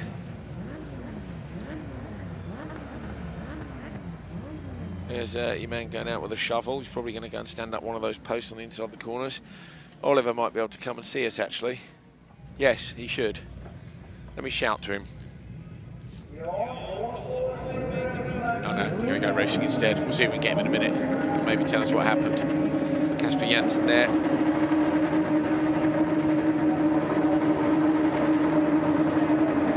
Uito and Christensen on the front row. Uito gets a great start, even if he wins this, because he had that DNF and ended up 3rd in qualifying, he will end up on the 2nd row. I still would bet against him winning the final from there, but it will certainly make it a little bit harder. And obviously, only 5 laps, Hal. If he's got Alan and Angular in front, he's got to really think tactically in that final. But he's also got another 4 laps to go here before we reach that time. And these lads behind are doing their best to let Uito get away, all getting stuck into each other in the first couple of corners there.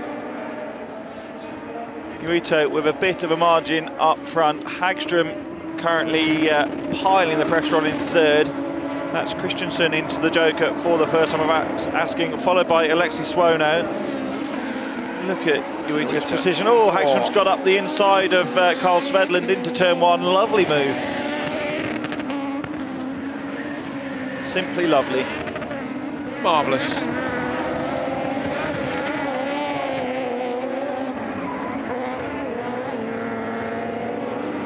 This is really playing into the hands, the battle between these two of Michael Uito, and it's ostensibly a spec category, isn't it? I know the chassis are different, but there's so many limitations in the cross-car junior field that driver skill makes such a massive difference. And fortune, you can have a good couple of runs and be right at the front of the order, and you can have a bad day and go tumbling down, and it's very difficult to recover from that. Uito, though, has done a great job for not finishing Q2 earlier on, getting the fastest time in Q3, and then up to P3, pole in semi-3, and now hopefully going to take the win. But the best he can do is 2nd row of the final, so that's going to make things interesting. I think we're on for a great junior final later this afternoon. I'm excited about it. Usually when that happens, something happens in turn 1 and ruins it, but let's hope that doesn't happen. It's got to be the fastest growing category, Hal. I mean, obviously Open 2-wheel drive came in a couple of years ago with spin for Svedland, goes round chasing down Hagström. Oh no, cost a bunch of time, and that's going to cost any chance of a position in the final, unfortunately, because the cars which are behind now, or certainly Christensen and Suono, 11 Oscarson hasn't jokered, but the 2 behind that have, and they're right there. Joker this time round for Uito. Class, look at that, late but tidy. Hagström goes in behind, and they're going to come out, I think, well in front. Yeah, as you see, the remaining 2 cars that haven't jokered going in the back. Oh, Hagström going to come under some pressure here from Christensen, but with the limiters, maybe not going to get there. Christensen comes out wide, going to look for the cutback. Christensen on, coming in hot. Suono behind, tags it and goes round. So there is going to be a little battle between the cars in P2 and P3 for the final position. Here it is. No, that's Suono and Svedland further back. Uito out front's going to go through. What's happening behind him? That's for the last. It's those two behind we want to keep an eye on. So Uito comes through to take the win. Nothing, unfortunately, that Christensen's going to be able to do here. So Hagström is going to hold on to that position flat out down to the finish line. Uito and Hagström go through from semi-final number 3. So that proves the importance of Hagström's pass on Svedlund earlier in the race. Got that done, and the margin between him and Christensen at the end meant that that overtake made all the difference in the end.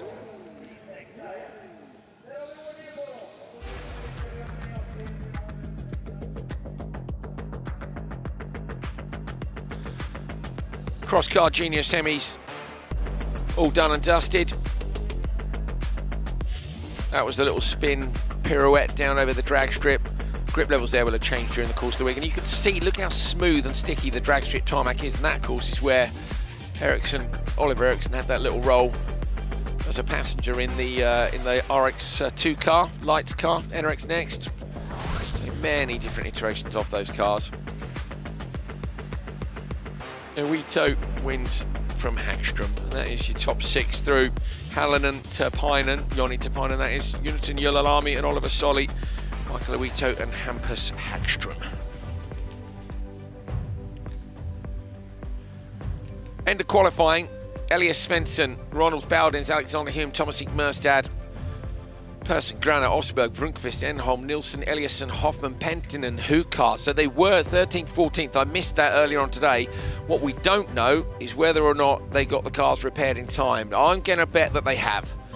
But Pasi Pentinen will be in this first semi-final. So if slot number 5 is missing, and it's Hukar will be in the second one.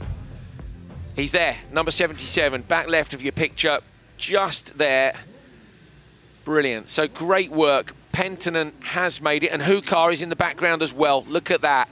So both the cars repaired.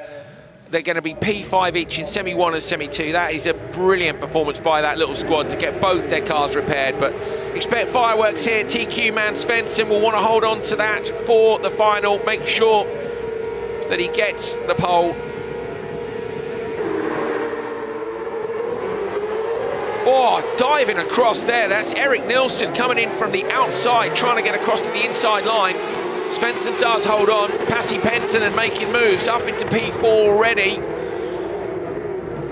Osterberg went tight in turn 2, couldn't quite keep the momentum going. And Merstad went around the outside, carried that momentum up the hill over the chicane, a bit of a rise there. This is Pentinen all over the back of Osterberg. Has a look, but there's no way through. Got to go Joker if Osterberg doesn't. I thought Anderson had a problem, Hal, because he got driven round by Eric Nilsson on the run down the first straight. Got driven round like he was standing still, but he might literally just have missed a gear. So Merstad, Osterberg, Nilsson. Just hear them hit the limiter, don't you, as they come up over the jump. Again, look at the inputs. It's a wild old ride for Nilsson, isn't it? Super committed here. Nilsson now drifts the car really wide, get on the brake, tuck it into the apex on the inside line. I like cross-car, I have to say. I do enjoy it. We have quite a lot of it, I know. Hope you guys like it at home as well. But it is, you know, once you get particularly to this point in the weekend, and you know you got fire battles up the front. But I keep saying it, but the depth. You know it's going to be. You know it's going to be a tight battle. So there's another position for Pentinen. Yeah. Anderson yet to Joker. Pentinen's That is Nilsson. So Pentinen is not close enough at the minute. Plus I think 8.1. Merstad's plus 1. Not close enough. 7 seconds. Yeah, but he's got clear air at the moment. Oh, Nilsson's got. Sorry. Yeah, Svensson's gone now. Svensson's gone Joker early. And this will be to cover off the cars behind. Here comes Anderson. Anderson's not a problem because Anderson hasn't jokered. So leader Svensson is coming in well hot, straight on. Anderson goes straight on. So maybe there was a problem with that car, either that or a problem with the inputs at the end of the straight. So Svensson's jokered and will be significant. Oh, Svensson sideways again, Hal, in the background. Svensson's having a really untidy lap. No, sorry, that's Nilsson. Did you see that coming past the end of the barrier? Svensson's the second of those Kazmat machines. Okay, so now Merstad's gone Joker. So Merstad trying to cover off behind as well. Svensson's going to come through and go back into the lead. There we go, Jokers play out and they're back to where they were. So in terms of tactics, Pasi Pentinen squad, I think, not going to get rewarded right there, though. Is he? Yeah, right there. Last lap could pick it up. Oh, good for them, though, getting that car back out. Fantastic. Yeah, really, really. If you missed the shunt, it was in, what was it in, how Q3? Q3, yeah. Yeah, Q3, so go back and take a look. Svensson using all of the road and more, running the front wheel over the top of the curb and onto the grass. TQ man gonna come through, take pole in the final with the win in semi-final number 1, blasting it down the straight now, all the RPM. And it's Thomas Ekmerstad from the front row, he's gonna go through with him. Pasi Penttinen just misses out, but epic effort by that team to get the car back out. Thank you to them for the hard work and keeping us all entertained. And what a difference that 5 laps will make to their journey home. Yeah, all that effort. They've completed the event now, haven't they? Okay, they didn't make the final, but imagine going home with a ball of scrap, and you can barely tell from here, can you? No, mate. Incredible, given the impact. It really is. Look at Nielsen here, just driving straight round Anderson. You see what I mean? Unless Anderson's just had a bit of a moment, and here, look, when he dropped this far back, so Anderson was a DNF, so we suspect an issue, but off the start as well, this man Nielsen, who was on a wild ride, Eric Nielsen had a few wild moments. Cutting across on the start from right to left, left to right across the grid, driver's perspective. And there's that almost barrier tap as well. Wild. Would have been more than a tap. Yeah, it would, yeah. It would. But this weekend has proved... Yeah, look at that Hal as well. Svensson, like, fist pumps over the line. So already getting fired up for it, unless he forgot and thinks it's the final. But he's in and through. This weekend's proved that cross cars can put up with a lot of stick. As this man rolling up to the back of the grid now is proving in emphatic fashion, number 2 Hukar. They literally brought this car back in the bucket of a digger. Yeah, past the commentary box in bits, wasn't it? In bits. He had a hefty old impact, several hefty impacts.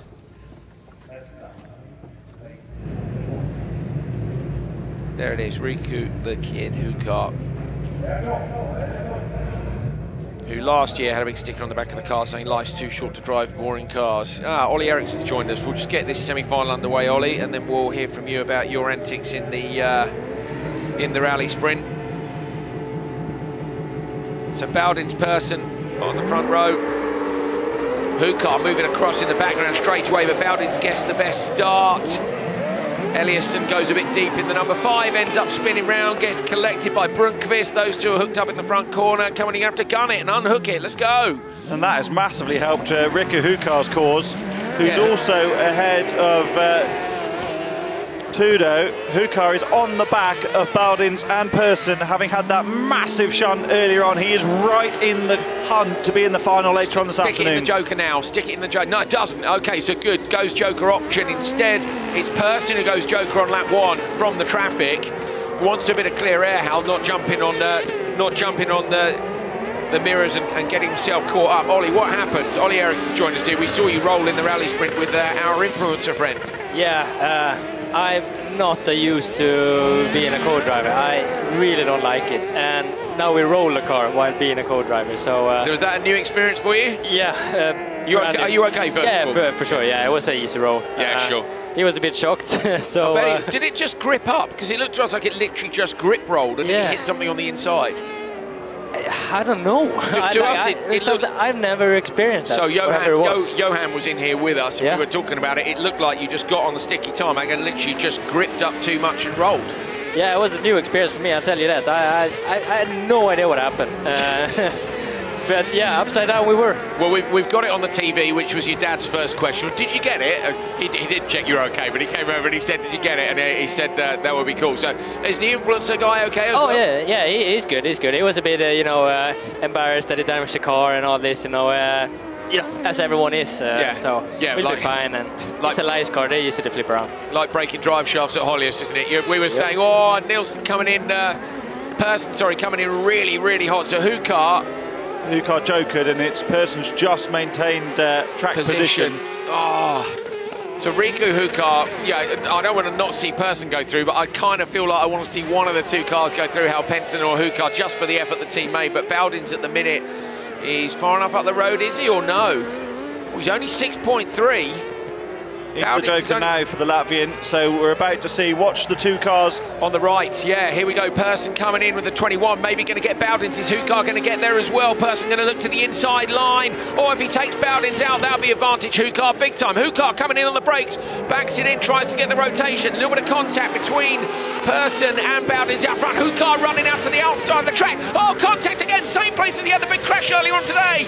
Persson just holds on. Puncture. Oh my goodness me, so does Hukar.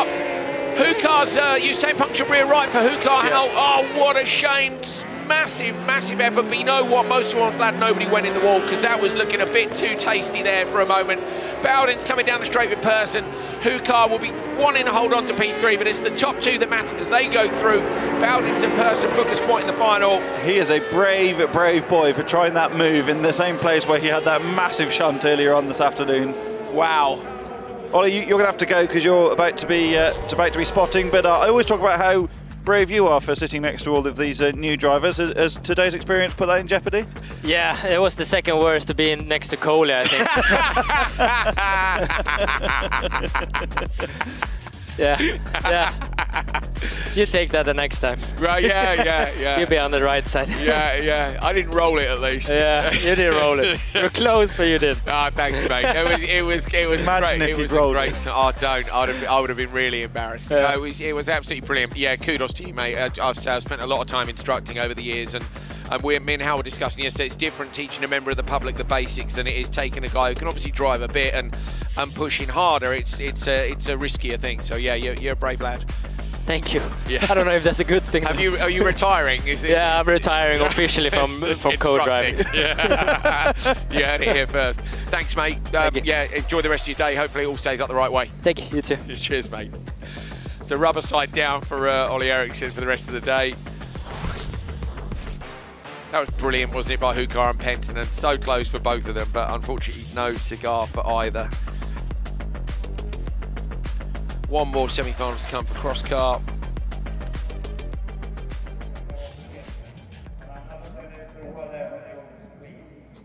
I don't know what happened. Brilliant. We do. Yeah. Fell over. Julian Godfrey did that at the hairpin at Liddon Hill in his Super 700 car once. Really? Yeah. What, the top of the hill? Yeah. Madness. Did he clip the curb on the inside though? No. That's crazy, isn't it? Just fell over. You fell over. So Alexander here, Robin Granner on the front rows of football thing. Sebastian Enholm, Hoffman, and at the back it's Turner and Niemi. Oh, cross onto the first corner, and that's Enholm who gets caught out. Disaster for Enholm, sitting there in the middle of the track. Didn't that happen to him yesterday? Getting squeezed to the inside and ending up in those tyres at some point. Oh! He did. Oh, sideways getting all out of shape. It's interesting the different steering wheel sizes the different drivers use in these cross cars. See, Niemi's got quite a big wheel in there, like a bus wheel, and some will use quite a small one. I don't know if I told you that's the one change I had done on the RX 150. Yes, about 1,000 times. No, but like it was the first wheel was just too big and too many spokes on it, and my knees partly I had a Simon Tiger issue. But yeah, it made a big difference. Smaller, but you get more leverage with a bigger wheel. Enholm out of the race. That's absolutely personal preference, isn't it? Yeah, definitely. I thought Enholm was going to get the move done there for a moment, and that would have been changing his day around. Where did he qualify? 9th overall, Enholm, at the end of qualifying. I think if we lost Hal, I think we've lost Niemi and Turner as well. Look at the timing screen. In which case, it's game over. Hume goes Joker from P2. Hoffman's still there. Yeah. Too. Well, there's Niemi turning round further up the drag strip, so something's gone down over there. Enholm's car's out of the way, so just moved the tyre bell, haven't they, and allowed Enholm to park. It's such a disappointing end. I can't just... down by the that's what jump I as well. spotted that one in the background a second ago. So Enholm's marks the DNF. Marshall Niemi still hasn't appeared. So yeah, basically, now Enholm shows, Turner shows he's retired. It says Niemi's in the Joker, so Niemi may be back on course. The Joker indicator's just come on for Marshall Niemi, but either way, not going to make the final. And in the background, Alex under Hume has jokered in P3. Grana, yesterday's winner. So Grana, where did Grana qualify? Down in P6. I'm trying to figure out the front row how it'd be Svensson Bowdens won it because they P1 and P2 in quality and both won their semis. So the rest of the positions will be according to position finishing position. Oh, Grana sideways, one wheel up in the air, breaking down into that Joker. Niemi is back out on track. In the background, Alexander Hume got caught up. No, it's Hume coming through now in the background, so it's Hume catching up with Niemi. Well, Person was... Oh, I hope Niemi doesn't get involved here, because Hume is looking to book a spot in the final, and Niemi's a lap down already. Person was second in the previous semi and had qualified 5th. So I think it's too he'll be on the second row for my brain, Hal, at this point in a weekend. Where did Merstad finish? Second to Svensson. So Merstad will be on the second row with Person, and Grana, despite winning, will be row 3. You think? No, winning is better than second. Yeah, it is. So it will be row 2. Row 2 with Merstad. Row 2 inside though as winner. Oh no, Alexander Hume will be. Sorry, Hume was third qualifier. So Hume Grana got and Hume. Yeah, sorry, Grana yeah, and Hume. Hume got Grana quite considerably there. Lots going on with retired cars and lap cars and things. So Hume got Grana. Hume jokered on the first or the second lap. Unfortunately, I was getting a bit involved in the intermediate classification. Yeah, so we're basically looking at paperwork, which is what you have to do when you're trying to figure out. So this is Enholm looking to the inside, and Grana just squeezed him. That tyre bale has been in the wars this weekend, hasn't it? But that tyre bale, another thing I think we should do, it shouldn't stick out past the end of the barrier, because no one's going to hit it in. It should be tucked up against it, because basically he is actually a car width. There is a car width room, but because the bale's sticking out, nothing. It reminds me of Mete, the first corner of Mete. Do you remember where the tyre wall was on the inside of the first corner? Yeah. Oh my goodness! Ripped a wheel off. That Cerner's wheels come off. Was it ripped off? I don't know. I just fell off. I just looked down. And then gone over it. It's Robin Grana. I didn't spot anything major, but so this is Hume, look, coming in hot on the Amy, and look at this. Oi, just catches it, comes off the brake for a split second, then gets back on it again. Grana went straight on, Hal. So did Grana think it was the last lap? Completely missed that. We were watching this in the background. Grana, did you see? Went straight on. Yeah. So surely spin. There it is. Comes back on. So is that a missed lap count, or is it just a mistake on the brakes? So Hume with a surprise win. So Peter Hellman, off of the organisers, just walked past. Peter, who does about 1,000 different things for Rallyx, and shaking his head and shaking his hand. So I think it was him in the FC1 with Marcus Gronholm. Did you see him when he crossed the line? He was so excited, waving his hands about. If you've never had the pleasure of going out in a competition car with a good driver, it is something to behold if you get the chance. And yeah, I'm pleased for Peter, because you say, Hal, he works incredibly hard. They all do, to be fair. So this is the point. Yeah, go on. This is the wheel coming off. Oh, it's already suspension's already broken there in the first corner. Contact with the rear of Enholm. If we look down, there you go. Oh yeah. Wheels already hanging off. Full commitment to try and keep going. And then the front of the car's picked up. Oh, it's no. Yeah, it folds under and he drives over his own rim. Oh, he nearly rolled. So unlucky to roll, having run over your own wheel. That would be spectacularly. That would be bad fortune. Denied. Lucas Anderson, your top qualifier in Supercar Lights. Remember, no semi-finals for two-wheel drive.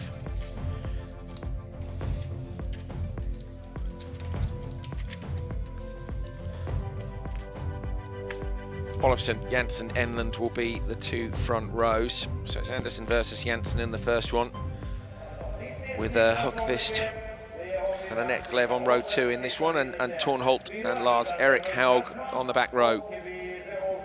This is pretty critical now. So Janssen, we know Janssen's got the pace, but at the minute hasn't had a proper Janssen-style weekend.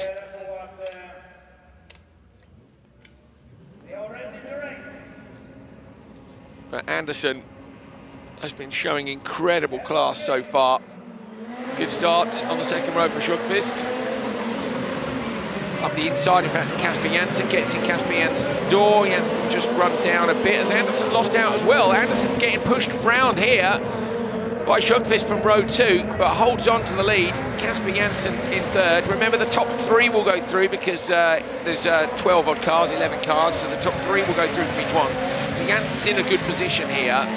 Joker or no, Hal? Because I think you don't want to get caught in traffic. I think no on these first couple of laps. Definitely not, no. Yeah. Sjökvist got alongside Anderson there up to the first of the jumps, and he was always going to back out of that because he is not someone who gets involved in unnecessary contact. Oh, and Janssen's had a lunge up the inside and got it done into the first corner, into lap 2. Great move from Casper Janssen. We saw him being so good in the first corner there in Q3 earlier on today. Yeah. Getting a bit dustier now, isn't it? That'll just affect the braking point a tiny bit if you can't see it at all, but it's not so bad yet. Always worse when the sun starts to set. It's yeah, it is. Light here for a long time yet, but it's going to be setting a little bit soon. When you get the low sun. The other thing is when you look at the that side of the track where the drivers are going down, the shadow from the grandstand is right across where the cars drop in and out. Let's see if we see it this time round. If the sun's gone quite low enough yet. So the Joker tactics here are being swayed a bit by Haug staying out and Aniklev to a degree. This is where the dust is a bit more than it was. It's right in the shadow in as and well. out of the shadow, yeah. So your perspective changes just at the point you're going into a very fast chicane. Janssen's on a massive push. Look how sideways he got there. Janssen, he was out in the rally sprint. He was out in the rally sprint handling his other car as well. So he's getting a fair amount of seat time. Different, obviously, but it does keep you sharp. Aniklev Joker, so does Haug, so that's opened up the Joker options, but only a couple of laps still to go. Sjökvist or Janssen has to Joker next time around. Tornholt cleared Haug and is going to be closing on the back of Aniklev coming down the straight. I wonder what will happen here because Anderson, Janssen, they all know that to Joker on the last lap costs you exit speed. So ideally you want a Joker on this. Anderson or Joker now? Yeah, I think Janssen might go with him because I don't think he'll get him from back there anyway, and that just covers you off from behind. Like, why? No, he doesn't. So Janssen decides not to, and I think Sjökvist should have done. Yeah, should have done. Because then you get the better exit speed on the last lap, and he might have overlapped Janssen, but there we go, he didn't. So Anderson Joker's from the lead. Janssen and Sjökvist will go through. I like the fact Johan rinsed us for our Swedish names as well. Sorry, Scandinavia, we are aware we're not ultimate pronouncers, but yeah, he was in full rip mode, wasn't he? Yeah, it's unusual for him to be like that in public. Oh, it was great fun. Enjoyed it. Great, yeah, me too, yeah. We all got ripped. Petter Solberg's impressions are fantastic. Brilliant. Oh, Sjökvist is closed right. I've got embarrassed about saying his name now. Isaac's closed right on the back of Janssen, but Anderson's easily got this done. Oh, Janssen's got a problem. Janssen's broken the car. He's got to try and get it down to the finish line before anybody else comes through. Sjökvist has gone through, and Janssen loses out right at the end of the race to a Aniklev with a broken car and might have lost all the positions. Just holds on to 4th, but he misses out on a spot. That's a disaster for Casper Janssen. Didn't make it out of the semis in round 1, got 4th in round 2. Yesterday for Casper Janssen. Oh, had a good old nudge in the back of Anderson there as well, and the front of the car picked up, and that's why he ran that bit wide. Where did it break, Hal? Up at Velodrome? In the Joker.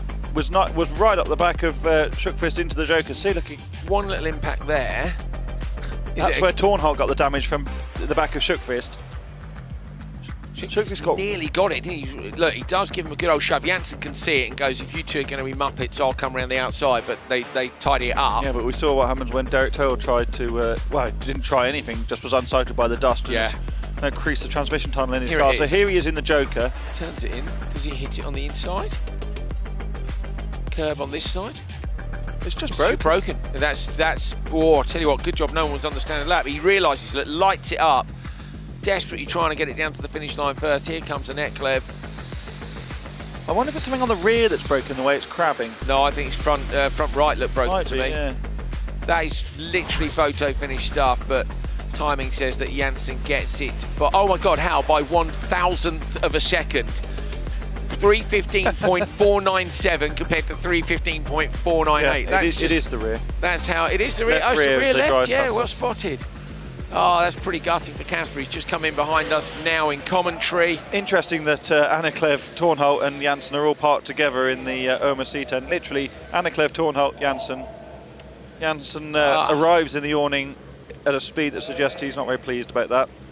No. I'd say that's fair enough. Yeah, I didn't see something, I'd say parts fail, but we didn't see anything specific. Okay, So TQ Man Anderson has gone through with Jugqvist and Eklev. Olofsson, Enlund, Expeth, Oskarsson and Haug in this one. Niels Christian Haug this time at the back of the pack. Olofsson will really want to be on the front row with Lucas Anderson. Gets a fair bit of wheel spin. Might be beaten to turn 1 here by Enlund, but no. Or an Expeth in behind. Expeth gives him a good old shunt up the rear as well, and Expeth actually gets up the inside of Enlund while Haug is having a look at Oskarsson. But Olofsson leads. Expeth made the best of the start, had the inside, and Enlund came across, and Expeth had 2 nibbles at the rear of Olofsson.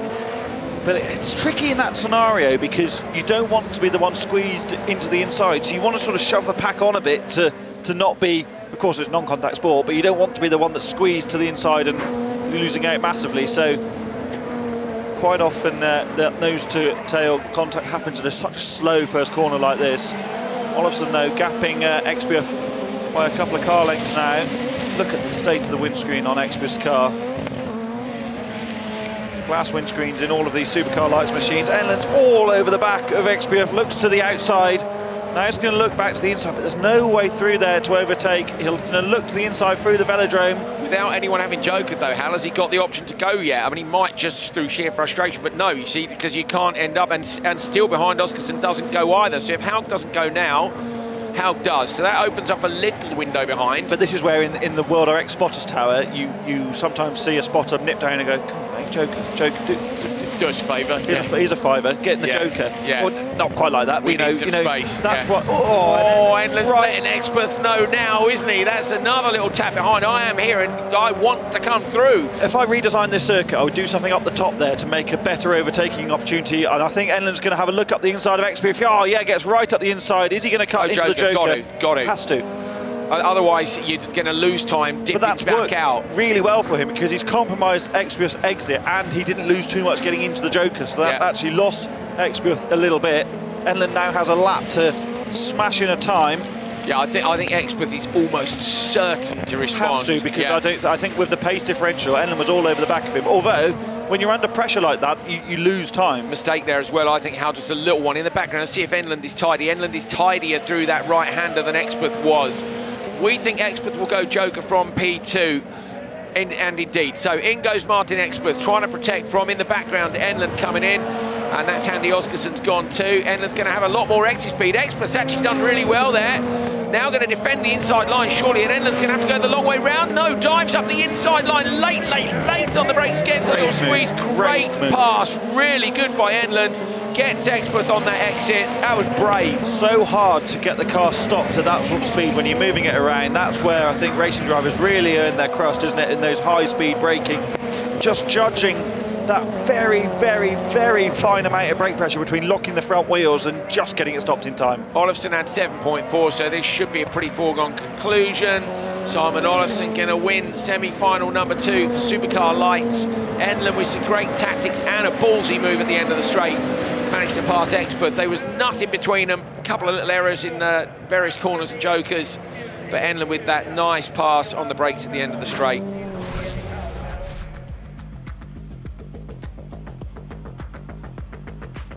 Olofsson down to turn 1. That was Expeth just getting in the back. Expeth finding a way past Enlund. Kind of had to nudge Olofsson a couple of times just to be late enough on the brakes to be that far forward to get past. This was Enlund going, come on, push, I want to go quicker, and there's nothing in it between them really. Here he is looking up the inside, tiny bit of contact, and as Hal said, that compromises Expeth's exit, but actually Expeth did a great job because on when they come from the Joker on the next lap, here it is, look, in Enlund on the standard lap now, Expeth coming off the Joker, and Expeth does the right thing. I don't think went quite far enough to the right, Hal, like could have defended maybe more, you see what I mean? Expeth's actually gone out to the standard racing line and would have been better going to the inside line. I think Expeth should have stayed, should have made Enlund go round the outside there, should have stayed far right-hand side. It doesn't matter if you compromise the time at this point, it's just whether you go through or not and on what row you're going to be on. Olofsson, Enlund and Expeth qualify for the final.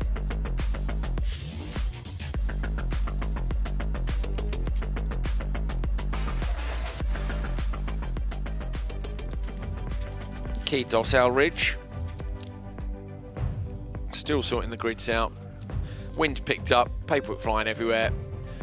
Classic. All good. Yeah, all good. So Kristoffersson, as he pointed out earlier, we said a clean sweep of all the qualifying sessions, semi and final yesterday. He's got all the qualifying sessions. And practice and warm-up. And practice and warm-up. So he's doing his very best to go quickly, quickest all weekend, every single session and race. Obviously, he's going to want to win this one. He's got a bit of a wingman here as well, because Bergstrom's not going to fire off his World RX teammate. Yeah, I think so too, but I do also think the Hyundai has got a very good start in it if they get it right. You know, the Hyundai's a later spec, isn't it? A better spec car than Johan Polo. The Killer Pig. It's a long way around the outside there, though, isn't it? I love the fact it was called the Pig, and now it's the Killer Pig after yesterday. Will it be the Killer Pig today? That's Johan's Polo. Bergstrom on the front row, Bolevsky, Tam, and Toren at the back. It is a good start for Kristoffersson. Bolevsky might be up the inside of Bergstrom too if Bergstrom's not careful. Tam closes in and squeezes. Bergstrom loses out to Bolevsky on the exit. Toren manages to get past Tam. It's Kristoffersson leading. Bolevsky has a little look to the left-hand side but can't find a way through there. Bergstrom is in third, sideways over that crest and through that bumpy gravel section. And now it's going to come down to Joker tactics. I don't think... Oh, and he runs wide! Bolevsky runs wide. Bergstrom uses a bit of grass on the inside to make the pass, puts two wheels up on that inside line and gets through. If I were Bolevsky, I probably would have gone Joker there, Hal, but I guess worried about dropping into Tam, and Tam goes Joker from the back. Yeah, but he was already on the outside of Bergstrom, so it'd been hard to get it stopped and then rotated, or get it turned in at least. Not even the rotation, but just getting it turned in into the Joker lap. I have to say, I think unless you get a career best start, as Bergstrom's really, he looks very comfortable in that Hyundai, Bergstrom, doesn't he? Yeah. One of the star performers of the World Rallycross Championship last year, I have to say. He was one of the, well, he was with Clara Anderson, the two rookies, and they both shone. He was very impressive at certain points. His lap times were close to those of his teammates, Kristoffersson and Veiby, who have so much experience a lot at a more really experience. high level. Remember a couple of years ago, we were commentating on Bergstrom in light cars. Yeah. That was his first step into Rallycross. And then he did a few rounds of this last year in the Polo that Kristoffersson's driving now, actually the Polo he's chasing in the Hedstrom's Hyundai. I do think starting second is, unless you get an epic launch and go around the outside, you're going to concede the position, because third can tuck straight in behind the pole sitter. Yes, and that's why I'm, as I say, always in favour of the first two corners going in opposite directions, because if you're on the other side of the grid and you lose the start, if you stay outside the pole man, you'll be inside for the second corner, and then P3 loses out to you because they're outside. So you definitely want opposing corners. We would like to see the start here back in the drag strip, come up 90 left, 90 right to head out onto the first lap. I think that would be more fun. Top three yet to Joker. Remember, the top three will go through. Daniel Toren is 12.6 back, so this is very much a foregone conclusion. Oh, what is that out on track? Johan's going to go on the last lap, is he? Yeah. Just a piece of underarch. Bergstrom's rear bumper, I think, has been there since the opening lap. That contact with Bolevsky in the velodrome section. Of course, Toren and Tam still have the AM final to do as well later on, so there's a degree of preservation for them to get through this, to be in the AM final, even though they're unlikely to make the pro final. Look at Bolevsky's Audi moving around there on the loose. It's that bump up there, Hal, is the most significant one, I think, all weekend in terms of people just catching it wrong, making a little mistake. Kristoffersson has been faultless all weekend so far. He's got one more race to be faultless in, which is the final, because he's about to win semi-final number one. Johan Kristoffersson doing Johan Kristoffersson things in the background. Bergstrom coming past Bolevsky at the merge. So Bergstrom gets P2 and Bolevsky P3. So that is the three rows that they will be on. So this is what I mean about second on the grid. If you watch the grey car on the right of your screen, that's Gustav Bergstrom. Okay, Kristoffersson makes the better start. Bergstrom side by side. Bolevsky's tucked up the inside, or tucked up the rear of Kristoffersson. And then that means he's on the inside of Bergstrom. There's nothing you can do about it from second. Bergstrom, though, had better ultimate pace at the fastest lap of the race with a 31.869 to Kristoffersson's best, which was a 32.898. This is Bolevsky running wide. Had a bit of a... There wasn't that much contact, really, was it? Just a bit of a knock. That second bit is what ripped the bumper off the back of Bergstrom's Hyundai that he's driving this weekend for the first time. Says a lot about the Hyundai, doesn't it, that lots of different drivers have got in it and gone very quickly. Fraser McConnell did some Euro races, did the Euro Nitro supercar thing last year. I think Mikko Ikkonen's quick in it. Of course, Nicholas Gronheim and Christian Szabo and Tima and all these guys have been fast in it, but for someone like Bergstrom just to jump in it and be immediately quick says a lot about the quality of the car. I think probably a lovely wide operating window again. For me, it was the car of certainly of 2019. And if, well, yeah, I mean, if Niklas hadn't had the appendicitis, we might not have had that classic ending to the 2019 season. I actually think Niklas would have been World Rallycross champion that year. Yeah. No, that's to take nothing away from Hansen because it was epic, and that ending to the year will go down as one of the greatest endings to an FIA series ever, any series ever. We've had a few of those, haven't we, recently? Extreme E, Nitro, I'm like, please, no more live maths, and they just keep coming. But that was a great end to the year. So, who's missing? No, he is there. Linneman. Yes, Linneman's not got the car back together then. Clip the tyres on the inside, so that's going to take a car out of the AM final as well, Hal. In which case, how many cars were there? There were 5 down. Okay, they'll still do it, won't they?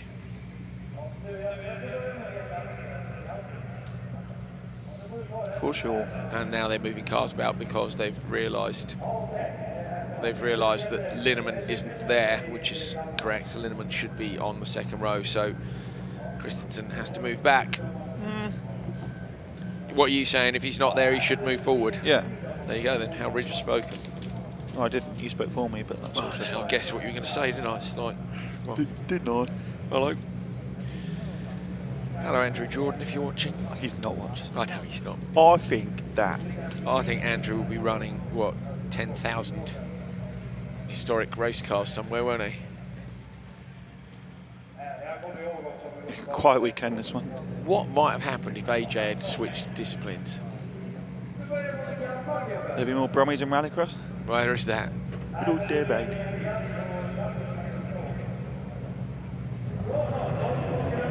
Semi-final 2. Kevin Eriksson, Ola Christian Baby, Victor Franks and Stefan Christensen. Oh, Baby got a good start, but Eriksson's got the better of him. Is he going to try and shut the door? Gets collected from behind by 2 cars. Victor Franks is going to have a big old job to do now, assuming Christensen's got away. Contact safe from Christensen and Franks into the back of Baby in front. Christensen got more damage on the front of his Stard-built Ford Fiesta. That was optimistic from the pair of them, really, because Kevin and Baby had made the best of the starts from the front row, and I was actually standing there watching that thinking, well, this is sort of disproving my theory of third being better, but of course Franks doesn't have the start performance of a conventional supercar with that RX2 machine. They've had some bodywork on that Fiesta this weekend, haven't they? The blue and white machine. Christensen also driving in the rally sprint in his WRC Fiesta, so that's you know, just like Casper Janssen, that seat time can only help. I just think it keeps your adrenaline up. You know, oh, that bump! Sorry, Andrew, that bump at the end of the loose there, really kicking up the Fiesta now. Yeah, rallycross weekends, because the adrenaline is up and down all day, that's what's really exhausting, and that's where a bit of fitness and a bit of prep come into it. Franks, though, is closing Christensen down. I might have gone Joker on that last lap, Hal, just on the basis that once you're on Christensen, there's no game. Baby's got broken suspension, I think, Andrew. On the rear right, his tyres smoking. Rear, yeah, I can see the wheel moving around in the wheel arch. Kevin Eriksson's absolutely hustling the second of the Civics. There is the broken suspension for Baby. He's got 2 laps or a lap and a half to hang on. Christensen is under big pressure from Franks. Yeah, wow, in the background. So Baby's in danger here, Hal. If that gets bad enough, Franks, I say, I think should have gone Joker the previous lap. He's in the Joker now. And Franks goes Joker as well. So Franks has gone in. Oh, Baby's going on a super go slow here. I think Franks might have something going on. Quite slow there through.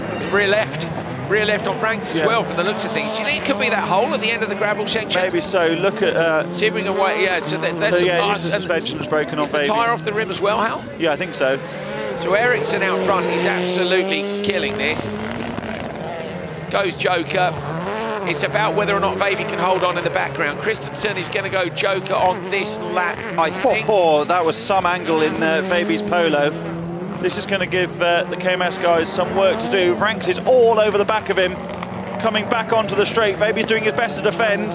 Oh, sparks flying from the back of the rear wheel on OC Baby's car. Going to come across to the right-hand side. He's going to hold on there with that bit of power down the straight. Breaking into the hairpin. Our lap counter is wrong. I'm afraid that wasn't the final lap, so that's why I was pretty convinced that Christensen was going to have to go. Oh, now Rallyx comes up the outside of Baby, passing around the outside into the narrowest part of the circuit. So now it's about Christensen, Hal. It's about whether or not Christensen can be got by Baby. Christensen goes Joker now, watching in the background those two broken cars. They're not near enough. Christensen's going to go through here with damage on the front of the car, so Kevin Eriksson's taken the checker flag already. Christensen goes through, broken cars in the background. Oh, Victor Franks is really committed in a heavily damaged car, and at the back, OC Baby really unlucky to miss out. There he is over the line. So I was obviously confused then by, we didn't see anything of Kevin Eriksson come the end, did we? Because he was miles out in front. Oh, he was so far. 10 seconds up the road. Yeah. So let's just have a look back at the start. This is where it all started to kick off. Baby breaks early. He goes to tuck in behind Eriksson. And the others, they haven't accounted for that. No, I just think Franks has been a bit optimistic as well, hasn't he? Just locked up. I think both have. They both hit him. But you're also distracted by the car that's directly next to you. I'd like to have a look at that start again at some point if we can. So then this is Baby hustling Kevin hard. Is this the moment you said where he's getting kicked around? No, it was the Fiesta I noticed doing that. Hard on the rear. I think it's broken there. It's bucking the cars around a lot. It's broken there, surely. Not yet, I don't think. No, I don't. That's what I was talking about. Christensen just like bouncing around all over the shop. So now we're in. So when you realised that the graphics weren't correct and we had another lap to do, I was wondering why Franks wasn't trying harder over the finish line to get past Baby. But obviously, Guillaume de Ridder, his spotter, knew that he didn't have to do it there and then, and he would get much better acceleration with four wheels attached in the right direction. Yes. Out of the first corner. Kevin Eriksson wins from Stefan Christensen and Victor Franks. Bit of a shame Baby's not going to be in the final because that would have been a decent battle, I think. And then Linneman at DNS having broken the car earlier on today. But Franks and Christensen still have the AM final to do. And if they both retire from that, we'll end up with just one car from this semi into the pro final. That would be a shame. That would be a shame.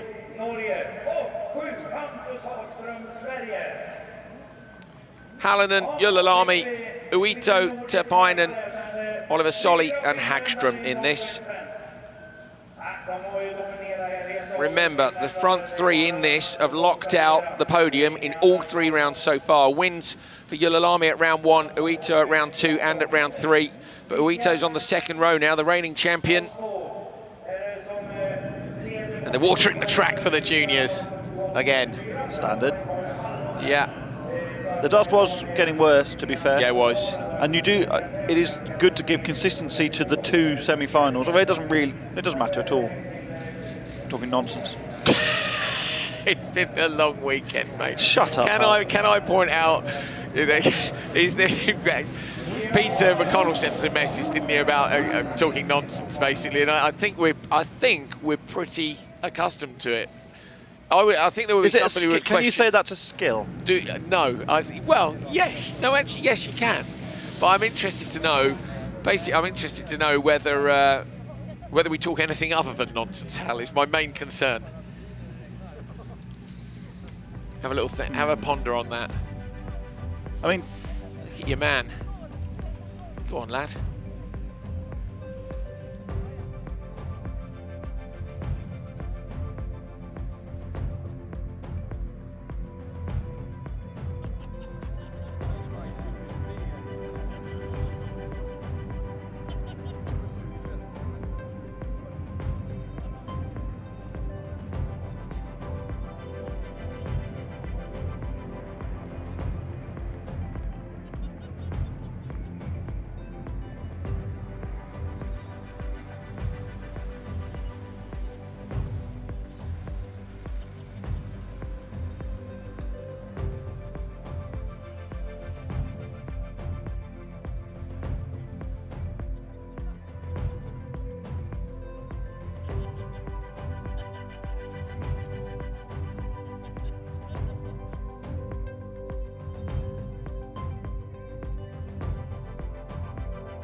finals time for round 4 of Rallyx 2023. Hallinen, Ylälami, Uito, Tapainen, Oliver Solly and Hampus Hagström.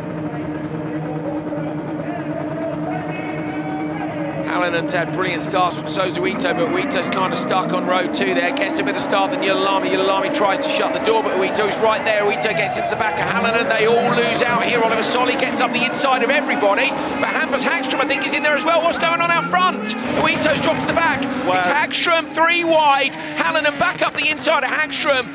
Oliver Solly drops into P3. That was epic stuff from the juniors. We said it might be an exciting one. Uito in the background's got some work to do if he wants to maintain this run. A podium the whole way through. Hallinen, ditch hooks up through that top corner. Fantastic. How did Hallinen get back to the front there? Oliver Solly had got right up the inside. Thought we got it done. We were watching Uito, whose weekend was ending rather abruptly in the wall. Yes, he's got going again and climbed a couple of places there with the Jokers, but I don't think he's going to have enough to get this done, but maybe stranger things have happened. Hallinen under big pressure from Hagström up front, Solly third.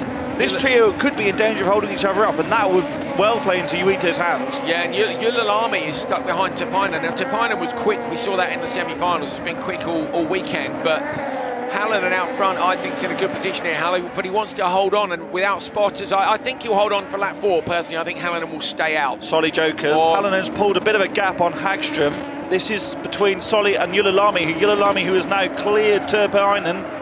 But we're going to see if he's got extra momentum. Looks up the inside, does get past Solly.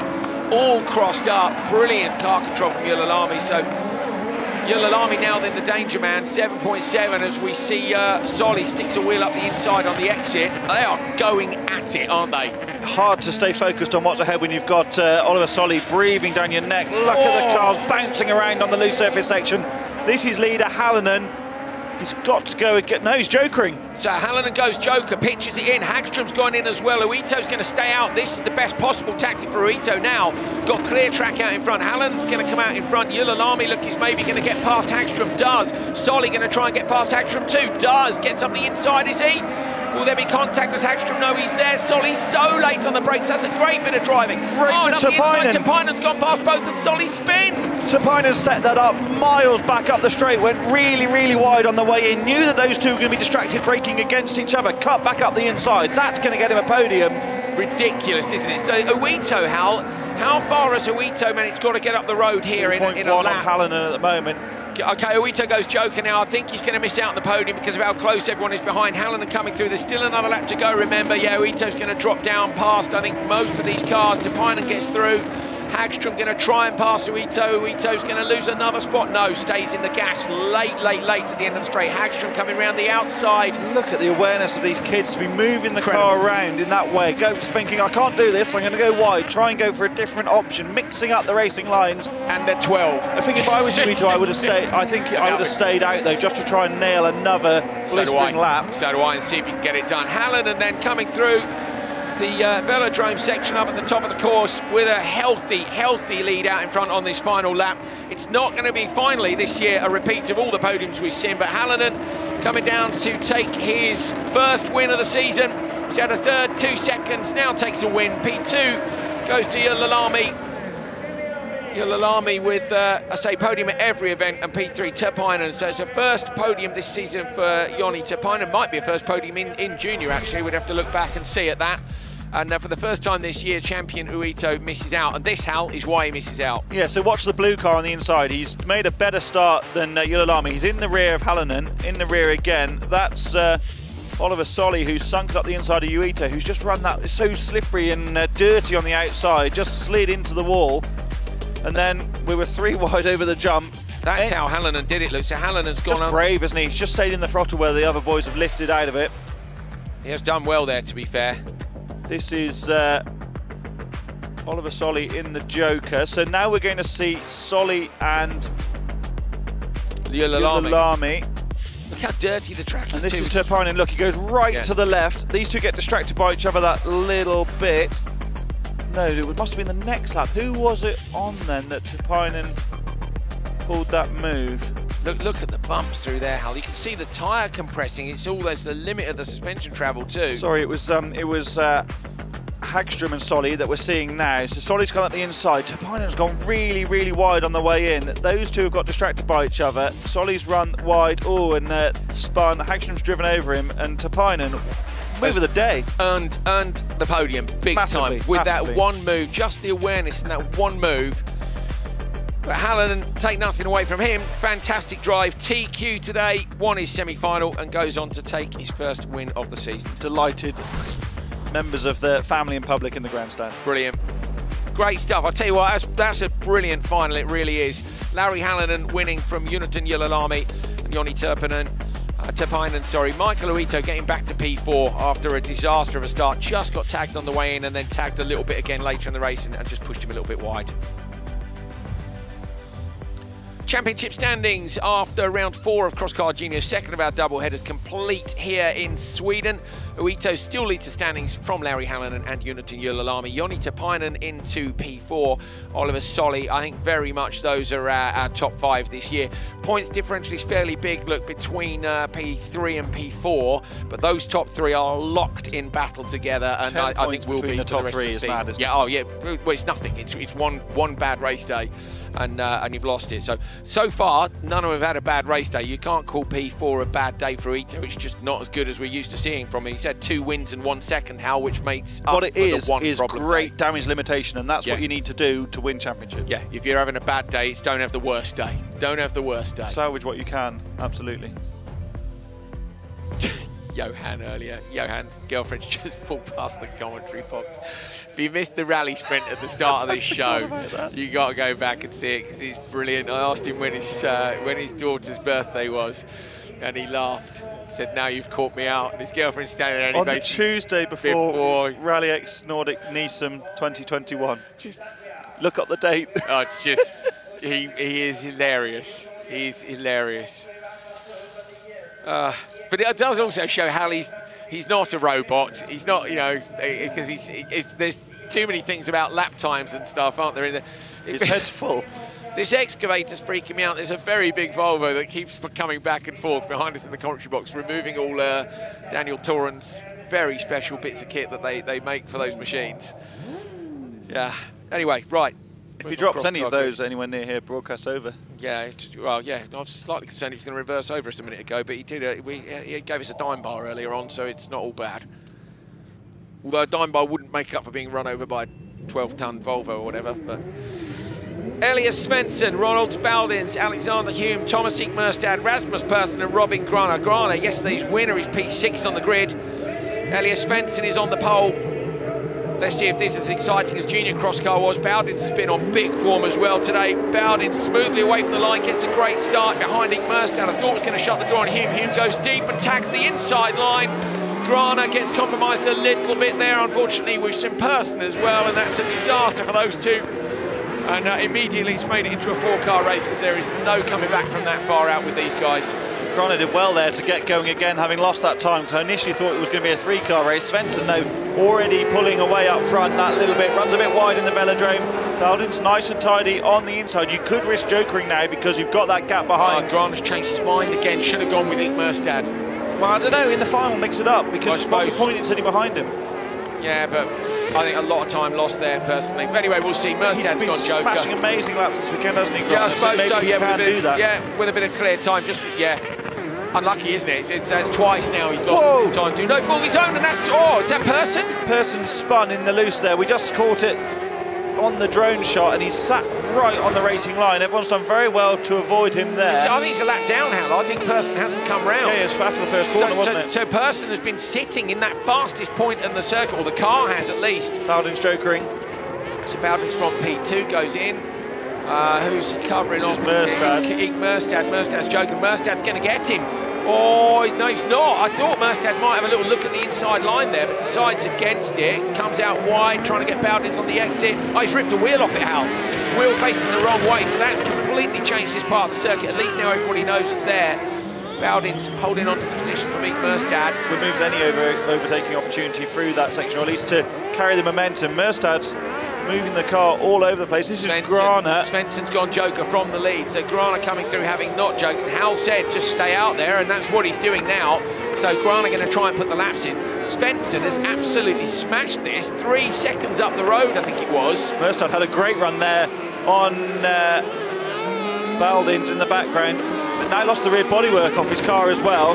This is where the Grana's just gone fastest lap, Hal. Sorry to interrupt. Grana's just gone fastest lap, and these two are in a fight with each other. So Baldins and Ink Merstad are costing each other tenths, left, right, and centre. Robin Grana is going to go Joker. He's going to go round, stays out. No, he goes Joker, so he's looking for the quick exit. Yeah, the others are Joker already.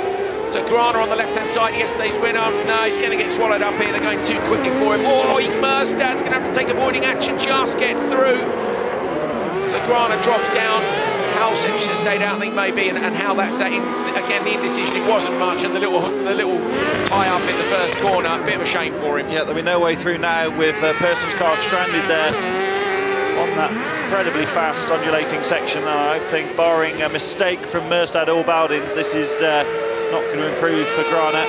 Epic performance from Elias Svensson. Took the top qualifier here, winning 2 of the sessions, and has absolutely wiped the floor with them in this final. It's a brilliant, brilliant drive. Svensson takes round 4 of Rallyx Cross Car 2023. Baldins gets P2. Ink Merstad gets P3, and Grana in 4th after a little bit of carnage in the first corner. Svensson with the best lap of the race as well. He was flying. Smashed it, mate. Look, 2.2 up the road from these guys. Yeah, that's a massive gap in cross car, isn't it? So let's have a look back at the first corner. This is Baldins on the outside. Made a good start, didn't he, Ronalds? And then behind, Hume hit the wall on the inside. Tyre again. The bail needs tucking behind the concrete. That's Person in the black and red machine. Is the steering already broken? Yeah, no, I don't think it is. Oh yeah, something moved there. I think something.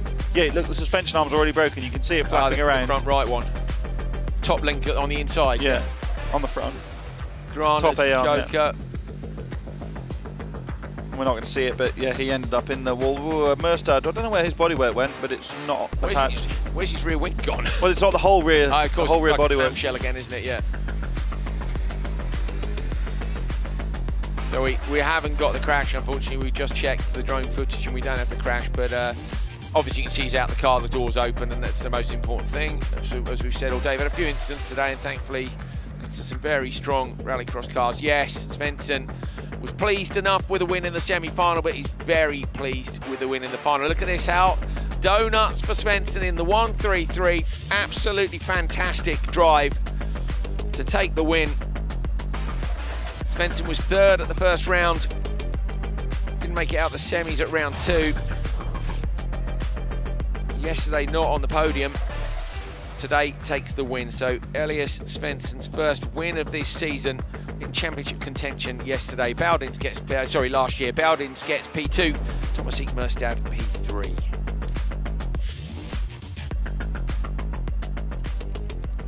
Right, what's next? Championship standings. Ink Merstad leads. Led when we came here.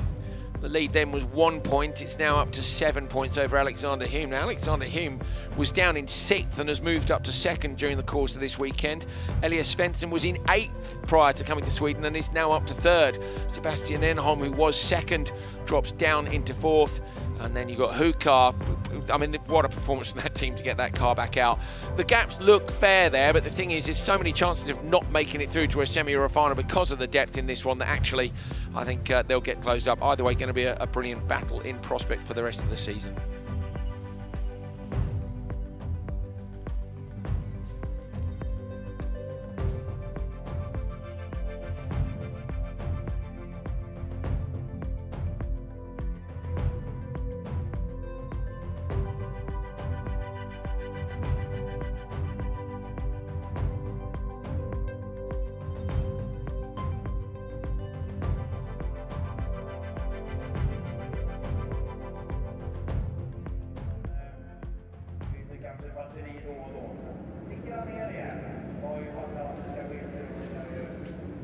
Open two-wheel drive. Car count down, sadly, thanks to Simon Tiger blowing his engine late yesterday. Norman versus Stuhr on the front row. Derek Tohill, who's got some great starts this weekend, and gets another amazing start. Tohill from the back row straight through to the whole shot. Johansson, Victor coming around the outside, last year's champion, but going to get dumped down to the back of the field here because of the traffic, and Derek Tohill leads with the start of the weekend. What a start. Yesterday they were taking that car home and never racing it again, and today they've got it really hooked up on the stars. Last time he outbraked himself massively in the first corner. They had a problem with the brake bias, so they managed to get it all off the front wheels, but it was all on the rear, so we got to the first corner and just couldn't stop. So they've solved that issue. The transmission tunnel's bent from the contact he had with the side of Victor Johansson's car earlier on. Has he got the ultimate pace to challenge Norman realistically? But I say the car looks so much better than it did earlier in the weekend. Earlier in the season, in Denmark, it looked like a terrible fairground ride, didn't it? Certainly from the onboard. If I were Tohill's spotter, I'd send him right now. Keep the door shut. Especially with Johansson tucked up behind Stuhr. Yes, he's got a bit of a margin. It's the perfect opportunity. So come on, send Derek now. Let's go into the Joker if we can. Derek got his podium yesterday. Is he going to go Joker and protect? Yes, he does. So Tohill's going into the Joker lap. This is to try and cover off Marcus Norman behind. Going to try and get that power down the exit. Norman's coming in really fast in the CLK. Derek Tohill trying to get through. Norman just squeezes past. He's on a wild ride too. Not quite enough there. So now Derek's got to go with it. Locked wheels, getting inside. Keeping it tight. So, okay, Tohill right with So this Norman. is some kind of performance from the Park for Cars RX Fiesta compared to what it was, as we said. I know we sound like a broken record, don't we? But I can't describe to you how much of a passenger he was for the first couple of rounds of this season in that car. He said it himself, didn't he? He's been very honest. That's what I mean, yeah. He's been really lovely, honest about how it's gone, not according to plan. This isn't working out for Johansson because he's tucked up behind Stuhr. I think I probably would have joked there because he might have a good chance of passing Derek. Derek might have an issue here because he's lost a lot of pace very quickly. You can hear it chirping away in the background as he's off throttle. Where is he? He's still there, look. Norman's only 3.4 how the gap now for Norman, so definitely going to get Stuhr and Johansson. I wonder if Stuhr's got a problem because he's pretty steady over the end of the loose there. They've been working on that engine all weekend in the paddock. Lots of revving going on. 2.7 litre Ford engine that. They've piled weight into the back of it. Dunk, dunk, dunk. Victor Johansson saying, hello, I'm here, come on. Yeah, now Johansson is released. It's not going to work. Johansson now needs to... How much pace difference is there between Johansson and Norman? Is there enough for Johansson? I don't think so. Look at Tohill. He's got a massive run here on Stuhr. Just squeezed it. That was brave, Derek. That was brave. Looking for a second podium in 2 days. Oh, Stuhr comes back up the inside line, hits him. Oh, it's a fair old whack that was. And he's broken his steering. Stuhr's steering's broken. The front left is all over the place. He maybe doesn't realise just yet, surely. Oh, he's going to realise when he tries to turn in here. So Derek Tohill may well be able to get back past. Oh, Johansson's on the grass on the inside. Now goes to the Joker. Norman going to take this one easily. So Tohill's done it in the background. Is he going to get past Johansson? Johansson's had a problem in the Joker lap. Derek Tohill coming in now. Norman is going to go through to take the win. But Johansson is far enough up the road to hold on to P2, and it's a second P3 for Derek Tohill. First win of the season for Marcus Norman. Victor Johansson won yesterday, so Marcus Norman taking a first win of the season. Look at this start. They didn't even try and close the door. They couldn't imagine how he could come that quickly. It's like the results, the rows were the wrong way round with Tohill and Johansson. Look. Have some of that. Thank you. I wonder what Derek thought as the two cars went past either sets of windows, you know, because he was the one who went through the middle, wasn't he? I hope the brake bias is solved. Yeah, I imagine that would be one thing that would be going through your head, definitely. See the Craig Breen sticker on the side of Derek's rear window there in tribute to Craig. Proudly carrying that sticker, and hey, these two podiums this weekend have been hard-earned, haven't they, by the entire team. Massive damage on that car earlier from the contact with Johansson. Yeah, welded gear out job. It's big contact when it creases the transmission tunnel. He's getting braver, isn't he, Derek? He must be feeling a little bit better with it, because you don't go past somebody on the loose over a jump like that if you've not got a bit of faith in how the chassis is going to work when you land it. Stuhr here with just a bit more grip. Stuhr was pretty firm, I would say, through here. Assertive is my usual sitting on the fence word. Oof, that could have gone terribly wrong, couldn't it, with that wheel flapping around? I love slick rallycross tyres. I just looking at this and thinking he's pretty brave through there with it lit. Marcus Norman, yeah. What a drive. We haven't really spoken about him in the final because he was right at the front. Say first win of the year for Marcus Norman from Victor Johansson, and as Hal was saying earlier about damage limitation, Johansson was second in the standings coming here, but with the problems for Simon Tiger, that's performance is going to see Victor Johansson take the lead in the championship standings. Derek Tohill with a second podium, and unfortunately for Bjorn Stur, broken steering puts paid to his day. He was P2 yesterday, but a DNF in the final today.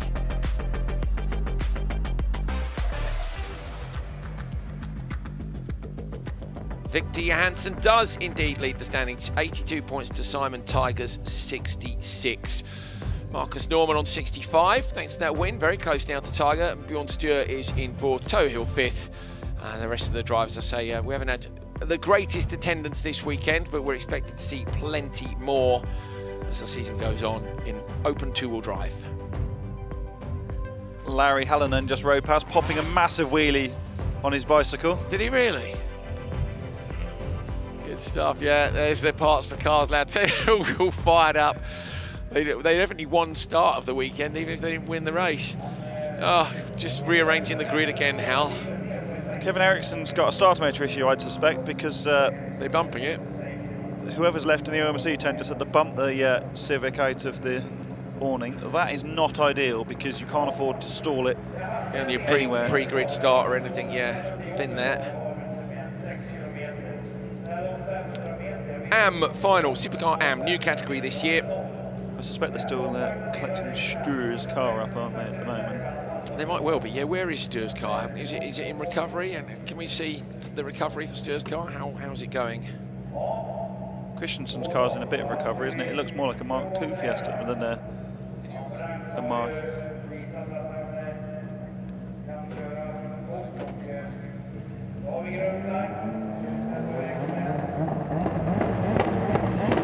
Franks versus Tam on the front row. Linneman's missing. Toren on row 2. Toren will fancy his chances here after a good run yesterday. Doesn't get a good start there at all. Maiko Tam smashed the start. Victor Franks gets lucky because in the background, I say 2 bad starts. Franks runs a bit deep. Christensen gets into Toren.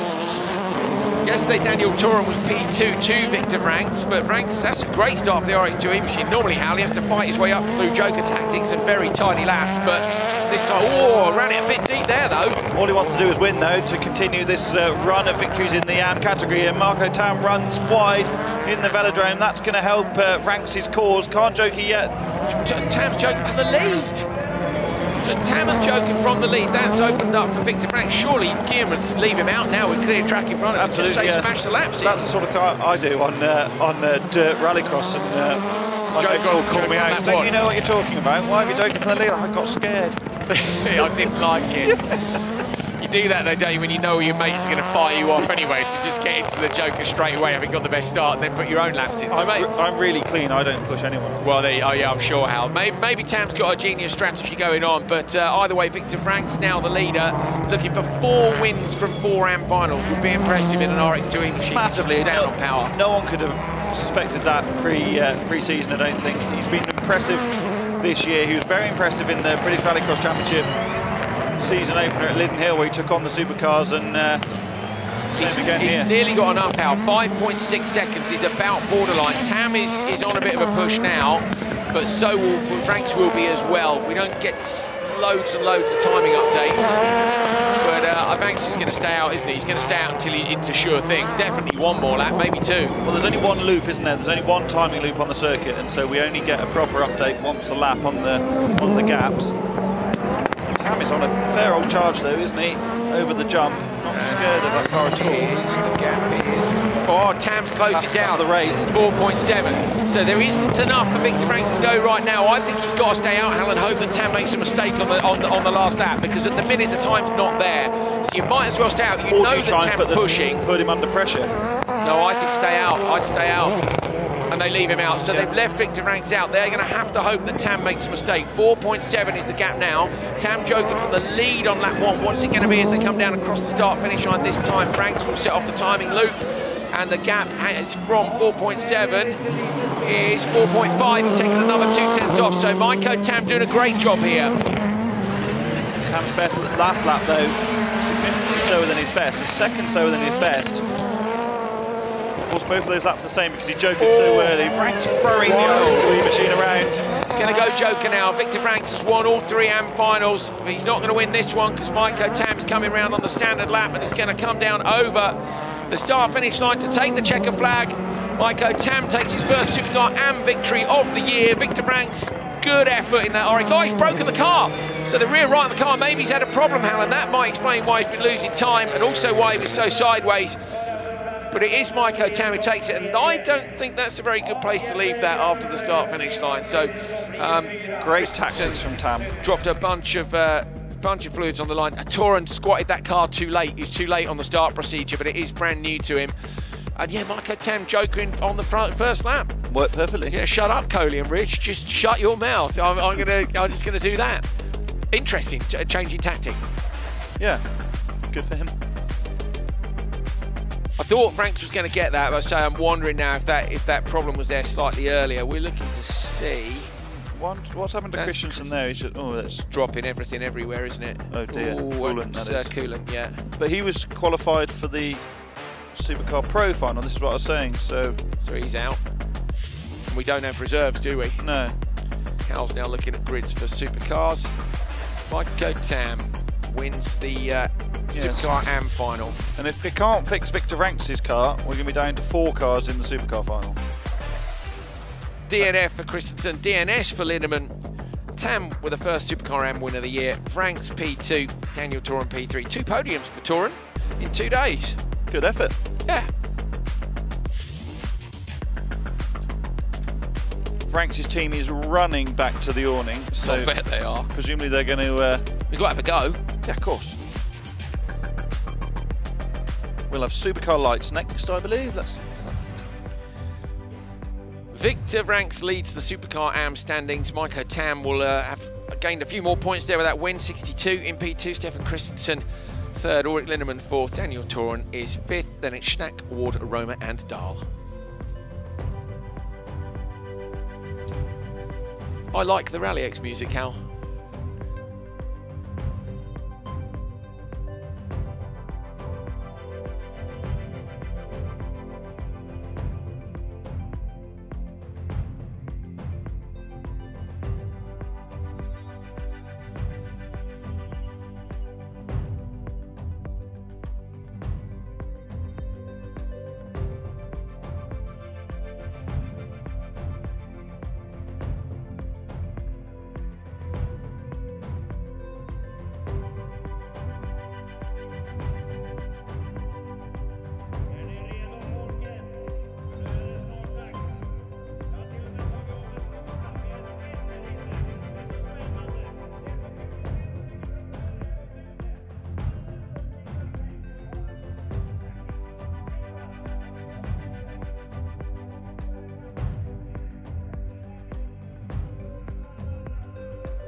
längre sortering så att säga.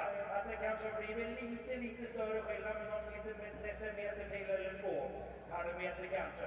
Så har det varit lite lättare. Det är svårsvängt det här. Så att det är mycket svårt det här. Så att vi får väl se vad som händer. I alla fall inte slut än, utan vi ska köra om det. Alla varv som ska dras idag. Och sen är det så att vi vet vem som vinner eller inte. Ja. 2 races left to go. Supercar lights up first of all. Lucas Anderson, Simon Olofsson on the front row, Enlund and Sjöqvist on row 2, Expert and Annette Clev at the back. Very even start across the front. Olofsson maybe just got the legs of Anderson, but Anderson with the inside line. Olofsson gives him plenty of room and respect, maybe a bit too much, because he's now lost out to Enlund. So Enlund's gone P2. And it's Expert who's getting into the door, and Expert is wildly sideways, comes up into that area. Pretty brave stuff through there. So Olofsson drops down into P3. Not the best start, Hal. Maybe just a little bit too wide in turn 1. Yeah, just too wide. I think he couldn't get the rotation done, could he? Just the front axle was, you could see the lock was applied. It just wasn't turning in for him. I think the grip's not really there on the outside. Olofsson Joker's on lap 1 just to get out of that melee, see if he can smash in some good laps and catch back up with the 2 up front. Annette Clev's gone with him. So, okay, so now Sjöqvist is applying a bit of pressure, look, to Expert, so that'll slow them down a little bit. And Enlund and Anderson over the bumps there, getting chucked offline. Also hooking a wheel on the inside of this corner, Hal. He's taking some risks here, but to be fair, so is Enlund just behind. Has that pushed the tyre off the rim? I think it might have done, or is it on Anderson? Maybe, maybe it was deceptive. Sjöqvist gets released now, so Expert has gone Joker, doesn't want the pressure behind and is trying to cover off Olofsson. Olofsson coming in on the standard lap now, going to be much quicker, surely going to go around the outside. Olofsson contact over the jump. Expert just holds on to it, and Olofsson late on the brake, gets understeer and comes out. Contact again, Expert's hit him really hard. Olofsson's been put off into the wall. That is disaster for Olofsson. He's not going to be happy about that. Look where the mark is on the door stick. I think Anderson's got a problem here. Well, Anderson's under enormous pressure, whatever the issue is. Surely Enlund's going to go, yeah, he does. So Enlund goes into the Joker lap now, and all the pressure from behind is gone, Hal, because Annette Clev is how far back? More than 10 seconds off the lead. Anderson, if there's a problem, will surely Joker straight away. Now Olofsson gets released, so Olofsson's managed to get the car going, but he's a lap down. Maybe Anderson doesn't have a problem. I thought from that drone shot he had a left rear puncture, but maybe it was just the tyre being really pushed over on the bead, because it's definitely inflated there. So he was just under pressure from Enlund behind. Is he going to go now? He might cover off if he doesn't think he does. So Anderson feels the pressure. Doesn't think he's going to be able to cover Enlund in terms of pace. There's a lap to go coming out of the Joker lap now, but Enlund's going to have pace. Anderson must stay over on the right-hand side. Make him go the long way round. Don't open the door. He's late on the brakes, moves to the inside, goes a little bit defensive. Enlund now will look to get the undercut on the exit. He's alongside, bit of contact, 2 sideways. Anderson just holds on. Great defensive positioning from Anderson. I think that's going to have him won the race. Big moment going over those bumps towards the end of the loose, but he hangs on to it. Great stuff from Anderson. That was enormous pressure there. Whatever the reason is for the not quite having the pace, or it might just be that Enlund has turned the wick up a little bit, but Anderson with a brilliant drive to hold on to that position. Yesterday didn't quite go his way, but he takes a win today, and it's his 3rd win of the season. The other one going to Olofsson, who's had a disaster in this race.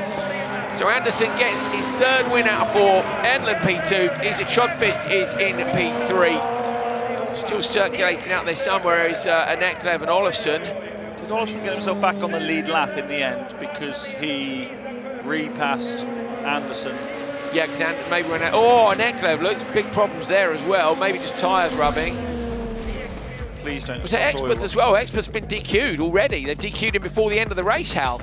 They are pretty quick on those decisions in race control. That's very quick. So right, let's look back at this. This is Enlund, great first corner. Olofsson just runs way too wide. Expert is the yellow car on your left. Now look at the side of his car. See the red sticker there, the social hub sticker. Yeah. Like and subscribe. Later on, there's going to be a black mark across that after this moment here. So watch Olofsson in the air. Oh, that's his rear wheel hitting the door. Now look back, see that black mark at the top of the door? That gives a great indication as to how high that rear wheel was. Right, and is that maybe why Experth has gone, well, on the exit for days? Well, I mean, Experth had relative grip. I mean, okay, but they're deciding still hit him too hard. Experth might as well be feeling a bit aggrieved from the contact over the jump, but Olofsson, you can't change direction in the air, and he was going very quickly. It's hard over that jump as well, isn't it? Yeah. Having not done it, I know that. But, it is difficult to, like you see in the cross cars, don't you? The cars just move around so much. This was Enlund's big opportunity to try and get through. I think if that kink wasn't as aggressive, he would have had the traction to drive past.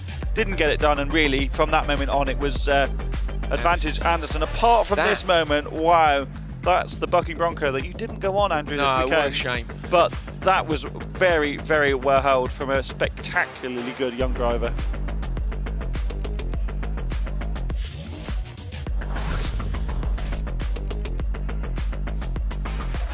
Lucas Anderson, the 15-year-old Supercar Lights debutant this year, takes his 3rd win from 4 events.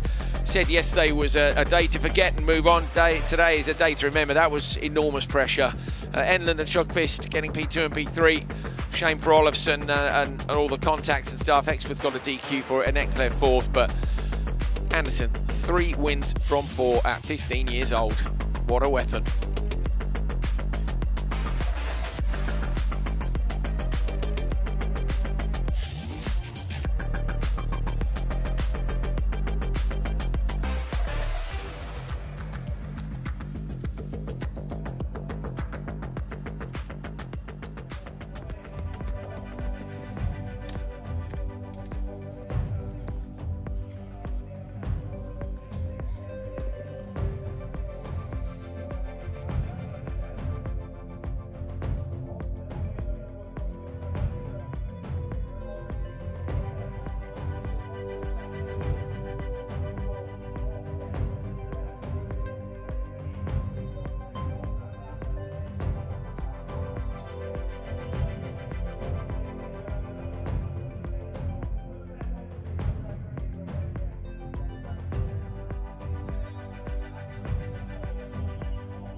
Championship standings after round 4 of Supercar Lights. Whoa, it's close, isn't it? 3 points between Lucas Anderson and Simon Olofsson. A lot of that gap was yesterday's performance by Olofsson. Just won the event and out-qualified Anderson as well. So despite Anderson's 3 wins, it is very close, and I think that's going to go on all year. I'm excited for it. Enlund P3, Kasper Janssen P4, Isak Sjökvist is in P5, Martin Experth P6. Looks like the fight, though, is going to be between the top 3, unless the guys in 4th and 5th can just get a bit of a wiggle on and close that gap down.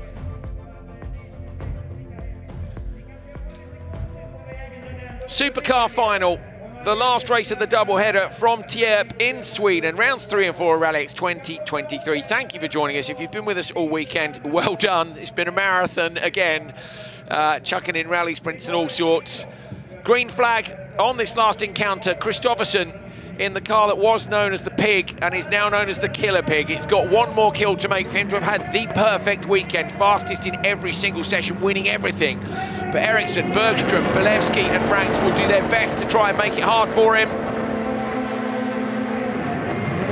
Fantastic reaction time. Ericsson's equal to it though in the Honda, going to try and come around the outside line. He gets a little nudge from behind from Bergström. Bolewski looking to the inside line. Franks has been left behind somewhat.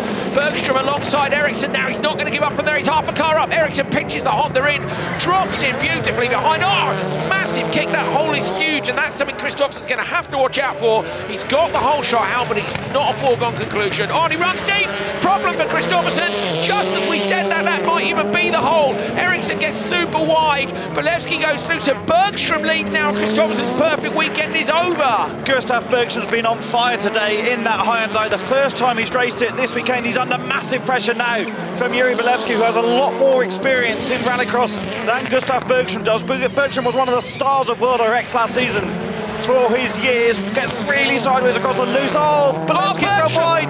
Belevski, how did... Front left puncture. How did Belevski get away? He hasn't got away with it, has he? I was going to say, how did he get away with it with the tyres off the rim? So this is all in Bergstrom's hands now. Should go Joker to cover Kevin Eriksson because Eriksson went. Franks is up into P2. Frank's Joker, so Frank's had a puncture. His father Bert came past the commentary box before. He's going to get passed here by Kevin Eriksson. Belevski hasn't jokered and has a puncture. Eriksson's got to pass Belevski. We need to see Belevski and Eriksson. Where's Eriksson?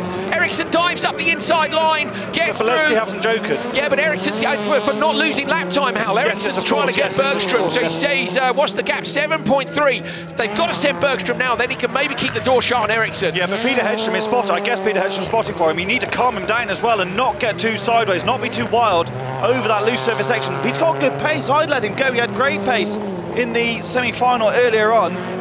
So Eriksson's gone. The gap was 7.3. Had to get past Belevski with the puncture, otherwise he was going to just hemorrhage time. He'd be pushing hard. What's the gap now? It was 7.3. It's 6.6. He's taken 7 tenths off him. Massive charge here. Yeah. Well, okay, so now you've got to send Bergstrom because you don't want to go on the last lap, Hal. Bergstrom will go now, we're almost sure of that. Yeah, absolutely, that's the right thing to do. Looks like he's got all 4 tyres inflated at the moment. He's going to go left here into the Joker section. Yes, he does. Gets it stopped nicely on the nose. Is he early on the brakes though, Hal? Is that too cautious? Because Eriksson's coming in down the right-hand side in the Honda.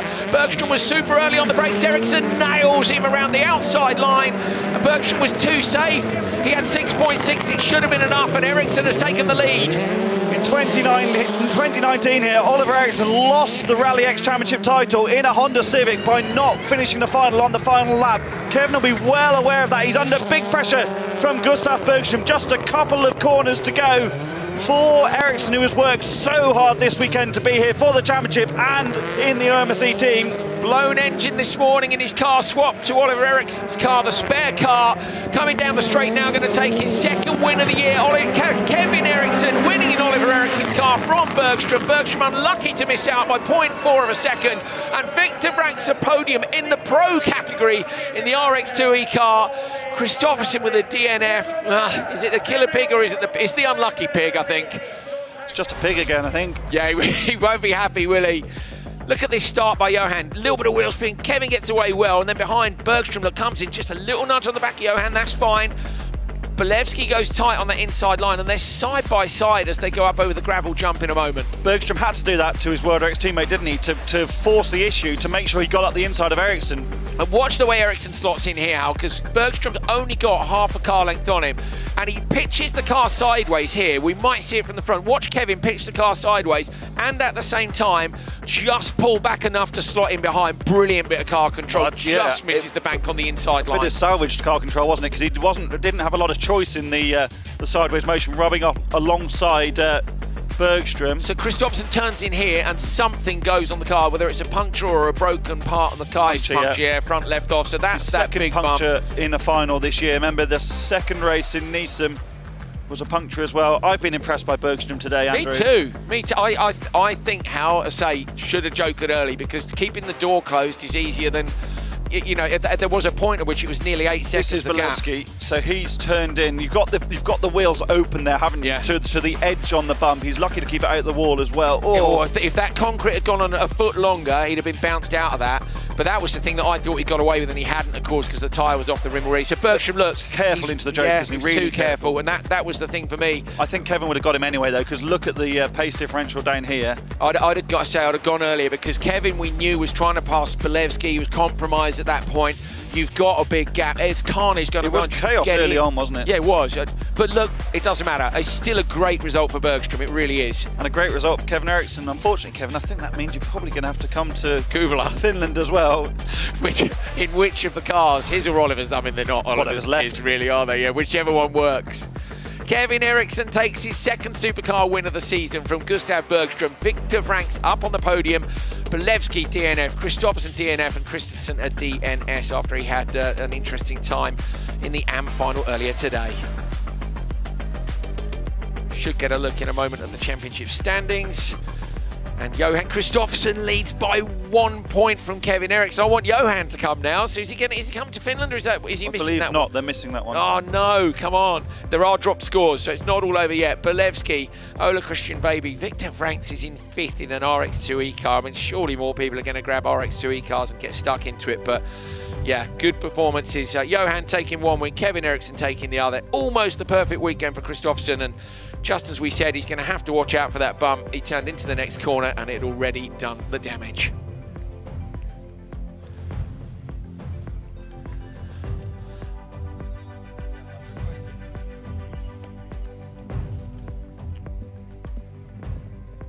Big smile, Henke, our director. Thank you to everybody in the TV truck for all their hard work, and the organisation team, the marshals, everybody who's been out on track, and for you guys watching at home. We appreciate your messages. I'm sorry we don't get back to you during the show. You may have noticed there isn't much downtime. There he is. Come on. Come on. So Johan's here. We want to know, stick that up there, mate. Is it one? Can we see the championship standings, please, for Johan? Stick your cans on, and we'll get this switched on. So, Johan, first and foremost, is it the pig again, or is it the killer pig? I mean, what are we calling it now? I don't know. 2 points. There you go. It's one. It's one. You lead. Yeah. What do you think about that? I thought it was 2. Wasn't it 8 yesterday? I don't know, mate, to be honest. I love the fact you know. I mean, to be honest, what about the points for quali as well, aren't there? I mean, it might be wrong, mate. If I had to put my money on it, I'd probably, Johan's a bit of a genius with these kind of things. Anyway, all right. So, yeah, that was a bummer, mate. You'd got the whole shot, and I literally said this isn't a foregone conclusion because we'd seen the cars in the lights final were getting kicked around. What was it, just the puncture or something? Yeah. Just push the DB the tire. Bummer. Yeah. A bit too much angle going in, maybe. And then just DB the tire. How much had the track degraded from when you were there previously? Same yesterday. From semi-final to final was a lot. Right. Yeah. Bolevsky had exactly the same. Opened up the steering wheel and pushed the tire off. Yeah, I saw. Yeah. Yeah, I tried to counter steer, but I was too late.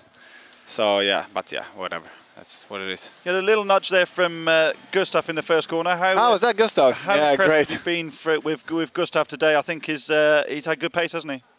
Yeah, that first corner wasn't maybe the best, but yeah, I didn't see the final, but almost the perfect weekend. Yeah, it was. You did. I lost 1 heat in SXS, and then I lost now 1 heat here. So okay, but you still won side by side. Yeah, I did. Yeah. Championship leaders side by side, Nordic and Rallyx. Yeah, it was good. Yeah, there it is. Yeah, this will be fine. Go on, you talk us through it. So I had a good start, Kevin on the inside, Gustav breaks himself a little bit, gives me a small nudge. From there on I try to get out of the first corner as quick as possible, and then Gustav, I guess, take P2 here. Watch this from Kevin here, look, he backs the car in and just slots in behind. Nice piece of car control to drop in behind Gustav. Yeah, that's nice. And then I got a little bit too much angle here, and I had new tire, I see there, bam, there it is. That's it, too much angle. Oh, mate. Yeah, then I saw. So Gustav was P2, and then Kevin managed to overtake him. So Gustav at one point had a gap of nearly 8. It was about 7.7. They left him out, which we were discussing whether or not they should have. And at this point, see, Kevin is in a fight with Yuri. Bolevsky. Yuri then got Kevin the Joker's puncture. on that one. Yeah, Kevin went Joker straight away, and he had to pass Bolevsky. We're not going to see that, but he passed Bolevsky down here because Bolevsky by then had the puncture. Once he'd been freed up, he then hunted. Also quite good final anyway then for the win. Yeah. Nice. Yeah. 4 tenths. Cool. Yeah. There we go. See, look, he's all over the timing screen. Look. Gustav's first sector was good. There you go. You're not coming to Kovler, are you? No, that collides with the first test of WRX. Okay. But the last 2 in Nordic doesn't collide. So you can drop a double header or something. Or can you drop 2 scores? Or I think I'm almost going to drop Denmark, but maybe not. Maybe Kovler's going to be worse when I'm not there.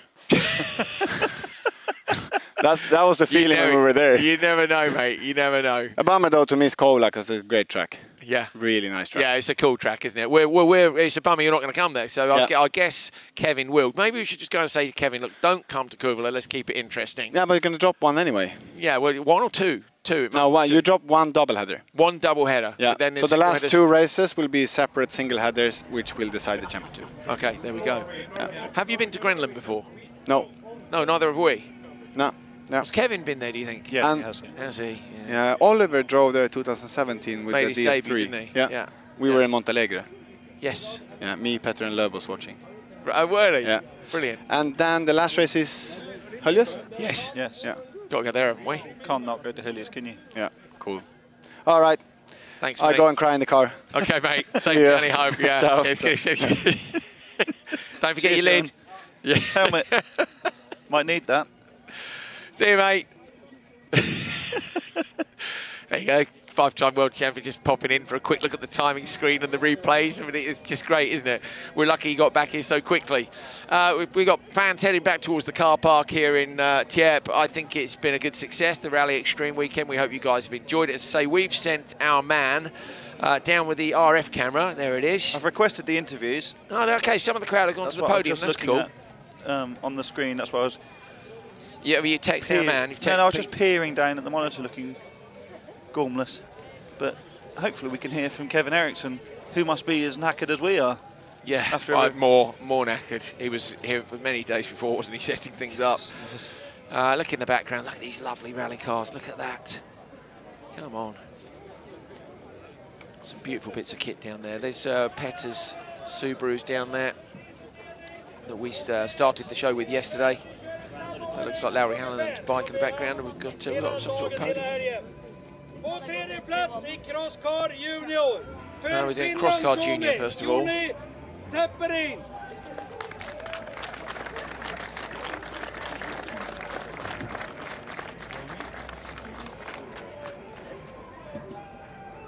Second place, Finland Suomi, Johan Yliami.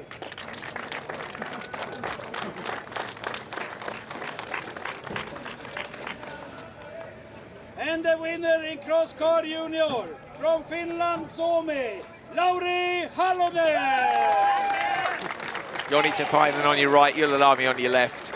And an idea of the ages of the kids. I think Hallonen probably the youngest, but it's hard to tell, isn't it, at that age? But Hallonen taking the win.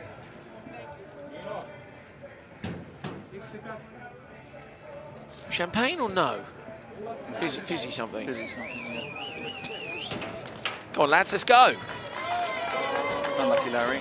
Yeah, gutted. Not fast enough, mate. You'll have to get him up. Lee's still trying, bless him. Oh, no, Larry going to stink the whole way home. Still can't. Now he gets it. Yeah, gets on. You'd be careful with that. Reinis Nittis hit me in the tooth once with a bottle of champagne at the Lada race in Latvia. Oh, I'm sorry he hurt it. It did hurt. That might have been the greatest motorsport event I've ever. It was great, wasn't it? It was great. Well done. There's a man of many hats. On Crosscar. On third place from Norway, Thomas Ekmurstad.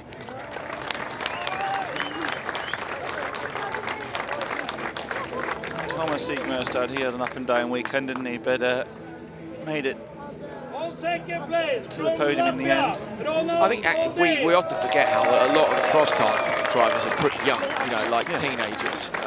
There are some older drivers in there too. Rolls Bowdins. And the winner of Crosscar. Some disco and wheels going past us. Sweden, Sverige. Look at this, yes. It's like a stretch Volvo coming past us with the... Yes, come bring that back here. He's got some sort of drum and bass session going in the back of a stretch Volvo coming past us. Meanwhile, on the podium, Elias Svensson with the win. Stunning performance in the final, wasn't it? Yeah, it was. Svensson. Yeah, nailed it. Yet again, the winner. The trouble is, you're so much later with the champagne. Massively compromised, aren't you? You could see, well, you saw the other two lads were picking the foil off, weren't they? The second they got it, they're not even waiting for Larry to handshake him. Svensson, Bowdins, Murstad. Good performance by Bowdins this weekend as well. We get such great fights, don't we, in cross car. It's cold, isn't it? I'm glad I'm not about to get covered in champagne. Yeah, me too. It's not the one, is it? Derek Tuil. Second podium of the weekend for Derek, who was just about ready to go home on Friday night, to be honest. No, I don't think he's sitting drinking tea. He's drinking tea, they say. I don't think he will be. He's heading over to the podium now. You missed it, Derek. We can see him from where we are. Off he popped. Sweden, Victor Johansson. He did finish his final a couple hours ago. Yeah. Podium looks horribly slippery now it's covered in champagne, doesn't it? Just for extra jeopardy at the end of the day. Wheel drive open. We're from Sweden, Sverige, Marcus Norman.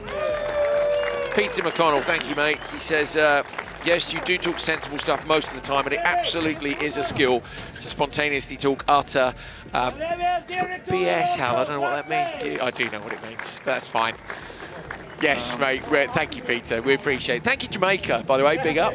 I'm sure there should be an audience out there of at least the McConnells. At least Peter. Yeah, yes, Peter. Yes, Peter. Did you watch all of it, Peter? Fraz is too busy hobnobbing in Miami. Oh, yeah, he went to the Grand Prix, didn't he, Fraz? Not real noticeable. Well, maybe Fraz was watching the stream and introduced Lewis Hamilton to... Open two-wheel drive. Yeah, there we go. Because Simon Tiger wants some competition. Marcus Norman winning that. Victor Johansson on the left. Derek Tohill did make it on the right for the champagne. Oh, Derek's gone pretty quick there. Oh, look, Norman can't quite get there. Tohill was good. That was good. Derek was late there. Great tactics from Tohill. Got the spraying done, then ran away. Yeah, that's definitely joking it straight away. He's come back. I'd pour it down his back now for running away.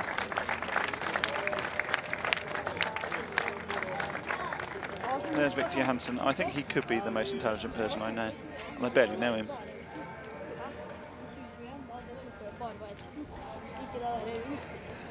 We continue with Supercar Lights. On the third place from Sweden, Martin Enlund. Excuse me, Isak Sjöqvist. Excuse me. Sorry. Gunnar just struggling with the order there of the Supercar Lights final. It was Sjöqvist who finished third. Wrong hat, Isaac. Oh, we've got hats that match now. That's cool, isn't it? Good result for him. Didn't quite make the podium either day in Denmark, I don't think, from memory.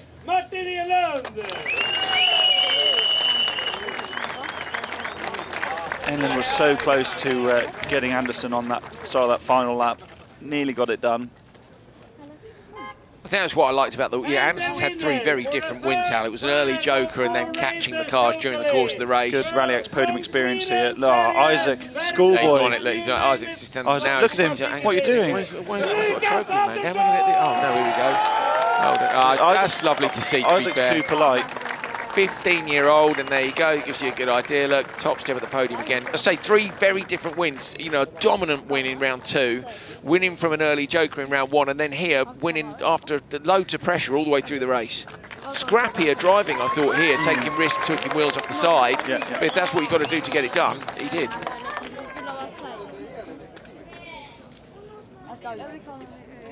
Zero pressure, look, he's even chilled on opening up the champagne. Come on, kids. Enlund's had a great start on the champagne opening, and then has... they've been very gentlemanly about this, aren't they? They're all waiting, aren't they? Brilliant. It's like, I don't quite know what the score is here, because it's not junior, but he's only 15. Well, either way, no one's drinking any of that, are they? They're just getting soaked. Hey, yeah, cheers, it's freezing. Not clearly pleased about that. That's great, though, isn't it? Nice camaraderie between them all. Yeah, there's a good, there is good spirit in the paddock in general, but especially in the lights class.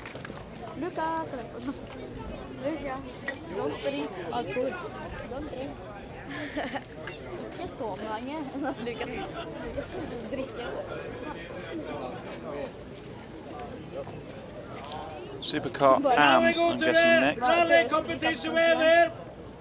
And we start with 2 BD, and we have on third place Niklas Hägg. Wow.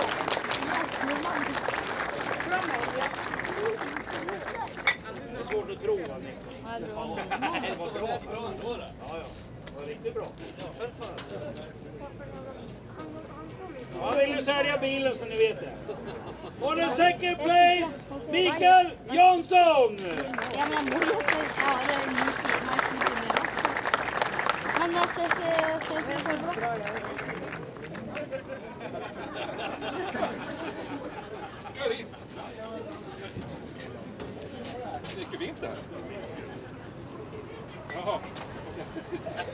And the winner, and if it count his Swedish championship, he had 21, so this is 22 then. Mikael Lundberg!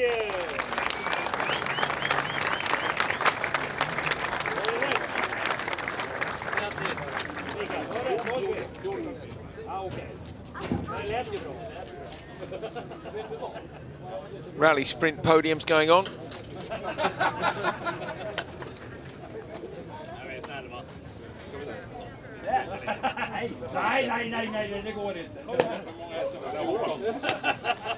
Been a great weekend of action, hasn't it, across the Burnyard for drifting, the rallycross track, of course,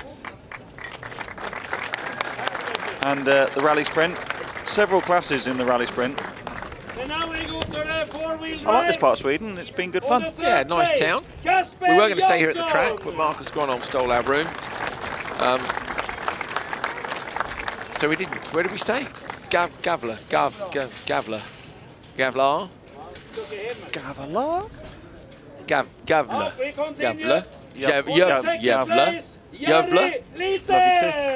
Gavla. So we can talk back. Thank you to the guys in the truck who are proper Swedish people, probably thinking, "Good God, stop it!" But they've been very good to us, and they're helping us with the pronunciation.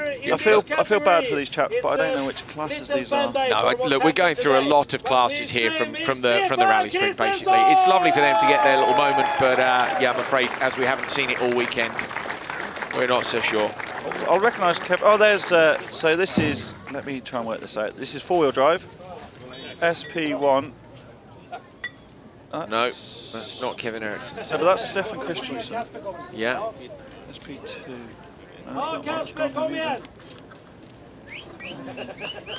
Maybe we'll wait. Don't know. I think we will wait, hell, from the looks of things. Or is this overall? No, not that either.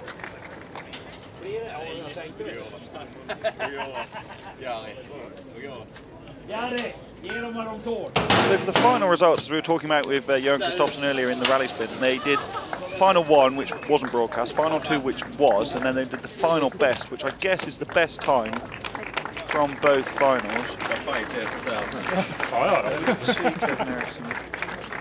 Fair go to Marcus Gronholm. So in final two, he did 1:47.7. It was won by Kevin Eriksson, who remember did all of the development driving in the FC1X. The whole night rallycross championship, first couple. Yeah, in Sweden. And Kevin was literally almost exactly a second to the nearest 10th. Still got it, Marcus. Still got it. Kovala. Come back, come back, come back. Marcus for Kovala. Yeah, I would donate my £5 that you owe me for that to happen. Yeah. I'd love it if Marcus raced in Kovala. Should we all message him online? Bombard his social. Yeah, please race in Kovala. No, please, just race in Kovala. Racing Kovala, do it. Okay, so this is Pro-Am. Well, just Am, Supercar Am. Am, sorry, yeah. Pro-Am's a throwback thing. Good effort, Daniel Toron. Supports the series as well. Supported lots of rallycross causes, events, young drivers. Just like Victor Ranks being a young driver, another stunning performance from him this weekend. Hustles that thing well, doesn't he? Yeah. He'd blow over in a strong wind, wouldn't he? He would. Or just blow away. Don't worry, that ship will sail once you get to your mid-20s, mate. You can't eat donuts. Well, not that he does, but yeah. I was a skinny little thing once. I reckon I made it to about 24, and then you have to start watching what you eat, don't you? More likely what you drink. Fantastic, yeah. Michael Tam with the win from Franks and Toron.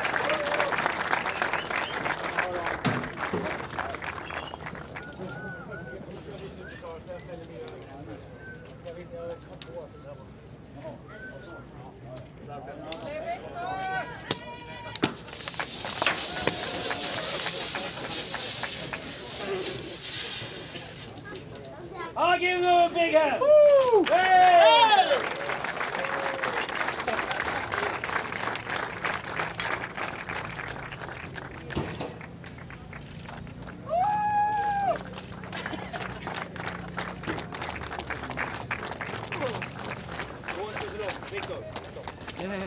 And now we have the prize giving for the supercar. On the third place from Belgium, Victor Ray!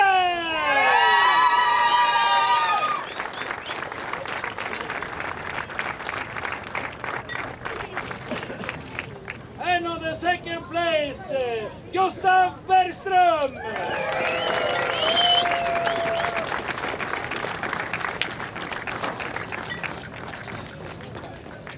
Good result for Bergström. It was, yeah. First Rallyx podium, I think. I think so too. And been on the World Rallyx podium a couple of times. We have from Sweden. That'll be made all the harder that this year with 6 cars now back in the finals.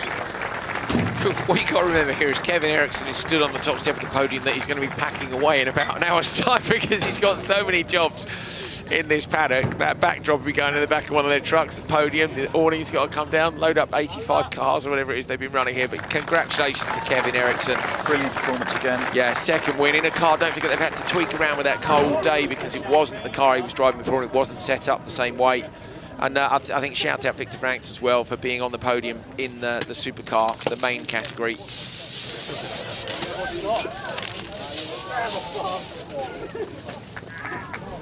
Not sure if Bergström fell off there or got off.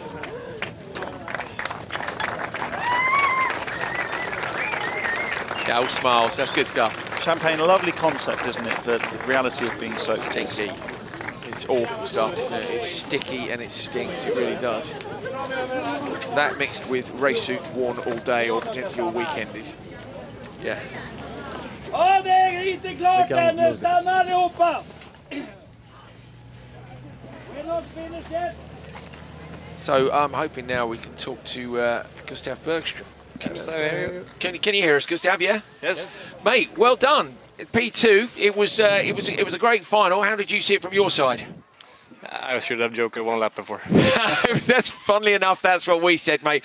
The gap was there, wasn't it? But I mean, was that your decision? You're a spotter, and we're not blaming anyone. It's tricky business. Yeah, my spotter, he told me to joker the lap before, but I didn't hear him. Oh, no! Yeah, that's the issue. Oh, mate, that's such a shame. So, there we go. OK, so communications issue. Well, look, P2 and a good performance. You looked really comfortable in the Hyundai. Good car? Yeah, it's an amazing car to drive. I like it a lot.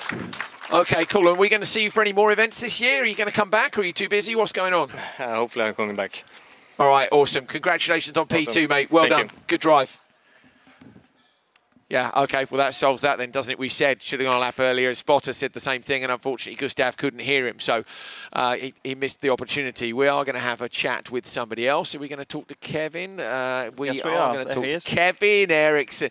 Second winner's interview this year, Kevin. Hey, that's 2 wins for 4 events. This one in a different car than you drove in warm-up this morning after you blew up your engine. How's your weekend?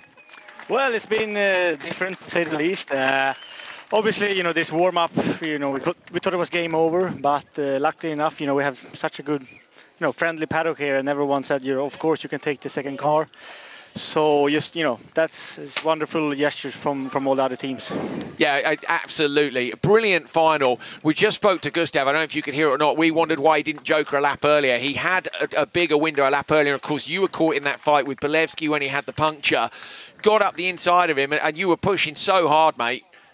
Yeah, I mean, yeah, I lost some time. I also opened the door there for Yuri. He passed me, and then, you know, I took the Yorker. So I knew I had to catch up time on Gustav. But, you know, I just put my head down and I tried to push as much as I could, and they waited maybe too long to, you know, to cover me off. But yeah, I wanted to win. If I, you know, it was nice to be able to do it, you know, during the Yorker and not trying to find a gap on the track. So it's always nice to win. Such a shame for Johan. You know, would have been nice to keep the fight going with all of us there, but yeah, punctures happens, and yeah, bad luck, or, you know, I always tell myself when I get that I drove myself into it. So, but yeah, it's still a shame. So, you know, it's always nice to fight you one. Yeah, but still a good win from your point of view, mate. And well done for this weekend. You and the family, and obviously all the people that are working with the series have worked really hard. I think it's been a success to see all these different disciplines together. You were also quickest, of course, in the four-wheel drive category with the FC1, although Marcus Gronon was only a second behind you, Kevin, in the end. Oh. I didn't see that. I thought I saw the time it was like 4 or 5 seconds off. So, but anyway, yeah, that sounds good. Or maybe my 2 times got in there. We're trying to persuade Marcus to come to Kuvula, but more importantly, we probably need you to come to Kuvula. But Johan's not coming. I mean, you could duck out and keep the championship interesting, but we really want to see you on the grid. Yeah, for sure. I mean, Kuvula is a fun track. I haven't raced there since 2014 myself, and I only been there once. So such a cool track, and I've always been wanting to come back. So, and with all the Finnish guys that come in, I hope we see all these guys with the ex Grönholm, Hyundai and stuff coming in, and Kaliakowski. It's a bunch of really good Finnish guys that always come to that event. So it will be a fight there as well. Thank you, Kevin. Well done, mate. Spot to win. Spot a win. Spot a win. Spot. Nice one, Oliver. Good stuff. So we got any more interviews? Are we lining anyone else up, or are we done? What are we doing? Okay, then we're going to say goodbye. So thank you very much for watching another doubleheader. There's only 2 weeks ago we did the first one. We've done 4 rounds of Rallyx 2023 in 2 weeks, basically 1 weekend off in between. We've got now 2 weekends off before... You might have had a weekend off, 2 weekends. Yeah, you went to Rallycross, Hungary. Yeah, there is that. Yeah, next weekend's Extreme E for me. What are you doing next weekend? Not Rallycross. Oh, there you go. He's got a weekend off, you see. Not off. Right, no, yeah, good point. You're busy at the minute, aren't you? Thank you, mate, as always. Yeah, wonderful. Pleasure. Good stuff. Hopefully going to be some great championship fights as the season goes on. I say, Johan explained it pretty well earlier on. You can drop a double header. He's going to be dropping Kuvula, but we'll see a bunch of the Finns up there as well. I think we should see... I can't wait for Kuvula. That's always a great event, isn't it? And there's such a strong local field there, isn't there? Kevin just referenced some of them. Yeah. And... they come in numbers as well, in all of the categories. Open two-wheel drive would be great there. Smurf car, Flames, Smurf car, Vinolainen. Honestly, can't wait. It's going to be mega. Yeah, it's going to be mega. So, yes, we're pretty tired. We're going to make for the airport and go home, as are all the hard-working people in the TV truck. Thank you to them, everybody else who's worked on this brilliant event, and thanks to you guys for watching. You can join us in 3 weeks' time for Kuvula for the last doubleheader of the season. That will take us up to round 6, and then, of course, we've got 2 rounds much later on in the year. Cheers, guys. Take care. We'll see you soon.